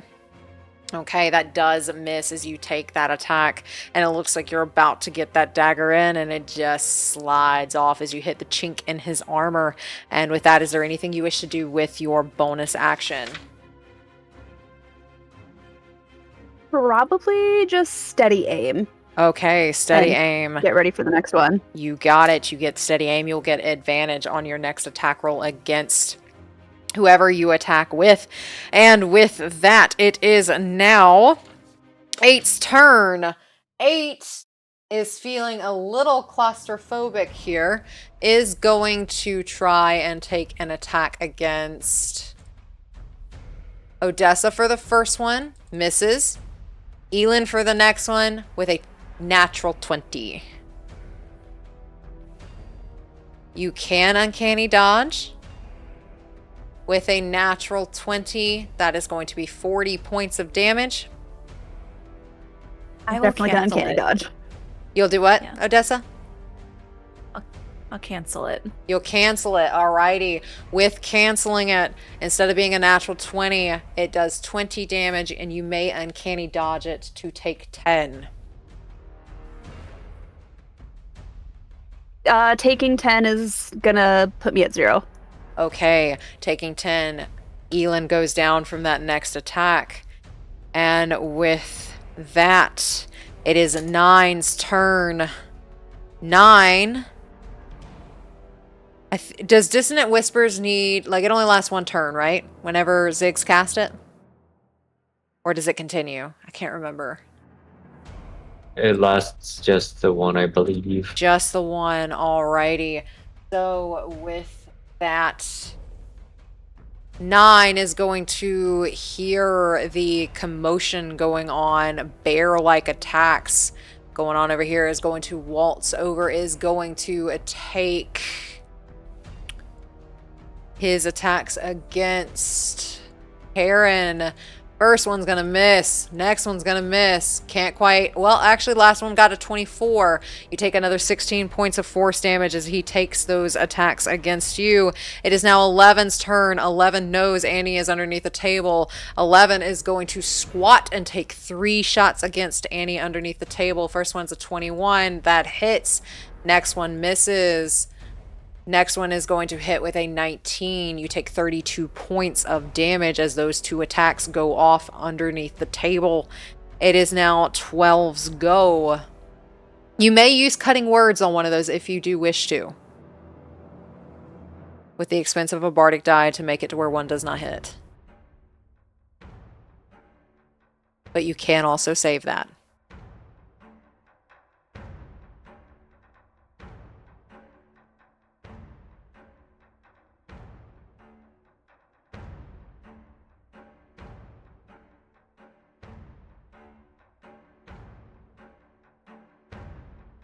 I'll use a luck point to impose disadvantage. Okay, you pose disadvantage on one of those, and they do miss. So you take 16 instead of 32.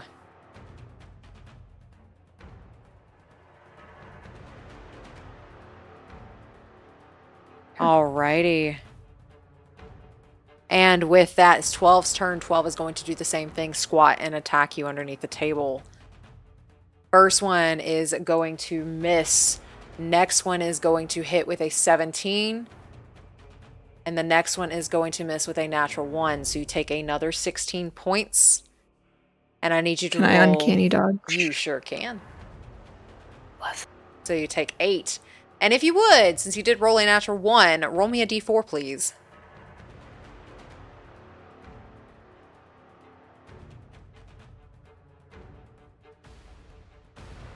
Two.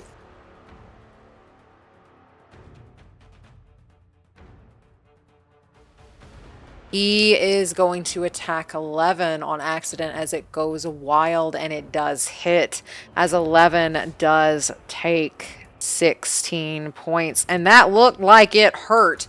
11 is not doing very well, as that was both of their turns, and it is now your turn, Annie. Okay. So I have advantage from steady aim. Correct. So I am going to... Yeah, I'm going to shoot my crossbow at 11. Okay, roll to hit. So it says when you're proficient, you can add your proficiency bonus. So is that the 8 plus 5, or does the 8 already have the 5? The 8 already has the 5. So yeah, whatever in D&D Beyond it says is the Okay. plus, that proficiency bonus has been added. Okay. Lit.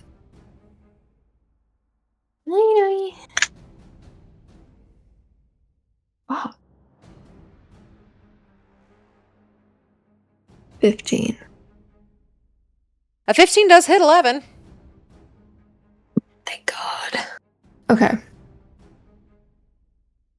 So I'll get sneak attack and all that. You will.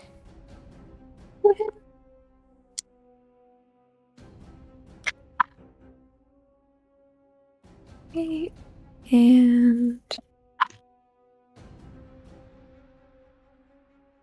19 damage. How do you wish to do this? She is going to, for fun flavor, I'm going to rip a piece of bread off the table and chuck it at him. And while he's distracted by that, she'll just get one perfect shot right through his eye. Perfect. As you throw bread at him, and it kind of hits him in the head for a second. His head goes back, but the arrow goes with it, and he just does not come back up. And with that, is there anything you wish to do with your bonus action as 12 is still in the room with you? Can I disengage and run away? You may disengage and run away, as no one is blocking that door anymore. 5, 10, 15, 20, 25, 30. Perfect. As you run away, Ziggs, it's your turn. We are going to. Are they close enough? Yes. We are going to continue our crusade against 9 and cast Ray of Sickness on them. Is that a 2 hit or a save? First roll to hit. So that is a 29 to hit. 29 hits. Roll your damage. That'll be a 4d8. And I'm going to do 20. 20 points? Yes. You got it. As he is starting to bleed and is not looking good, as he now has the bloodied condition. Is there anything else you wish to do on your turn? No.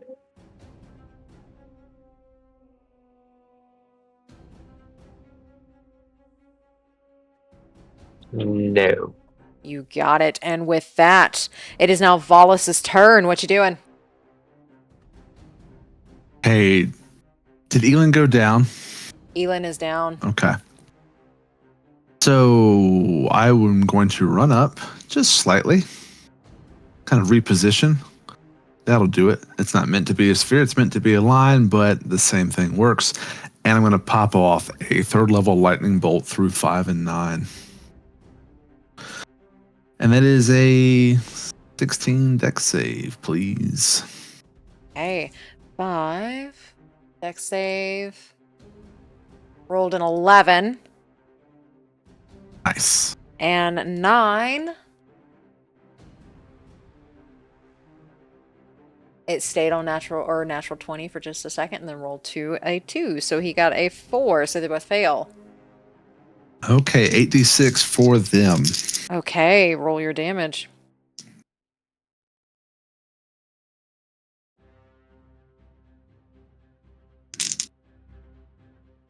Not great rolls. 22 points total for each of them.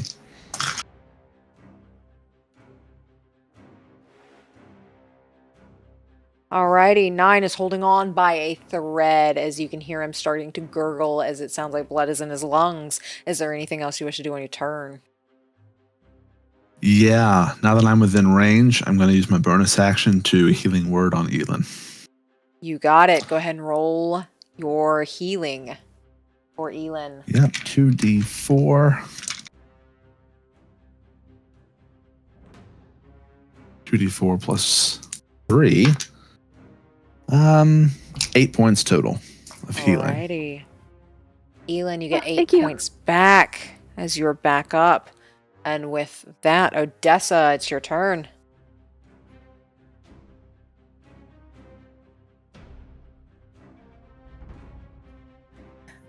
All right. I am going after 8. Okay, you got it. So, whip. I don't think that'll hit. 16. An 18 does not hit 8. Okay. Was that an And advantage? hit- You do Oh, have no, I flanking. didn't do it at advantage. Thank you. 19. 19 does hit. Roll your damage. Okay. 11 points of damage. 11 points. You got it. Okay, and the next one is a 26 to hit. 26 hits. Roll your damage. 17 points. Barely holding on by a thread as you hear 8 through the plate mail. Can't quite catch his breath as it sounds like stuttering breaths and blood is oozing everywhere. He is about gone. Spiritual weapon. Go for it. Okay. Oh, okay. I don't think that one's gonna hit. No, it's a 14. 14 misses as he haggardly just ducks, but he can barely hold on. And with that, is there anything else you wish to do? Nope, I will stay right here. You got it. Taryn, you're up. All right. We will keep trying to end 7 recklessly. Recklessly, you got it. 24 to hit. 24 hits. Roll your damage. 24 damage. 24 damage. Are you also adding your rage bonus? Yes, I am. Okay, just want to double check. 24, you got it. And then we'll do it again for a 33 to hit. 33 hits. If I ever roll a d12, like, I'm always rolling this d12. It has rolled max damage 3 times in a row now. Hey! I never roll d12s. This is like the first day I've ever done it. And for another 24. Okay, how do you wish to do this? I think with 2 efficient sweeps, I think we're shooting the knees at first with the first sweep, taking off his shin lower, like maiming him completely. And as he's down on his little nubs, we're swinging back, head off again. Then we will see 5, 10, 15, 20. We'll make 9 make a strength save with our bonus action. This is not a not a strengthy person, and that is a 13. Okay, so they fail and take 13 damage. How do you wish to take 9 out? It's just running right up and kicking him right in the chest, and he goes flying back into the wall.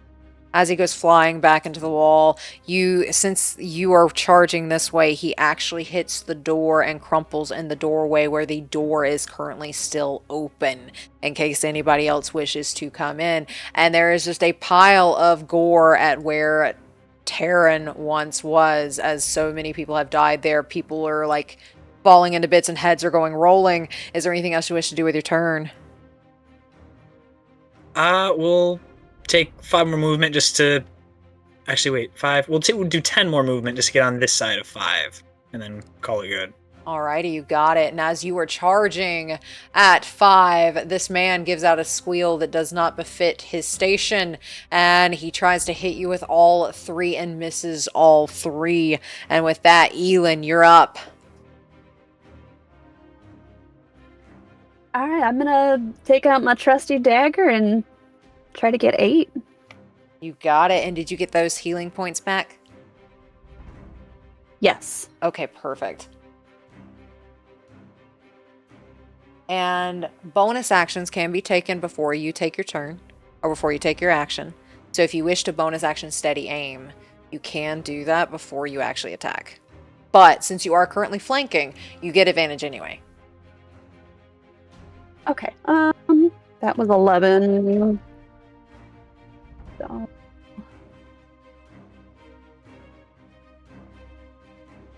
Does 16 hit? A 16 does not hit 8, as they have a AC of 18. So that will miss. Yeah, then I guess I'm just gonna keep steady aim and get ready for next round. You got it. Getting ready for next round as you steady aim. And with that, it is now 8's turn. 8 is going to take both attacks against Odessa here for a 21, which doesn't hit. Going to try again. Next one is a 23. That one will hit, and you take 20 points. 10 points of bludgeoning, 10 points of radiant for 20 in total. And that is 8's turn. It is now 12's go. 12 is going to haggardly 5, 10, 15 get out in the doorway and attack Annie for a dirty 20 to hit. Do you wish to uncanny dodge? Yes. You got it. You take 8 points. Next 3 attacks are coming towards you. That one is going to miss, and the next one is going to miss, as that is 12's turn. Annie, you're up. 12 is chasing you currently.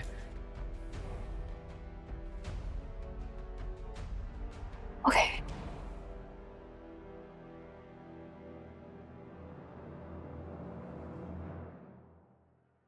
And they're looking bad? 12 is not looking bad. 12 has not really been hit. 11 looked horrible. Okay. I am going to...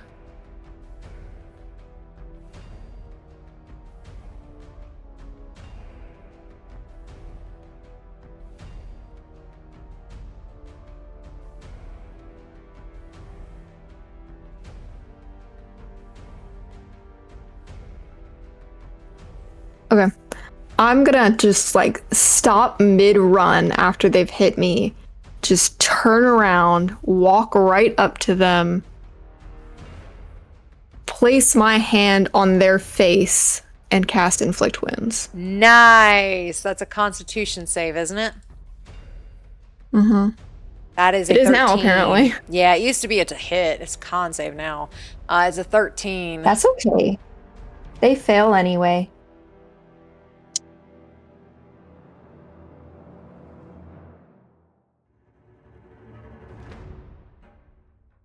It's 12 necrotic. 12 necrotic. You got it. And he doesn't even look bloody as your hand touches his palm and his face starts to gray. And he just looks at you through the gaps of your fingers. Anything else you wish to do on your turn? Yes. Well.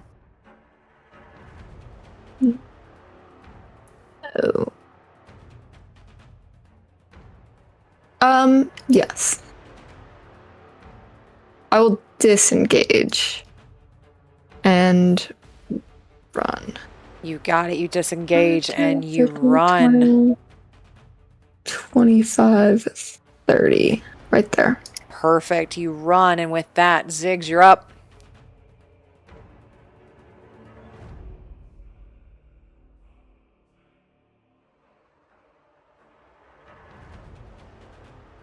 I think we're close enough that I can go ahead and cast Phantasmal Force on 5. Okay. So they're going to need to throw a intuition. An intelligence saving throw? Intelligence 17 and 17. Natural 20. Yeah, right.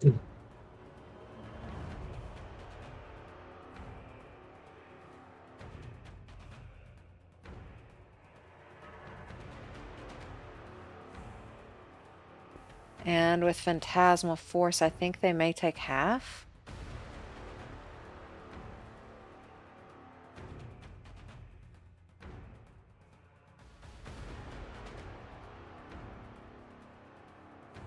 If the check succeeds, the target realizes that the phantasm is an illusion and the spell ends. Okay, the spell Alright. ends.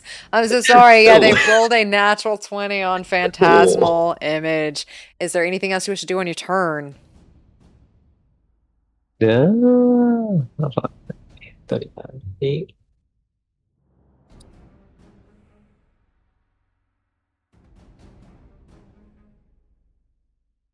I think that is it.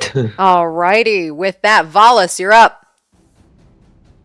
Okay, if I go up behind 5 right here, does that give me flanking advantage? It does. Okay, I will do that and start serving up knuckle sandwiches into the back of his head. All right, you got it. Roll the to first hit. one is a 10. What a lovely With start. advantage? Okay. No, sorry, it's just the first die. 21. 21 hits. Cool. 9 points of bludgeoning. You got it. Next one is not great. 16 with advantage. 16 with 8 to 1. advantage. This is a not buffy boy and no armor. So if that does hit. Cool. That one will be 5 points of bludgeoning. You got it. He is starting to bleed as you punch him.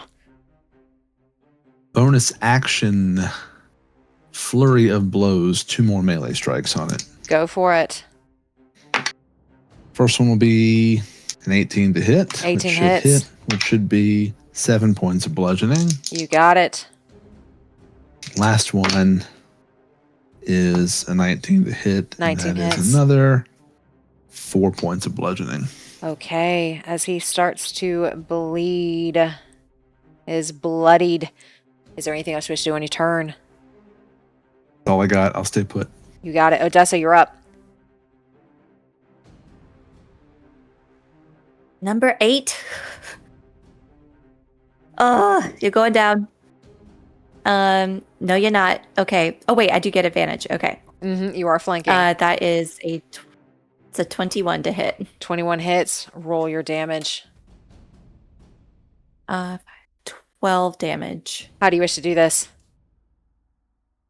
The whip cracks across them, and she goes in for a second strike, and it's like they just open, and it's like bleeding out extra, like double speed. It was just like a super deep strike. And she'll give a little nod to Elin and is going to... She's still out for blood, so she's moving over towards 5. And will bring her spiritual weapon. And she's going to use her second crack at 5. You got it. Go ahead and roll to hit. That's a 26 to hit. 26 hits. Roll your damage. 16 points of damage. 16. You got it. He is looking bloodied as that hit hits him hard. That whip hits him hard. Is there anything else you wish to do on your turn? Yeah, I'll just have my little guy run by and jab him. Like, just get in there, little jab, get out. Nice. It runs in jabs. Go ahead and roll to hit. A natural 20! A natural 20. Take max and roll. Okay, so that would be 16 plus 7. Why can't I do 23 plus 2, 25 plus 7, 32 points of damage? How do you wish to do this? Yeah, my little guy just goes in and he finds like the one place where all of the injuries coalesce from Taryn, Valas, and Odessa, and he just kind of gets in there and gives a nice little solid jab, like a trained monk would, and then just gets the hell out of there. You got it, as he stabs and runs and this guy falls. And with that, Taryn, you're up, and there's only one left. I assume this door right here is open, yes? The one right in the middle? That door is open, and you saw Annie coming through it. Sweet. We will... Let me just double check something real quick.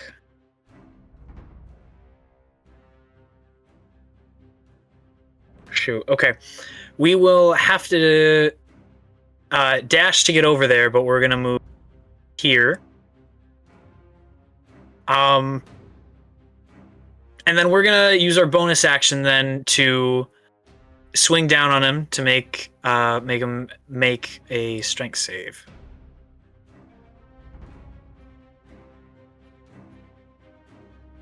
Again, not a beefy boy. 9.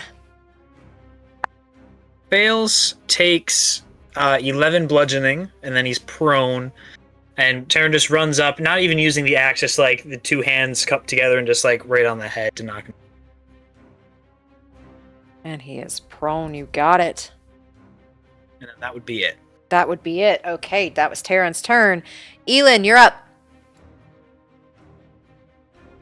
All right, I'm going to move 5, 10, 15 feet. I'm going to use my bonus action to use steady aim, and then I'm going to aim with my short bow.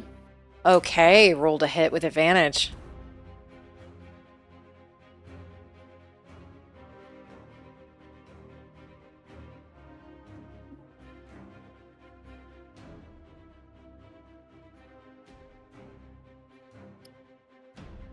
$25. 25 hits. Roll your damage for your short bow, and then roll 8d6s. That is a 6.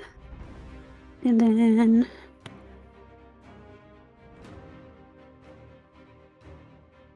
Oop.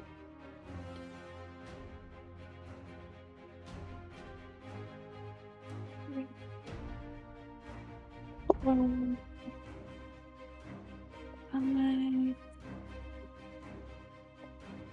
23. 23 points. It is not looking good. He is not looking good as that attack goes off and he is hassling for breath. Is there anything else you wish to do on your turn? I might take the extra 10 feet just to go right there, and then that'll be it. Okay, you got it. And with that, it is number 12's go. 12 is being shoved by Taryn and is prone, is going to try and take attacks against you, Taryn, as he is laying prone on the ground, and you see these shots go off. One will hit with a 22, and that is 16 points of damage, as out of 3, only one hit, and he is just staring up at you and hassling for breath. You will regret this. Just roars right in his face. And with that, Annie, you're up.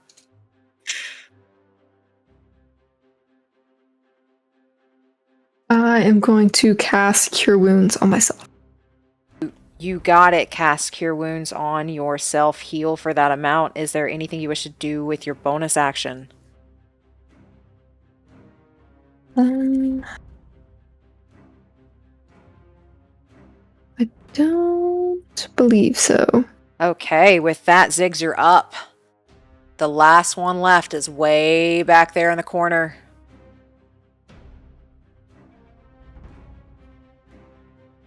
Ziggs is going to move himself over just by Odessa, I believe, and then that should be... Okay, one more forward. And that should be just enough that I can reach 12 with a ray of sickness. Okay, getting him with a ray of sickness. Was that a save or to hit again? It was a to hit, right? That is a hit, and that is a 22. That hits. Then that will be 12d8, so 51. As you do 51 points on this haggardly breathing being who just whispers, "You will regret this." How do you wish to do this? He kind of just starts bubbling up all over, and just boils appear all over his body. As boils take over and the being that you saw in front of you no longer is there, you all are out of combat. And as the last person falls, after this floor is clear, you feel a wave pulse through you. Everything had a sense of calm until a bloodbath took place here. Now you feel like eyes are watching you at every corner.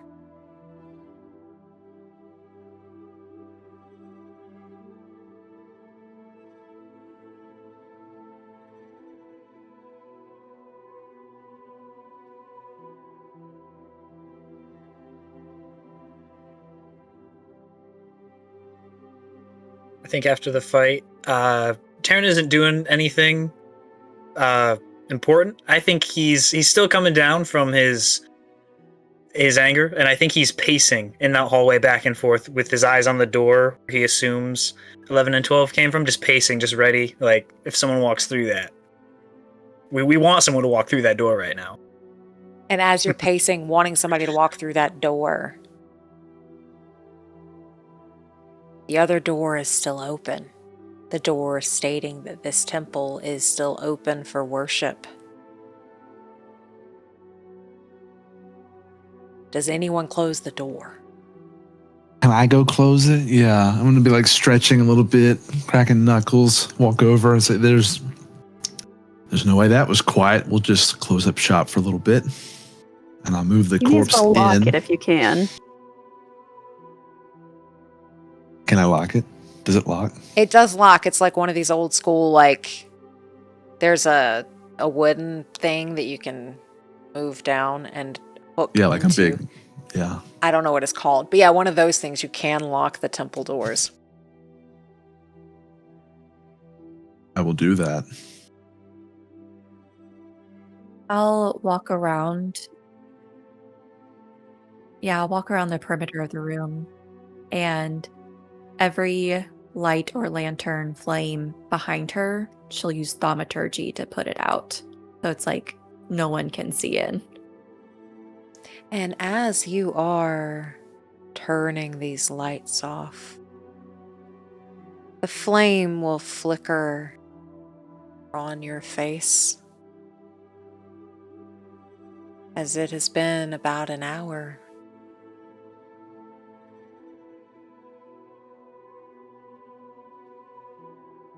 I don't think she's thinking about that right now. I think she's thinking,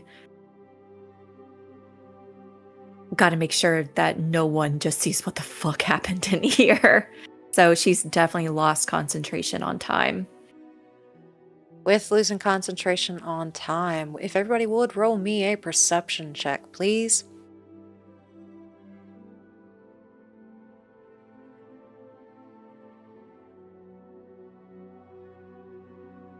Six, 8. 19. 19. 24. 24. And what was Zig's? 29. Alrighty. 19, 24, 29. With a 19, 24, and 29, you all see Odessa walking and turning out the flames to make sure that no one can see you. But you see flickers Would you like to describe what everybody sees, Odessa? As she's walking, the light going out behind her, 1, 2, 3, 4, 5. As she turns a corner to turn back towards the rest of you and head back towards the last lantern, her face has a youthful vigor to it. Her hands begin to smooth out. The dark roots completely overtake those moonlight ringlets, and the eyes have a new, renewed brightness to them as she calls down the last flame. With a 29, Ziggs, you recognize that person.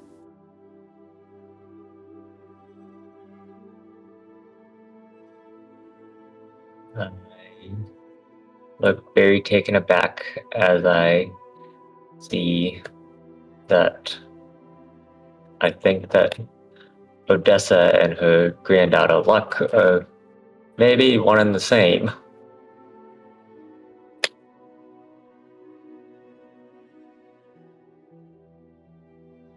As for those who rolled high enough, Odessa is no longer in the room.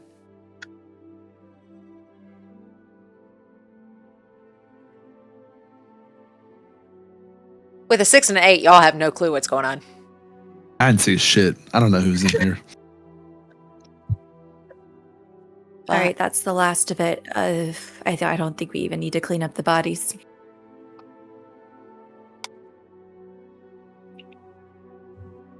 I think it's time to get going.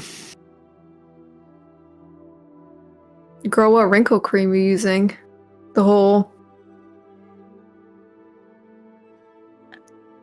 She instantly looks down at her hands and then reaches up towards an earring. Oh, shit, this has never happened before.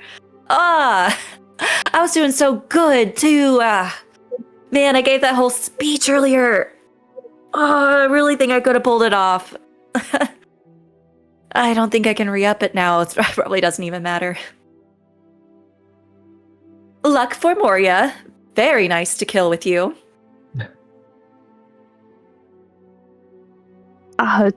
It's been great to kill with you.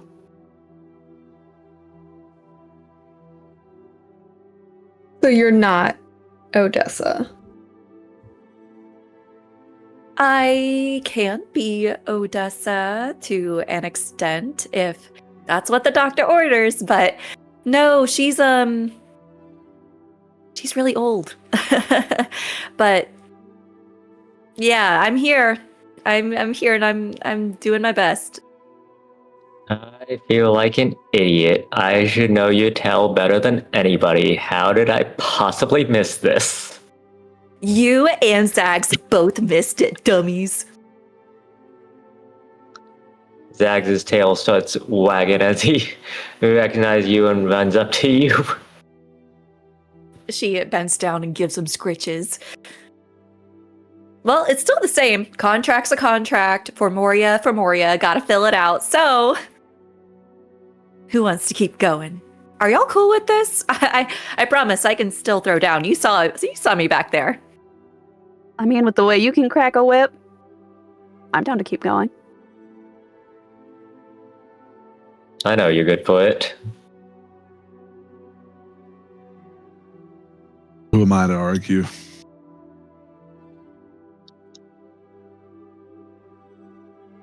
Big guy, Taryn.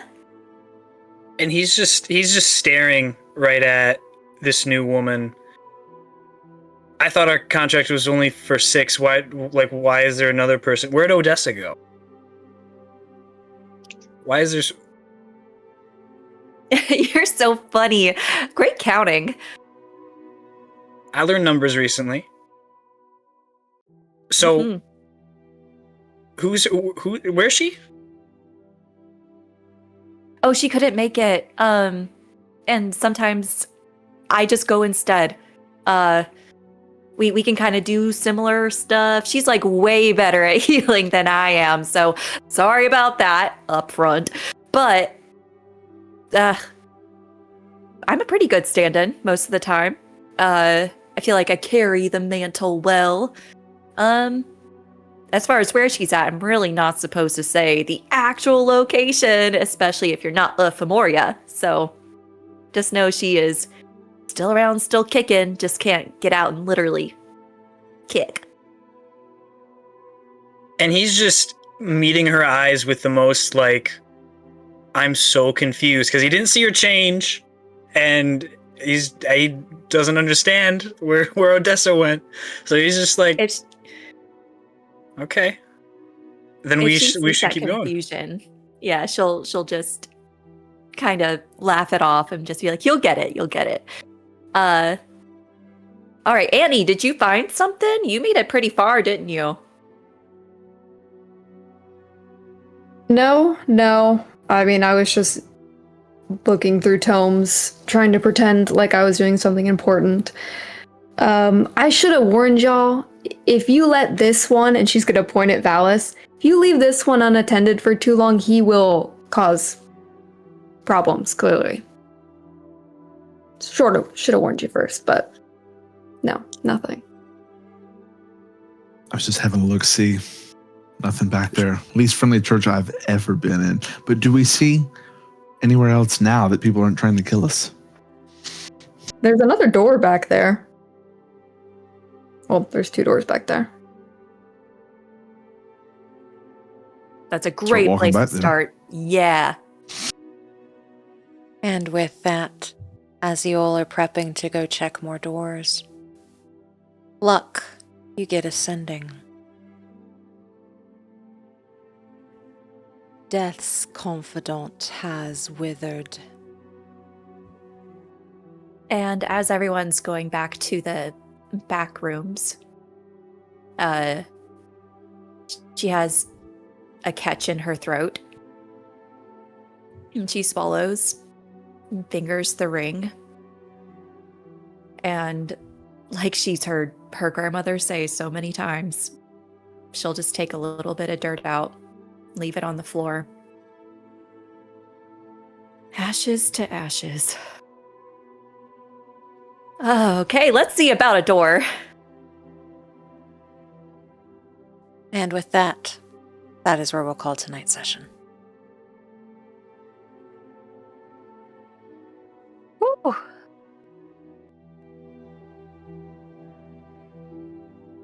Thank you so much for watching Session 1 of Locatum Umbra. Please make sure to check out our wonderful players' social media accounts as well. You can find those links in the description below.